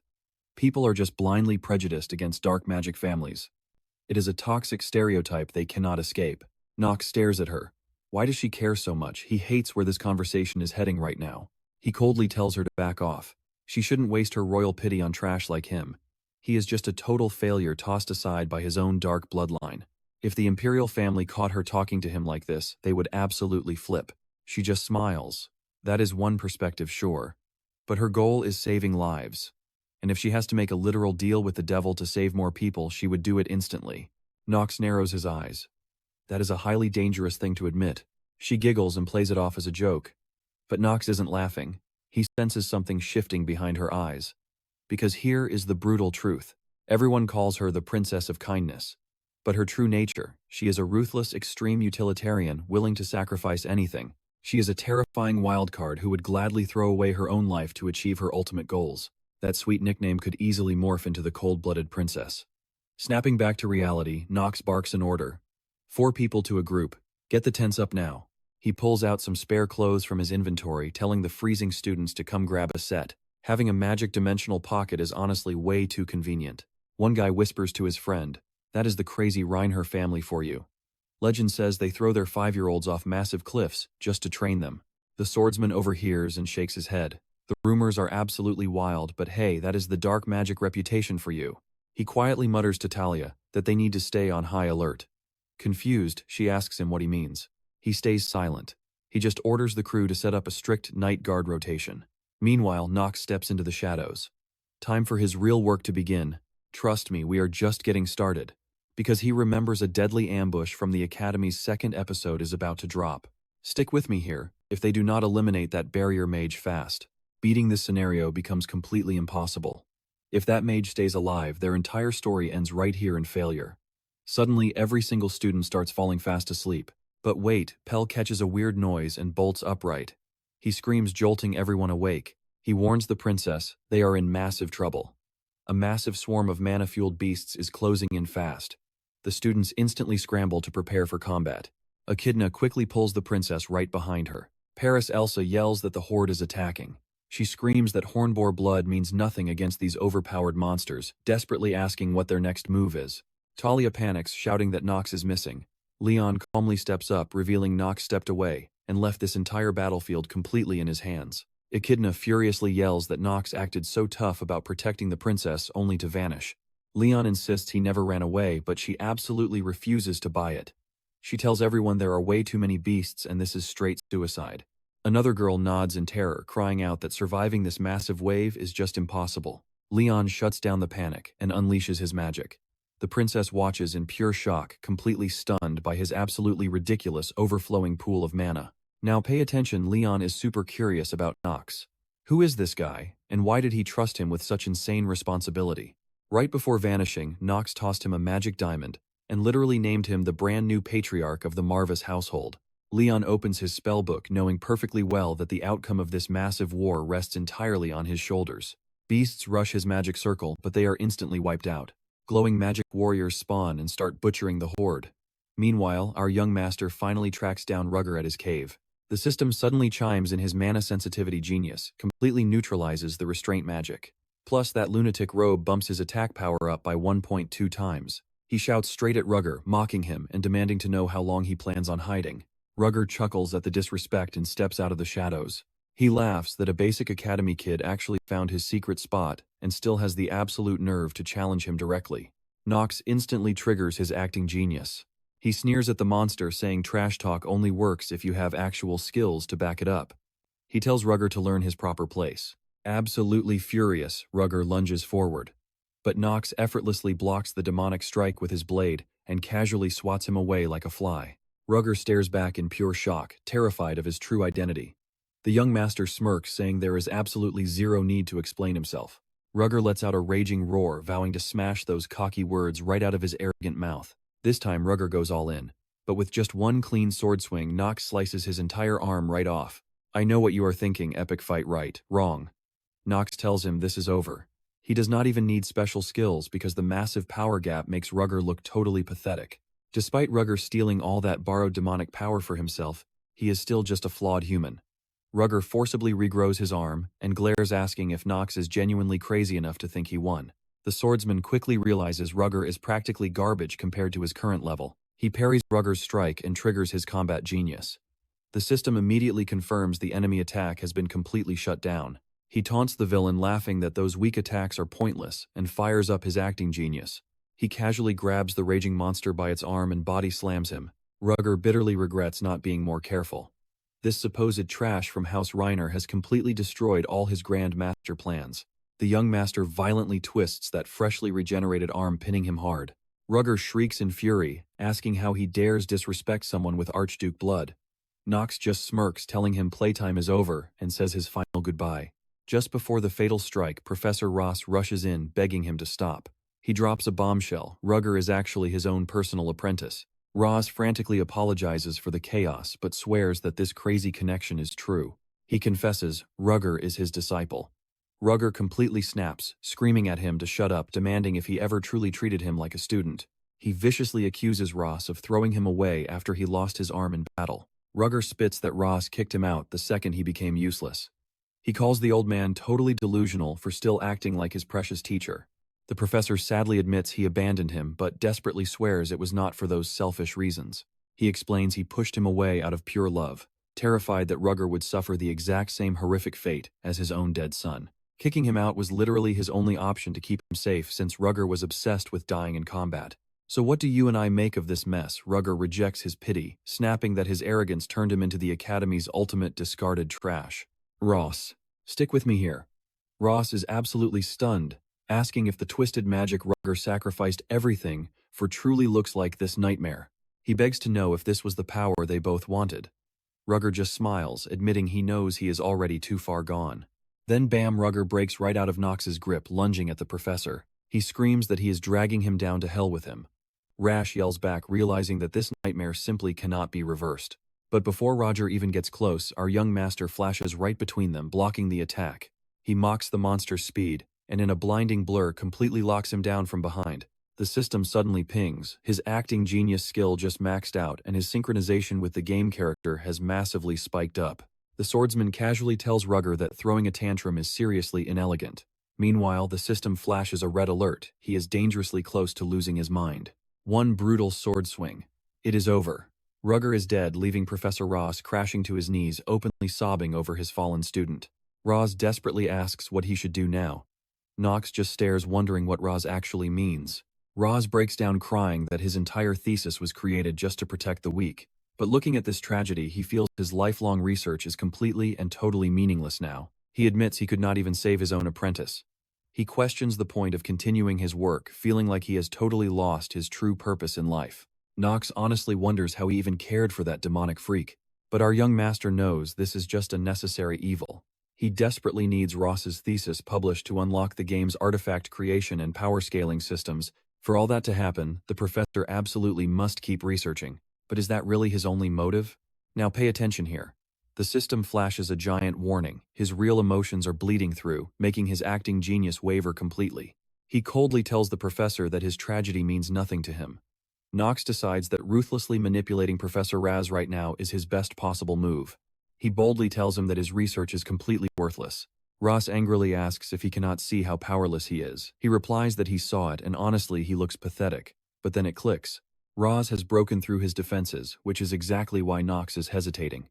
Every single word Ross says is actually hitting him hard. Dropping the act, the young master admits to Ross that he is naturally lazy, begging him not to give him too much heavy lifting. He also drops a truth bomb: he actually hates tea and prefers coffee. Plus, he does not care about getting rich, and fame means absolutely nothing to him. Professor Ross looks completely baffled, asking what the hell he means. The swordsman firmly states that Ross's research is special, guaranteeing its immense true value. Deep down, he thinks a hardcore gamer like himself might actually envy Ross for helping people. He briefly reflects on the genuine love existing in this broken world. Knox drops down to his knees, confidently telling the professor that he will become his absolute best apprentice. Ross is left completely speechless. The young master realizes the professor's dependable back looks exactly the same as it did through his computer screen. It is just him and Ross, a truly unorthodox genius. You feel that emotion too, right? He wonders if he can truly match this man's greatness, crying silently for his son in the pouring rain of this nameless forest. Meanwhile, over on the battlefield, Leon's magic is absolutely shredding through monsters. Paracelsus mutters that Knox is definitely not the only crazy one around. He points straight at Leon, utterly baffled by what on earth is happening with those undead. These things are on a completely different power tier from normal zombies. They just feel terrifyingly different. The princess tells Echidna that seeing an undead army with this kind of insane strength is just incredibly hard to believe. She admits the Dark families are capable of pure destruction, a fact that still blows her mind. She hates to admit it, but rumors about the Marva household making a comeback are completely true. She firmly adds that they will definitely remember Lion's face. Echidna bows to her, promising to keep a very close eye on his future moves. Leon clenches the top-grade Mona crystal, thinking of Knox, who gave it to him. He openly admits that without this epic cheat item, there was zero guarantee he would have won today. To Leon, it genuinely feels like Knox can see the future. Out of nowhere, Professor Vernon crashes in, demanding to know if everyone is okay. He literally grabs a kid's collar, frantically asking if anyone died. The princess assures him the students are perfectly fine, but notes that someone just left the battlefield. He nervously apologizes to the princess for his late greeting, blaming it on the rush. He desperately wants to know exactly who dared to walk away. She reveals it was Knox, though she doubts he is in any real danger since he is literally the only reason they survived this long. And that is where we leave it. Vernon is shocked, but Leon proves it, showing everyone that the monochrist Knox gave him was their ultimate lifesaver. Paracelsus jumps in. Knox sorted the tents, the rations, everything. He literally carried the whole team. Stick with me here. What if the Academy's biggest loser is actually an absolute legend? I mean, sure. He chased women, acted like total garbage, and treated the servants like literal dirt. One kid whispers about Knox brutally bullying Eleanor's servant in some dark alley. Another even hints he swings both ways when causing pure trouble. Vernon just sighs. So many complaints about this wild, white-haired brat. Then he remembers the magic barrier is completely gone. Fact is that demonic transport circle and the barrier, they could only be shattered from the inside. How the hell did that happen? There simply was not enough time for Ross, especially with his weakness, to fix this entire mess. Next morning, office time. Knox dives into paperwork, activating his ordinary acting skill. The system locks it in zero hesitation, because after that massive incident, he basically had to become an apprentice. That exact night, while everyone was trashing Knox, Professor Ross showed up beside him, dropping the truth about his epic victory. Back in the present. The system flashes a quick warning: ordinary acting mode is fully engaged. Professor Ross strolls right into the office, grabbing his hand and literally blowing on it. Super creepy, yes. But Knox strictly needs Ross's research to unlock the future artifact system.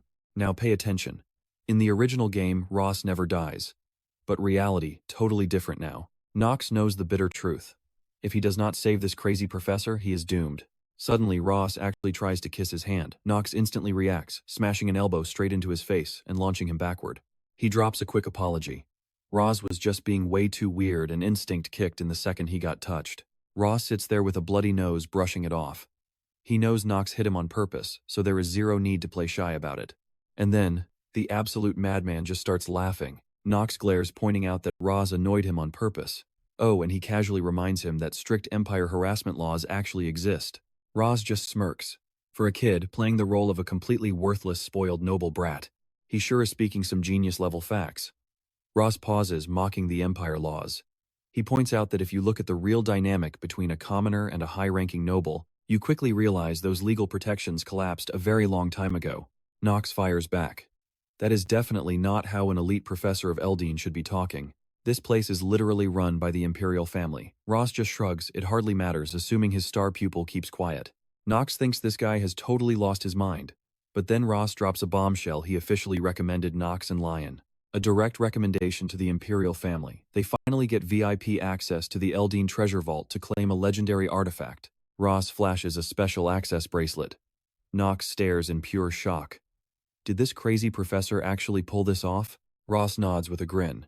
He reminds Knox that he can be insanely persuasive when needed, pulling some strings for his absolute best student, Child's Play.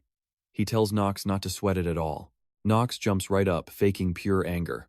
Pressured, who said anything about feeling pressure? Since Ross went through the massive hassle of securing this insane gift, he will gladly take it. Ross chuckles. The kid looks way more hyped than when he first became an apprentice. You and I both know this is a massive jackpot. Knox finally steps foot into the legendary Academy vault. He looks around. This sacred place is strictly co-owned by the Imperial family and the rival household. Sure, countless god-tier weapons sit here, but Knox already knows exactly which artifact breaks the game. Grabbing this specific item right now, his power scaling is about to completely explode through the roof. Suddenly, Eleanor steps inside. She scoffs, saying she never expected a guy like him to crack open this elite vault. Guess he found a competent master after all. Knox just brushes her off. She can believe whatever she wants. He knows Eleanor, a respected rival merchant, is tagging along. He just prays she does not drag him into unnecessary drama. She snaps back. If he thinks she is being stingy with her donated artifacts, he is absolutely dead wrong. She fully intends to pay him back for saving her life. Knox just sighs. She always makes things so complicated. Did Professor Ross explain the exact rules? She grabs a heavy set of keys, unlocking a massive door. So which item is his? Knox gets super hyped and mumbles his choice. She looks confused and asks him to repeat it. Does she seriously want him to say it twice? She frowns. Why on earth would he pick a dusty old antique? Then again, rich boys love weird hobbies. Hand it over first, then we talk. And trust me, you are not ready for what this thing actually does. Stick with me here. She stops him cold, demanding a test to see if he is actually worthy of taking this rare item. He just stares back, saying nobody warned him about this. She smirks, claiming it is her right, as the donor, especially since her merchant rival basically has full control over the entire Eldane region now. Bam, she triggers magic out of nowhere. But he recognizes it instantly, space teleportation. He saw this exact move a million times playing the game. She expects him to be shocked. He just shrugs, telling her he has survived way crazier things than a simple teleportation spell. She gestures for him to sit down. He calmly agrees, and the two take their seats. No more stalling. She wants the test to start immediately. He realizes she is forcing him to earn the artifact, but figures this is just a basic formality that will be over in a flash. She asks again, why did he save her? He blinks. Is this the test? She snaps back that she makes the rules here. He sighs, repeating that he already gave her the answer to that exact question. But she cuts him off, dropping a huge warning: lies absolutely do not work on her. This sudden attitude ticks him off, but then a missing memory clicks in his brain. In Inner Lunatic, the acting genius trait literally lets a person see through any lie. That means Eleanor is not bluffing at all. She is telling the absolute truth. He blatantly tells her she is being a huge pain in the neck. She glares, pointing out he already said something exactly like that earlier. He scrambles for a plan. She smirks, noting how incredibly frustrated he looks right now. He shuts her down instantly. He tells her to shut up, calling out her fake excuse about wanting to hand over the artifact personally. She completely brushes that off. She insists that dodging her questions just means he walks away with nothing but empty hands today. He realizes coming all this way just to lose the item is a massive risk. Now, watch closely, this is where it gets intense. Backing out would make her super suspicious, so he has to face this threat head on. Making a bold choice, he finally answers her burning question. He looks her in the eyes and says saving her was strictly necessary for him. Why, he flat out admits he needs her for his grand plan. Naturally, she pushes back hard, demanding to know every single detail. He coldly replies that she has no right to know that much. Undeterred, she practically begs to ask just one final question. The young master gives her the green light. She brings up that past ballroom incident, asking if he only saved her out of pure guilt and lingering debt. He hits her with a solid no. Shock flashes across her face. If it was not about the past, then she really is just a pawn in his current scheme. What on earth could that possibly mean? He firmly states he is telling the truth, and her skill already proves it. She warns him that keeping secrets is dangerous. He fires right back, saying she has no room to judge him. She mentions the rumors about him changing, but she refuses to buy it. Sure, he saved her life, but the awful words he said back then still haunt her. He simply tells her to think whatever she wants. That icy reaction completely catches her off guard. He doubles down, saying she is totally free to hate and blame him forever. Her feelings are her own, and he really does not care. He makes it crystal clear her hatred will not alter his actions or his path. Honestly, he needs things to stay exactly this complicated between them. He stands up without hesitating. Since he finally got the artifact, he announces this little chat is over and heads straight for the door. Watching him walk away, she realizes he actually changed. Later in her room, sipping tea, her mind spins. Why on earth did he pick that specific artifact when there were way stronger options available? Sure, it is decent, but definitely not top tier. Rick chimes in, completely confused about why a frontline knight would ever need a magic orb. You and I both know he is plotting something huge. She just cannot wrap her head around why he passed up much better gear. Epic swords, rare elixirs, high-grade armor, he ignored all of it for a dusty orb. She highly doubts he just did this to win her favor.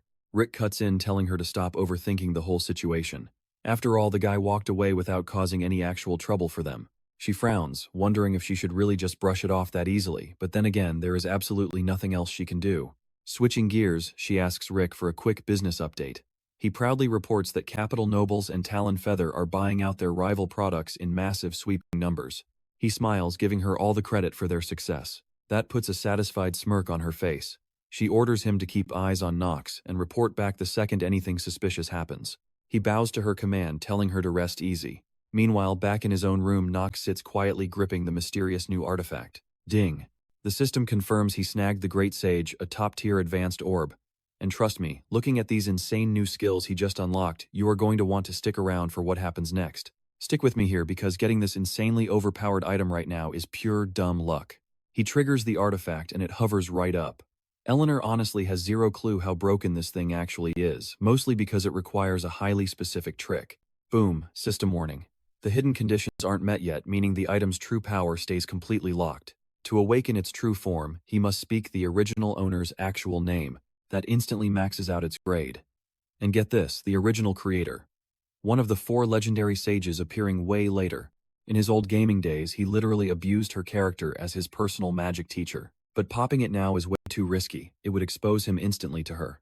For the early game, the base level stats are more than enough.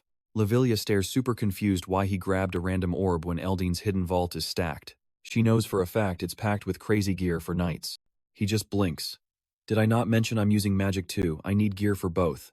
Her jaw practically hits the floor in pure shock. Knox just laughs it off. Yeah, he completely forgot to drop that massive bombshell on her. She is visibly stressing out, totally panicking about his sanity. Mastering 2 different combat paths at once is basically asking for a death wish. It's not about doubting him. He just shrugs. If he fails, he'll just leech off his rich family's endless bank account and live a lazy life.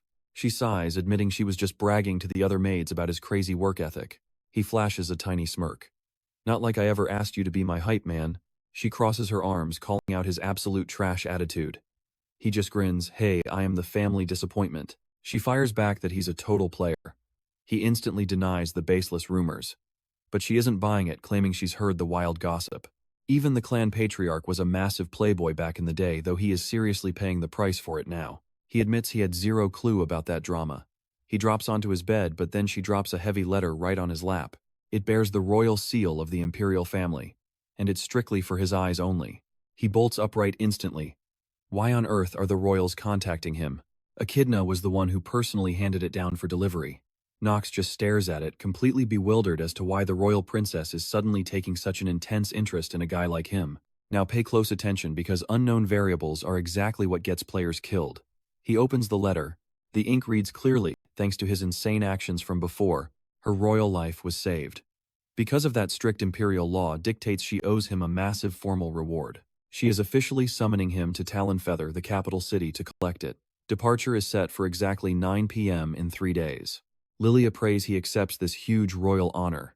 But Knox points out the obvious flaw: the princess is dragging a dark clan member straight into the light capital. What kind of twisted reward is this? She begs him to remember the brutal ongoing war between dark and divine families. She whispers that this screams absolute death trap. She begs him to skip it, the risk is way too high. But Knox knows the royals, if they want him they'll force a summon anyway. He commands Lavilia to stay behind. He knows exactly what Emperor Esteban's heavily guarded stronghold looks like. Talonfeather is run entirely by the divine family. You and I both know what that means. Stepping inside is literally suicide for a dark clan. He genuinely can't believe the princess is dragging him into this nightmare. He mutters under his breath, questioning her actual endgame. Flashing back to his inner lunatic gameplay, he recalls a few critical survival rules. Rule 1 was maximizing whatever random main attribute the system blessed the player with originally. If you roll Combat Genius, your only viable route to survival is mastering the blade. Roll Mana Sensitivity, and you are hard-locked into the Mage class. Then comes the second massive problem, the in-game factions. Players are forced to pick between violently opposing factions and somehow grind out actual meaningful results to survive. Knox finds himself sitting directly across from the princess as their royal carriage heads towards the capital. She asks what he wants with her. He plays it cool, claiming a nobody like him has absolutely zero business with royal blood. She pouts, telling him that kind of talk actually hurts her feelings. Meanwhile, Knox is busy analyzing the game's power factions. The top dogs are the Imperial faction led by her versus the Radical faction, which happens to be entirely controlled by dark bloodlines just like his very own family. And finally, so what do you and I make of the Merchant faction? With unlimited gold, they literally buy the fate of the entire continent. Every single side plays by their own twisted, ruthless rules. Stick with me, you're about to see why the Dark Reinhaffer family and the royals absolutely hate each other. He doesn't know every single detail, but the bad blood is legendary. She smiles, warning him he's entering the lion's den. Is she just testing him? Probably. But playing the role of a arrogant good-for-nothing means he simply can't back down from a challenge. He apologizes bluntly, making it crystal clear he's not thrilled about this royal field trip. She just laughs it off. No need to panic, she says. She claims she's only dragging him to the capital to properly reward him for everything he has done. Yeah, right. He calls out her obvious lie. She chuckles, caught red-handed. Finally, the massive palace gates loom ahead. What exactly does she want from him? Stepping out of the carriage, a young guy immediately approaches, smiling, saying he was eagerly waiting for their special guest to arrive. He greets the princess, calling this a happy little surprise. Meet Prince Louis, her older brother, and absolute royalty. Knox steps up, introducing himself as the youngest Reinhaffer, delivering a perfectly polite bow. Penelope narrows her eyes. Wasn't her brother supposed to be deployed to the northern warfront? Louis shrugs it off. Orders got cancelled. Plus, he had to stick around to play host for such an incredibly important visitor. He'll definitely inform the Emperor about this, and he's really hoping to see Knox around often. Our boy respectfully agrees out loud. But inside, he is completely disgusted. Being near this absolute lunatic is making his skin crawl. Because Prince Louis isn't just the first prince, he's the only royal standing, higher than Penelope for the throne. Now pay attention here, this guy is the notorious bad ending maker. Knox and the princess stand frozen outside as Louis and his servants walk away. Echidna steps up asking if she's okay. Penelope waves it off, she's fine, just a little thrown off guard by that encounter. She glances over at our young swordsman, guessing he must be pretty shocked too. She tells him to head inside so they can talk privately. He quietly follows her lead. Knox is busy calculating. The toxic dynamic between Penelope and Prince Louis, exactly like it was in the game. Whatever happens, he is going to milk this and survive. Later, he's staring at the ceiling thinking about tomorrow's supposed massive reward. For now, he just needs to catch some sleep. He mutters he'll be fine. I know what you're thinking, cue the crazy assassin's right, well just wait. Suddenly a noise, he bolts upright, gripping his sword. But nobody breaks in. Instead, there's just a quiet, polite knock at his door. It's Princess Penelope. Her voice drops to a whisper asking if he could let her in. He gets up and swings it open. The princess and her maid are just standing there. He asks why she's visiting this late. She cuts him off. Standing out in the open corridor is basically a death wish. Without even waiting for an invite, she walks right in. Echidna follows, saying Penelope has a serious proposal. Echidna guards the door. The imperial palace has way too many spies lurking around. The princess gestures for him to sit. He obeys. He looks completely stressed out. Why would she risk coming here in person right now? Wait, he definitely has a bad feeling. Taking a breath, he listens. She promises to be quick, but she needs him to swear to one very specific, dangerous thing. If he answers wrong, he might never set foot in Eldane ever again. Actually, scratch that, he'll never return to the Reinhaffer estate. Using her royal authority, she orders him to operate in the shadows.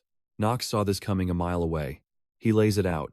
She needs a meat shield to handle the first prince, keeping her hands clean from the Dark family's mess. He knows exactly what he is, a convenient tool. She wants to use him as her personal chess piece. She coldly agrees. But Knox fires right back. If she thinks he's just gonna roll over and obey, she is dead wrong. Morning arrives. He steps into the royal court, bowing respectfully to greet the reigning king. King Esteban looks awful.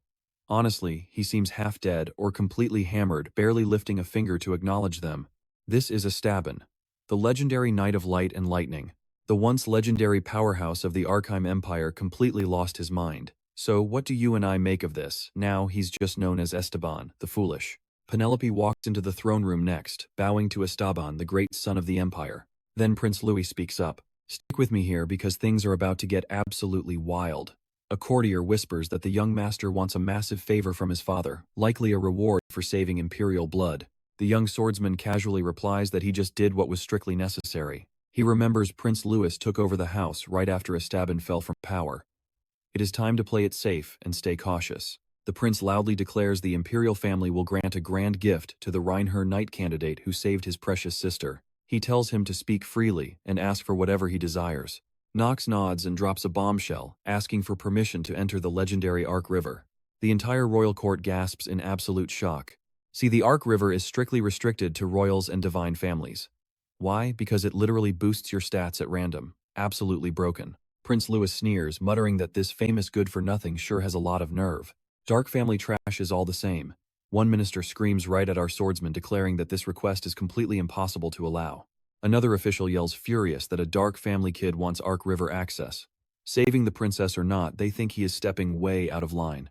A third minister loudly questions if the river is strictly for divine bloodlines only. The whole court nods along. But Knox totally saw all these objections coming. Honestly, he only asked for this so he would not flat out reject a royal reward. A genius fake out to save face. Suddenly the princess snaps. She calls them completely insolent for daring to scream in front of royalty. She sharply points out that absolutely zero laws stop non-divine families from using the Arc River. Our swordsman starts sweating a little bit, wondering why Penelope is defending him after he rejected her master plan. Honestly, he really thought she would have completely dropped him by now. She glares at Sauron, warning him that she absolutely hates loud commotions. Her words from last night still haunt him. She promised to back off for a bit but warned him to remember their intense conversation. That big choice is coming fast. He keeps his mind clear. When it is time to pick sides, he has to back the princess over the guy trying to trigger the absolute worst ending. Still, he cannot just show his hand yet. He asks the prince for his final answer. The prince stays completely silent for a moment, before answering that his sister's point makes perfect sense. There is actually no written rule banning a Dark family descendant from the Arc River, but he smoothly adds that breaking a massive imperial tradition right now would upset the royal ministers way too much. Therefore, he sets up a little test. Now pay attention, this is where it gets interesting. The prince demands a trial to see if Knox deserves the river. Knox never expected this. He thinks back to Eleanor's trial, wondering why every single character here is obsessed with tests. He asks the prince what the challenge is. The prince just grins and demands a spar. That totally throws our swordsman off, making him politely ask for a pardon. The prince claims he heard rumors about his insane sword skills. So a one-on-one duel feels like the perfect way to settle this. He smirks, claiming the sacred Arc River is strictly reserved for the truly strong and highly competent fighters. Knox knows the prince thinks this is a genius trap, but he is absolutely not going down without a brutal all-out fight. Challenge accepted. The prince smirks, telling him to hit the training grounds in 1 hour with whatever crazy weapon he wants to use.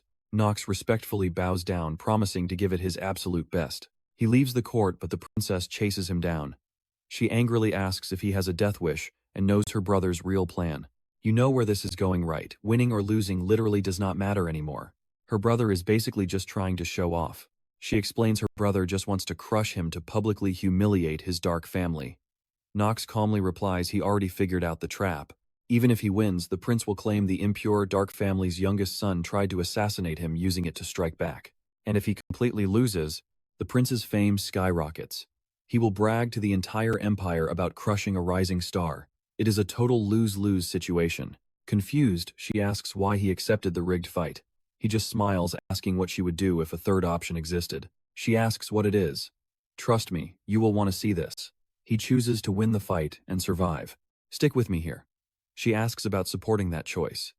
Meanwhile, maids prep Prince Louis in his office for the upcoming spar. Suddenly, he shoots a deadly glare at one maid, harshly ordering her to state exactly who he is. Terrified, she drops to her knees and stammers out his title. The second son of the Empire, Prince Louis von Arnheim. A wicked smile crosses his face. He completely agrees, boasting about his iron grip on Talon Feather where nobody dares ignore him. But something about Knox is bothering him right now. The maid tries to soothe him, saying Knox is not worth his royal concern. Big mistake. He viciously slaps her, throwing her violently to the hard floor. The prince just laughs coldly, declaring that worry is beneath him. He asks if he would ever stress over some dark family trash. While she cries for mercy, he warns all his staff to stay smart. Next, he casually questions his servants about his father Esteban, the so-called son of the Empire. He coldly asks how much longer the old man will survive. He claims the entire empire and its glory will soon be his. When that happens, little dramatic shows like today will be necessary. He glares, asking if they understand. Shaking with fear, the maid swears she will never make that mistake again. Ignoring her, he snaps at his head butler to throw the maid out. She screams, begging for just one final chance. Louis laughs in her face. Second chances are exclusively reserved for royalty like him. Even as a noble, her blood is basically dirt compared to the sacred imperial family. He mocks her, asking if she agrees with that harsh truth. She just keeps screaming for mercy while two guards drag her away. Turning his thoughts to Knox, he mutters that even top-tier talent means nothing. You cannot dodge a defeat that is already written in stone. Now pay attention here. He wonders how Knox will cry. Down in the arena, Knox and Louis finally stand face to face. Up in the gallery, the king and princess take their seats. The entire arena is absolutely packed with a massive crowd. The prince loudly tells him to do his best. But inside, he smirks, knowing Knox is just another puppet in his grand show. The referee steps up, announcing that Prince Louis will now begin his highly anticipated duel against Knox. Blades are drawn. Louis is still totally convinced this kid cannot touch the untouchable power of the imperial family. Talent or not, he is just dark family trash. Louis charges in full speed. He fully believes Knox would not dare raise a blade against him here, surrounded by the divine and imperial elites. You saw that coming, right? Knox perfectly blocks the royal strike. Furious, the prince calls him a bastard, screaming about how he dares to strike back at imperial blood. Knox calmly calls him Highness, casually shoves him back, and reminds the prince to do his best. The raw power leaves Louis stunned. His mind races. This worthless little rat actually had the nerve to fight back against the #1 successor. He internally seethes, reminding himself that Knox is just a bug from a dark lineage. Knox looks totally unfazed. He bluntly states he does not understand the whining and is just following orders. Louis hits absolute boiling point. He glares, warning Knox that if he wants to play dirty, then so be it. From this second on, absolutely zero mercy will be shown. He forces himself to calm down. Knox might be famous in Eldane, but he is still a kid. There is zero chance he beats a prince trained by the greatest imperial masters alive. The referee finally announces the win conditions. The match only ends when someone hits the dirt or surrenders entirely. Boom, the prince charges forward once more, but the outcome stays exactly the same. Knox deflects the strike without breaking a sweat. He realizes Louis might act tough, but his actual combat skills are garbage. Sure, the guy has decent talent, but he is nowhere near Knox's insane level. Just seconds later, Knox abruptly stops the fight. Louis freezes, totally confused by the pause. Knox sighs. He has no issues with the rules, but honestly, this whole match feels incredibly boring without stakes. The prince snaps, demanding to know his angle. Knox casually suggests a little wager on the winner. A greedy smirk hits Louis's face. This is the perfect chance to take everything he wants. The prince loudly agrees, deciding things just got interesting. Knox offers to name the terms after someone actually wins. But Louis cuts him off with a fake apology. He admits he is way too impatient for that. He wants to declare his terms right now. Knox just shrugs, completely unbothered by it. So what do you and I make of this? Louis demands Knox serve him instead of the princess, leaving Knox totally confused. Stick with me, you and I are about to watch the ultimate arrogant prince get wrecked. He smirks, accusing our MC of being totally bewitched by his sister during that forest rescue. Knox just stares at him. This guy is completely, absolutely delusional. He calmly explains the truth. He only saved the princess because imperial law demanded it. Zero hidden motives, zero romantic interest. Just doing his basic duty. The prince just laughs. He claims that actually makes things way easier, offering Knox a spot as his personal knight. He demands absolute obedience. He wants Knox as his literal shadow. Not a shadow for the Reinhaffer family, but his own loyal dog. Our boy smirks. If he wins this match, he will gladly agree. Louis is already plotting. If Knox gets hurt here, he will just blame Eldane Penelope and the whole Reinhaffer bloodline. The prince mocks him. He tells Knox to blame his own stupidity, bragging that this duel was rigged from the very start. And one look is all it takes. A normal sword cannot pierce those overpowered artifacts. Without warning, he launches a lethal strike. Our swordsman calculates the odds. Breaking through that heavy armor is basically impossible right now. But suddenly his system pops up. The great sage's highest grade orb is glowing. The system issues a prompt. He needs the owner's exact name to unlock the orb's true power. One single chance. Will he take the risk? He knows dropping this specific name is going to shock everyone in the entire kingdom. But he has zero choice here. Survival comes first. He has to play his trump card. Louis attacks relentlessly as Knox barely dodges. Now, watch closely because you and I are about to see him completely bypass that ridiculous armor. He takes a breath and whispers the password. Ostrid von Caliwood. Bingo. The system lights up. The Great Sage's legendary orb is fully activated, and the username is officially registered. The ancient artifact recognizes him as its new master. Instantly, his mana levels explode, surging through the roof for a brief moment. Louis panics, screaming to know what he is doing. Knox just smiles. This is a duel, right? A massive, violent gust of wind slams the prince. Knox coldly reminds the arrogant prince that nobody ever banned magic in this fight. The glowing orb floats right in front of him. Louis freezes, genuine terror flashing in his eyes. Our MC points out the obvious. The prince knows exactly what a magic missile is. The orb spins wildly, ripping a portal across the sky. A massive swarm of unknown creatures pours out, diving straight for Louis. Knox just grins sarcastically, wishing him good luck dodging all that. Massive creepy tentacles shoot out from the void, thrashing at the prince. He barely dodges death. But right in that chaotic moment, something feels completely wrong. Smack. A tentacle whips him hard from the blind spot. Louis is utterly baffled. He screams in pure disbelief. How can a swordsman from the noble Reinhaffer family pull off high-level magic like this?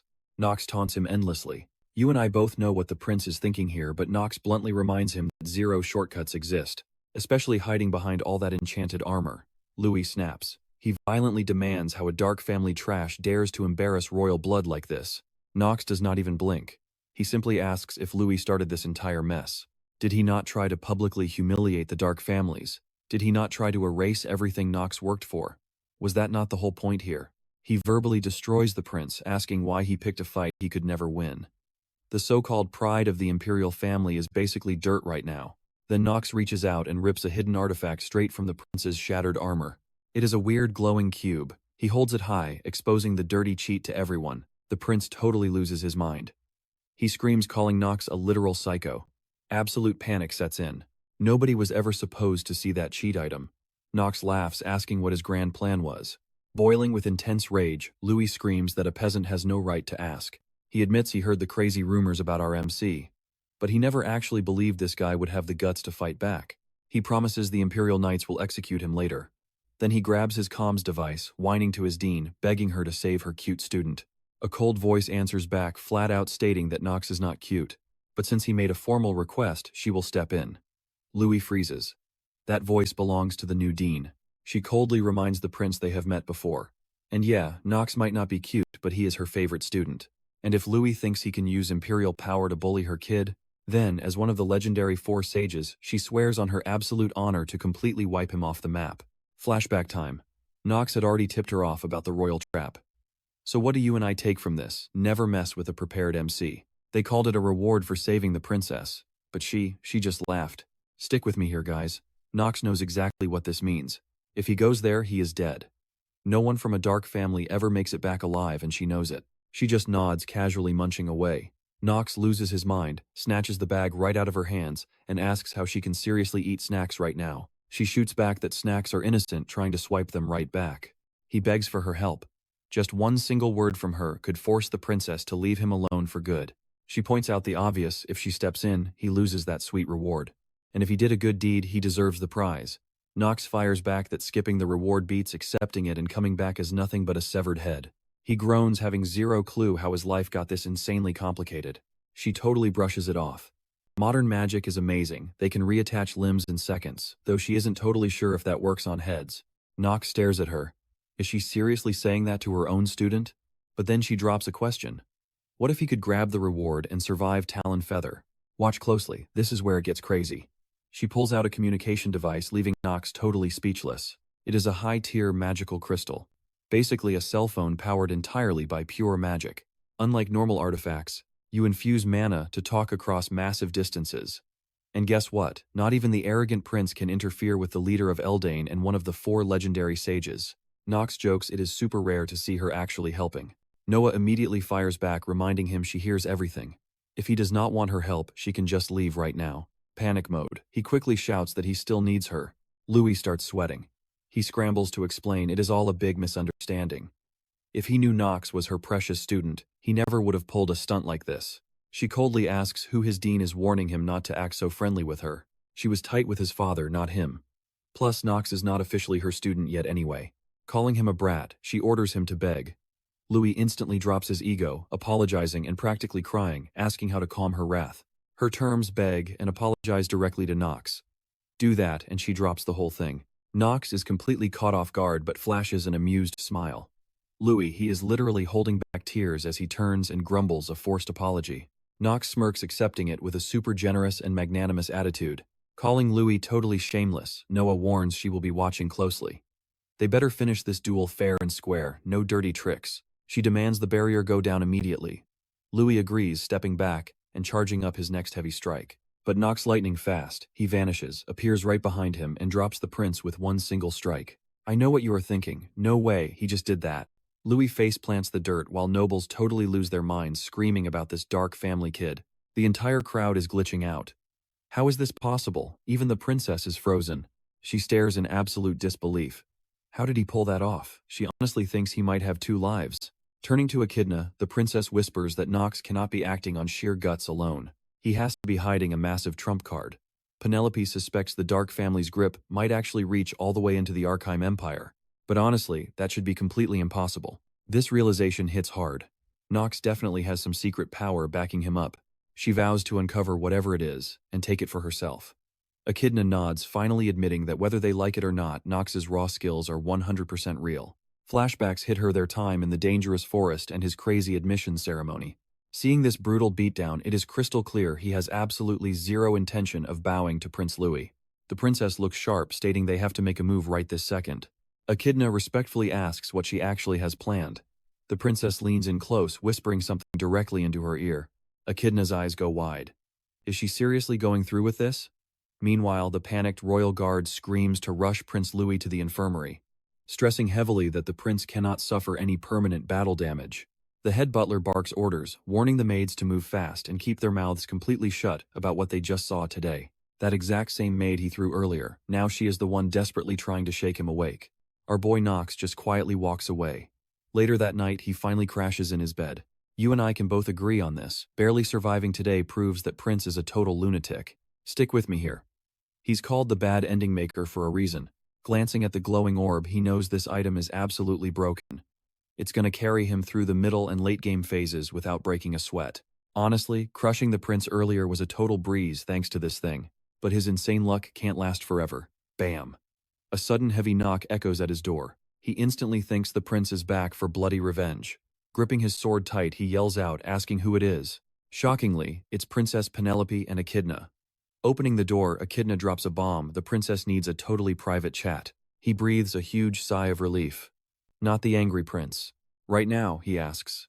Echidna nods yes, it literally has to be this second. Immediately his gut tells him a massive headache is incoming. Even so, he swings the door wide, letting the royal step right inside. He asks what's up. If she's just here to grill him about destroying Prince Louis in combat, Then that drama is already totally finished. She locks eyes with him. Why would she even care about that? Now watch closely. She tells him to stop playing dumb. Eyes narrowed, he demands answers. She flips the script. Can he honestly picture her sharing a peaceful meal with her own brother? Taking a seat, she looks totally calm. He points out it's literally midnight. This wild conversation can totally wait. They can definitely hash this out when the sun is up. Nope. She insists this exact second is perfect. He's panicking internally. How could a princess sneak into his room so late? If rumors drop, his head is on the chopping block. She smirks. Is he terrified of a nasty scandal? He drops the act. Yes, absolutely. A royal princess alone in a dark family member's bedroom, that is a one-way ticket to disaster. She smiles, saying they are perfectly on the same page. A massive scandal is guaranteed, and that is exactly why she sneaked in. His brain basically short-circuits. Internally, he is screaming at this crazy girl to explain, but outwardly he forces a polite smile and begs for context. Locking her intense gaze on his, she admits she desperately needs him. Then, completely deadpan, she drops a full-blown marriage proposal. Meanwhile, deep inside the lunatic stronghold, Boss Luna sits at her dark council table. Is their crazy new recruit really heading to Ark River? Def nods. Yup. And get this, the Imperial family actually made the very first move. I know what you're thinking, but Luna is stunned too. Why go? Isn't he terrified of absolute public humiliation? Marin, a ruthless top executive, loudly scoffs. This is exactly why dumb kids are completely useless. Sure, Captain Luna probably has some hidden master plan for recruiting him. But Marin, she's not buying the hype. Vice Captain Kyle instantly warns her to watch her mouth. Does the boss need Marin's permission to hire people now? Marin snaps back, screaming that's not what she meant. Kyle shuts her down again. Disrespect is a death wish here. Their dark syndicate is already hunted by the royals, they don't need inner drama. Luna violently silences them both. Enough gossiping about the rookie. Right on cue, Craigle struts into the tense meeting hall. Smirking, he casually admits that Marin actually has a pretty solid point. Lunatic hasn't taken in fresh blood in ages. Why the sudden change of heart to bring this random kid into the deadly fold? Luna stays ice cold. The boy simply caught her attention. Nothing deeper than that. Craigle raises an eyebrow. Don't tell me our cold boss fell in love with a literal teenager. Or is it about his elite family background? Luna shuts that down hard. This has absolutely zero to do with the powerful Reinhaffer household name. She admits his relative, Tio, definitely did some dirty work for them back then. But this new kid, he basically hates his own flesh and blood. Kyle blinks, genuinely stunned. Marin taps her chin. Should they dig deeper? Why would a noble house secretly help a wanted criminal syndicate anyway? It's a massive red flag. Captain Luna nods slowly, finally admitting that Marin's paranoid theory actually holds some serious weight. So she makes the call. The rookie gets his first lethal mission. It's a brutal test. He either dominates the field, or he shows his true traitorous colors. So, what do you and I make of this? Even Marin didn't get tested this fast. You and I are about to see things get crazy. She feels a bit disappointed, but ultimately backs the captain's decision to properly evaluate the new recruit. The rest of the squad nods in agreement. Captain Luna locks eyes with Marin, dropping the news that she's stepping up as the rookie's official senior. Marin absolutely lights up with joy. Finally, she's a senior. That title sounds like pure magic to her ears. She has zero clue who this rookie is, but she is ready to show him exactly what an elite mentor looks like. Now she's totally hyped to see what their mission is. Luna breaks it down. A secret floor lies hidden deep beneath the academy. Intel says an Eldane executive stashed something insane down there, the demonic essence stone of Palin, one of the 72 legendary demons. Luna's plan is simple. The new rookie creates a massive distraction up top, while they sneak below to snatch that demonic stone. She orders Marin to back the rookie up, asking if she's truly ready for this. Marin enthusiastically accepts the challenge. Suddenly, Eel walks in, congratulating Marin on finally escaping the bottom rank. He gives her a solid pep talk to go out there and crush it. Marin confidently promises she will. Meanwhile, back in Knox's room, the princess corners him with an insanely serious request. Marry me, she demands. Now pay close attention, this completely changes everything. He just stares, totally caught off guard, asking what insane logic led her here. She doesn't flinch, stating he already knows exactly where she stands in the brutal imperial family hierarchy. The puzzle pieces click for him. For a split second, he honestly thought she just liked his handsome face. And honestly, that terrified him. She breaks it down.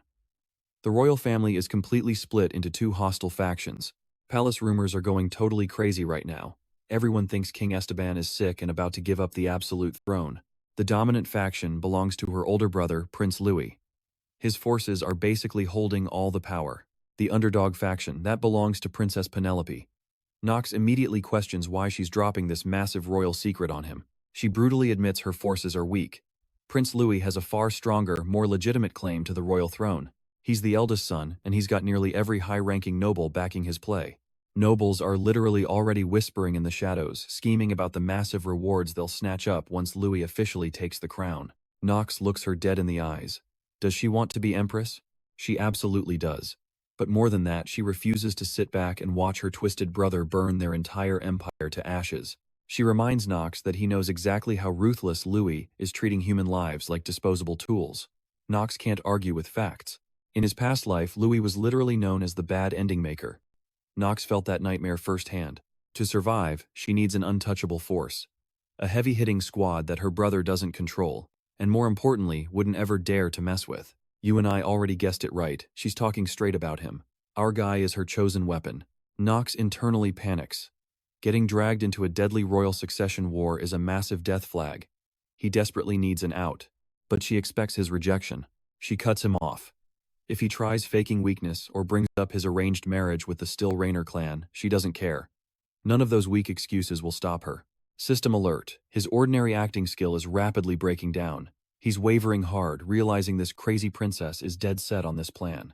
Is there any escape route left? Sweating, he asks if she's seriously okay with betting her life on a guy like him, a knight with a garbage reputation. She ignores the self-doubt, declaring that from this second forward they are partners. He better listen up. She brings up the day he saved her life in the nameless forest. A villainous noble, risking everything to protect a royal. Knox admits it happened, but spinning it into a grand romance feels incredibly sketchy. Her master plan, they'll just leak a fake story to the press. Either he fell madly in love with her first, or she swooned for him. He's utterly stunned. Is she serious? Anything is possible in this crazy world, she whispers, grabbing his hands tight. Imperial law lets royals pick their own partners. Then with a dangerous soft smile, she drops an absolute bombshell on him. Who knows? Maybe she really is starting to fall for that handsome face of his. Cut to the academy. Knox is resting when Lavilia kicks his door down, absolutely furious, slamming today's newspaper right in his face. The massive front-page headline, Princess Penelope falls in love at first sight with the Dark Knight, Knox the hero who saved her life. A giant photo of his shocked face is plastered right on it. He just smirks at her terrifying speed. And trust me, you're going to want to stick around to see what this fake marriage triggers next. Stick with me, this royal betrayal is wild. Lavilia hears the rumors. She is totally lost on how things got this chaotic. Knox just sighs, telling her it is actually painfully obvious to see. He is just a pawn in the imperial family's ruthless succession war. She gasps in pure shock. He explains the princess is totally playing him. She desperately needs a puppet to block Prince Louis from taking the crown so she can steal the royal throne for herself. That is exactly why she suddenly declared him as her future husband out of nowhere. Lavilia quickly points out that Prince Louis has been gathering some seriously heavy hitters to his political side lately. But since the Reinhaffer family runs on dark magic, she never actually expected the princess to team up with them. Knox bitterly notes that this is exactly why she called him a completely useless troublemaker earlier today. Seeing red, he curses under his breath in pure rage. He curses the princess, finally realizing she is only using him because she knows his own dark family has already completely thrown him away as trash. Furious and desperate, he grabs his heavy blade and jumps out of bed. He furiously shushes Lavilia. His instincts scream that something is wrong. Now watch closely, someone is definitely spying on them. He rushes to the window, scanning the dark outside, muttering the spy vanished. But it is Marin, crouching silently on the opposite roof, intensely watching his every move. She admits to herself that Knox is seriously handsome, totally matching those crazy academy rumors. But at the same time, she quickly notices he is still just a frail boy. He looks way too weak and sickly for Miss Luna to ever actually respect him. Still, she has to see this through. She needs to confirm if he is actually strong enough to become the brand new face of Lunatic. The next morning, our young knight sits alone in the massive library, completely zoned out. Why did Professor Wrath vanish so suddenly? This mystery feels deeply wrong, and he promises himself he will figure it out. Out of nowhere, the professor pops up, urgently ordering him to track down the academy dean right this absolute second. Ross awkwardly apologizes to Knox for dumping the annoying cleanup duty. Knox almost fires back a savage, sarcastic insult, but Echidna instantly jumps in. She warns him to watch his mouth, reminding him, "You absolutely do not disrespect a professor around here." He glares back furiously, asking if she even comprehends the sheer agony a graduate student endures every single day. She blinks in total confusion, wondering what random graduate student he means. Annoyed, Knox realizes being the top-tier apprentice is a massive headache he never signed up for in this world. He violently snaps, ordering her to shut her mouth before he loses his temper completely. She quickly nods, backing away in fear to give him some breathing room. But catching her eye, he realizes she desperately wants to say something more. He glares, warning that if she starts spouting useless garbage, he will totally ignore her. She frantically waves her hands, clarifying he has it all wrong. They really clash hard like oil and water. He coldly tells her to take a good hard look at her own past mistakes. Looking down, she genuinely apologizes for the whole messed up princess situation, promising she fully expects zero forgiveness from him. Her raw honesty catches him totally off guard. He stares straight at her, aggressively demanding to know her actual hidden motive. "You and I both know this is crazy." He asks if she thinks the princess only proposed to ruin his life since he already has a fiancé. He asks if she means the arranged royal marriage. He admits the sudden shock but questions why she is the one desperately apologizing. Her answer is actually surprisingly simple. She is not begging him, a dark family heir, to join their political side. She just wants him to know the princess is not purely evil. He realizes she truly cares for Her Royal Highness's well-being. Once again, he faces an NPC completely breaking the rules and logic of his past gameplay knowledge. This is wild. This reaction is totally different from the countless times he played this specific game. Heavy frustration boils up inside him. Is this pure gamer excitement kicking in, or is he actually starting to feel real empathy for them? He shakes it off aggressively, telling her to drop the subject. He knows she surely had her own valid reasons for everything. And he sighs, grumbling that his only job now is organizing these stupid books, and tells her to leave him alone. She smiles warmly, thanking him sincerely. He waves it off, telling her to stop saying such weird, embarrassing things to him. While talking, he grabs a specific book from the shelf. It immediately catches his eye. Something is completely different here. The name on the cover, Marin. Inside lies a hidden secret message. Contact complete. Mission successfully delivered. He never thought they would contact him like this. He turns sharply, telling her he needs some personal space immediately. He needs to verify this right now. She tells him whatever, walking away. "I promise you the shocking secrets inside change everything." Dodging his father's heavy strike, he triggers his genius trait and instantly counters. This deep desperation, he finally understands it perfectly. Stick with me here, because the one thing our guy actually has to overcome right now is literally his own impending death. The system flashes red, demanding he restore his lifespan right away. Days pass and the whole crew gathers in the Lunatic world. Luna confirms their exact location. They are deep inside the northeastern region of Chasers. She stares down the swordsman, asking if he seriously plans to keep pushing forward. He nods back, absolutely zero hesitation. A teammate warns him, "It is pure suicide. Forget the monsters, the real danger is the Tajulin Kingdom House, Reinhardt's ultimate blood enemies." He just smirks at the crew. That massive danger is exactly why they are going. He locks it in. From this spot, they march straight toward the Tajulin Kingdom. He orders Luna to send a letter declaring the son of House Reinhardt is approaching. He literally wants them bracing for his arrival. The system violently warns him. 27 days left to live. Knox just glares, totally annoyed, wondering how his life spiraled into this exact mess. He burned his own lifespan feeding Stormbringer just to crush Palin, and this is his reward. With his clock rapidly ticking down to zero, Eleanor suddenly approaches him actively, trying to recruit the newly awakened succubus Ayana and his literal clone Shane into her guild. If he does not refill his dying lifespan right now, things will get incredibly deadly. Why do these insane situations keep happening to him? The system quickly drops full specs on the glowing pendant Eleanor just handed Shane. Now pay close attention, because here is the trap. The system warns that once equipped, Eleanor can permanently track the user's exact location everywhere. He breathes a sigh of relief. The heavy tracking magic only kicks in after someone actually puts the artifact on their body. Honestly, once his mana pushes past 15, he can summon a high-rank spirit. And if his mana hits 20 with 15 stamina, he can forge a direct contract with Salamander, the actual Spirit King. It is a completely broken, overpowered item. But the major catch: it binds instantly, meaning his clone Shane cannot safely equip it. If he puts it on his real body, Eleanor will instantly realize that Shane and Knox are exactly the same person. Eleanor has genius-level acting skills way better than his own decent tricks. Throwing a half-baked lie at her, absolutely impossible to pull off. He gets word that the Academy needs at least 2 whole weeks to fully clean up the chaotic situation over there. First, he must return and strategize. He packs his bag and walks out of the room. Thinking it over, it hits him. It has been a really long time since he last stepped foot inside the massive Reinhardt estate. He flashes back to Rona May and Alina, realizing it has been way too long since he last saw his elite unit. Honestly, he is dreading Tio's endless interrogation about the whole incident. Leaving the academy, he jumps into a carriage headed straight home. But the darkest shadow hanging over him, only 27 days left to live. He absolutely has to fix this countdown right now. Meanwhile, Iana tosses in bed. Her nightmare flashes to her screaming mother, disgusted that Iana still cannot drain a single drop of magic from men. And she still dares to call herself a true bearer of House Cedar's blood. Her cruel mother spits that one of her half-sisters should have inherited the powerful demon blood instead of her. Calling her disgusting, she orders her away. Iana jolts awake in a cold sweat, completely stressing over what she just attempted with Knox. You and I both saw it right, begging for a quick kiss and a hug. That embarrassing failure has her too furious to sleep. She is practically boiling with rage over failing to seduce Knox. Thrashing around in her angry thoughts, she literally falls right off the bed. She scrambles up, sitting at her vanity table. Staring into the mirror, she sees a dangerously seductive girl wearing an incredibly short dress staring back. Her smirking reflection whispers that she has finally figured it out. Back at the palace, Knox and Lavilia finally arrive. Rodwell warmly greets them, asking if the young master has been holding up okay lately. He gives a quick nod and tells Rodwell he needs to see the Patriarch, immediately demanding his current location. Rodwell confirms Tio is waiting inside his private chambers and politely offers an escort.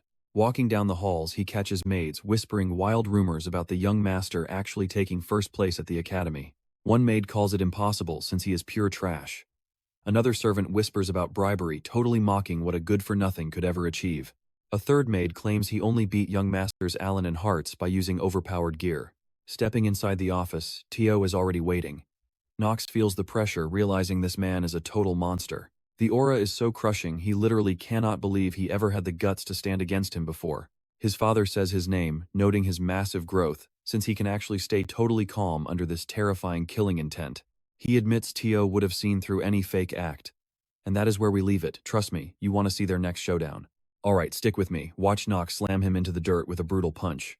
Kushan stares in absolute disbelief. How is this smirking guy moving? Knox just laughs it off. If Kushan is wondering how he survived that insanely lethal poison, Knox refuses to explain anything to a guy who literally just tried to kill him. Our boy fully knew this assassination was coming all along. Let us rewind a bit to when he first walked out of the inn.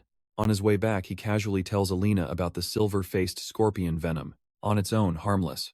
But mixed with specific food, totally deadly. He knew Kushan would use it to take him out. He orders her to brew an antidote right away. Alina is totally confused. How did he know? He ignores the question. In his head, he knows he has played through this exact game scenario dozens of times already. He glares at her coldly. Since when could she question him? He orders her to shut up and just follow his exact instructions. She mumbles to herself about how insanely cool and forceful he is. Even if enemy troops get deployed, it means nothing to him. He is totally prepared for this. His mind shifts to the Black Sword Knights. Reinhardt's ultimate elite force. Did Tio secretly send them out to protect him? Tio loves his youngest son so much, it is almost touching. Plus those Black Sword Knights have absolutely insane stealth skills. Back in the game, they were completely broken. But honestly, their power is totally useless here. He has beaten this exact stage so many times. With his memories, there is literally zero reason to panic. Let an entire army come.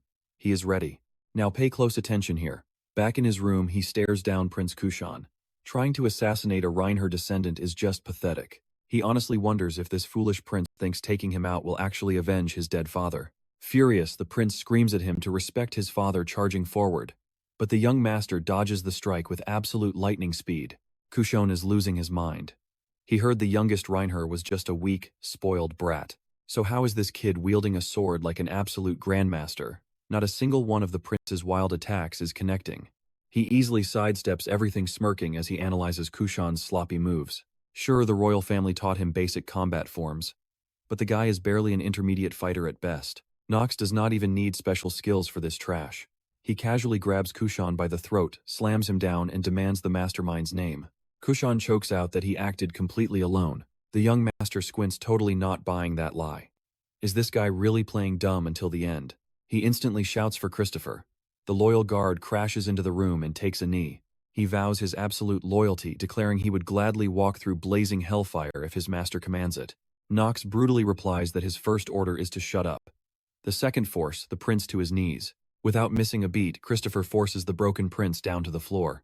You and I both see the pure hatred in his eyes, right? Knox stares back and asks what really caused his kingdom to fall. Was it his fault?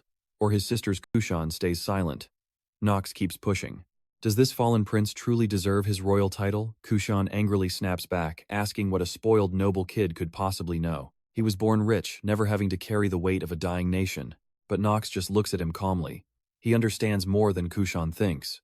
He asks if Kushan realizes why he is still breathing right now. That fated royal throne of his actually still holds some solid value. The prince laughs bitterly. He calls the crown completely worthless and says he never wanted it. Knox fires back that he was born with it anyway. If he drops the crown, who the hell is going to pick it up? Nobody can replace him. Knox offers a deal. Become the new ruler of Tagilin and all the hidden secrets will finally be revealed. But first, Knox drops an absolute bombshell of a truth. He never laid a single finger on Kushan's sister. Hearing this, the prince completely freezes in pure shock. Meanwhile, across the bustling market, shady guys are drinking and watching dancers. One of them looks at his boss and asks why Knox even came here. The boss admits he has zero clue. Their entire spy network could not dig up a single detail. Nothing leaked. Even for a mega-rich noble, bringing a private army into Tagilin is a massive slap in the face. Another wiser elder steps up. Facing Tio and House Reinhaffer, they are doomed. Trust me, you are going to want to see what happens next. Stick with me, you and I are about to watch the ultimate betrayal unfold. Right on cue, Krazer steps into the room grinning. He tells the elders this is their golden opportunity. One old man glares, demanding to know what he is scheming. Krazer smirks and drops the bomb. It is the absolute perfect time to assassinate the crown prince. The elders look around in pure confusion. One guy nervously stammers that they are rushing things too much. But Krazer fires right back. Did they completely miss the prince getting publicly humiliated? Seeing their future, king begging on his knees to a noble, completely pathetic. The citizens are furious. Krazer insists they use this exact anger to wipe out the prince and Knox's entire faction right now. A guy starts sweating, reminding everyone that Knox is the youngest son of the terrifying House Reinhaffer. Krazer just laughs. He already poisoned Knox's food, and the prince literally swore to kill Knox himself. An elder chuckles wickedly. They will pin Knox's murder on the prince, dragging the whole region into a massive, bloody civil war. He praises Krazer as a total genius for cooking up such an evil masterpiece. Now pay close attention here. Knox and the prince are hiding right behind that curtain, hearing everything. Knox looks over and whispers, "So how does the ugly truth taste?" The prince just grinds his teeth, muttering that it is absolutely sickening. Meanwhile, across the palace, Lee starts using her magic to heal Princess Arya. Lee bluntly asks if she knows why her parents died, and how the great kingdom of Tagilin fell into complete ruin. She stares her down. It is all because of her utterly useless older brother. He is a total coward, terrified of the throne. The princess feels like she is drowning in cold water, desperately denying it. She cries out that it is a lie, but Lee calmly tells her to just give up. Lee tells Arya to hand over control. She can just drift away and spend the rest of her life in a happy, peaceful dream. Even though both girls know it is nothing but a fake fantasy. Arya whispers weakly. Her body is completely paralyzed. Is this really how she dies? Lee leans in close, asking if she can still hear her. Suddenly Arya snaps, fully awake, gasping for air and demanding her true identity. She begs the mysterious girl to save her and break her out. Lee smiles, promising that if she really wants to live, she will. Honestly, she was going to save her anyway. Instantly, warm energy floods right back into Arya's paralyzed limbs. Let's pause a second, we knew she would fight back. She opens her eyes, completely stunned. Cutting back over to the shadows, the crown prince turns to face Knox. He admits Krazer was actually right about the kingdom's broken politics and the horrible suffering of their citizens. Knox shows zero pity. He blames the prince's pure cowardice, always letting other people make the hard choices. The prince finally gets why it hurts so badly. How can he fix this mess? Knox just points right at Arya and Lee. Ask them. Arya weakly calls his name. The prince sprints over, desperately grabbing his little sister's hands. He frantically asks if she is okay. What the hell actually happened to her body? Knox steps up, dropping cold facts. Krazer totally brainwashed her. The prince freezes in pure shock. Is Krazer actually a demonic human? Knox nods coldly. Yes, the guy is literally a dark cultist worshipping pure demons. The prince cannot even process it. Then Knox reveals the prince was also trapped under Krazer's mind control, but knowing the truth shatters the spell. That is exactly why his head has been pounding so hard. The pain will fade, Knox promises. Soon the prince will finally realize what he actually needs to do. Out of nowhere, Lee steps up and hooks the prince right in the jaw. She screams that if he hesitates now, she will literally mount his severed head on top of the royal tower herself. She rips into him. Kraser's tyranny and his pathetic cowardice are the exact reasons their kingdom is burning. Knox watches amused by her rage. This whole disaster started with Kraser's completely fake sob story. Using dark mind control, that evil court mage secretly ruled and rotted the kingdom from inside. The demonic human's real goal, to resurrect Griri, one of the legendary 72 demons. That explains why the king and queen went crazy. And exactly as planned, the angry Arkheim Empire ordered House Reinhaffer to crush Tajalin. In the bloody end, T.O. Rodwell Christopher and the ruthless knights killed the king. You and I just witnessed a wild backstory here. Knox remembers exactly when he learned this. Stick with me, this hits hard. Knox finally gets it. Liza's burning rage and Prince Kushan's crippling fear, they are just aftershocks of one massive tragedy. He looks at them, explaining that both of their broken souls stem from the exact same devastating root cause. In war, there are no absolute winners or losers. Nobody is completely innocent, and honestly, nobody can be entirely condemned either. The swordsman warns them directly. Whatever they do, they cannot afford to misplace their burning resentment. Liza screams that it is way too late. She points at the cowering prince, begging Knox to look at his pathetic state. If Kushan had even a single drop of courage to take that throne, she yells in pure frustration. Saren and those innocent slum kids might actually still be alive today. But the young warrior stays calm. He gently reminds her that ignoring a painful past means humanity will never actually learn or grow from it. No matter how repulsive and tragic this reality is, she has to dig deep and find the strength to keep moving. Staring into Knox's eyes, Liza suddenly sees Saren's shadow. It hits her like a truck. Deep down, she always knew he was just like her. Hot tears stream down her face. She finally realizes he actually understands that suffocating helplessness of losing absolutely everyone you love. He knows that crushing weight of duty. That desperate clawing desire to just run away, hide, and completely disappear from this world. Princess Arya turns to her brother, her voice steady. She promises to walk forward with him this time, because some things in this broken world are still worth protecting. The prince whispers a quiet, "Thank you." Suddenly, a system alert pops up. Kushan Adrian's loyalty trait has fully blossomed. Kushan's loyalty toward Knox just skyrocketed to 100%. You know what this means, right? Unshakable, eternal devotion to the player. The prince finally steps up, swearing he is done running. And Knox, he is looking incredibly pleased. He just secured both Kushan and Liza. They are about to become two of his absolute strongest units, just like he did with Marin. He promises to back them up. Liza genuinely thanks him, admitting her burning fury has finally found its true right direction. She even smiles, telling him he is absolutely nothing like the horrible man those nasty rumors painted. Arya stares at the young master, thanking him from the bottom of her heart for saving her and her brother. But Knox just shrugs it off, saying he only cleared the path. They walked it themselves. But hold on, a massive new problem just dropped. An angry mob is swarming the palace gates.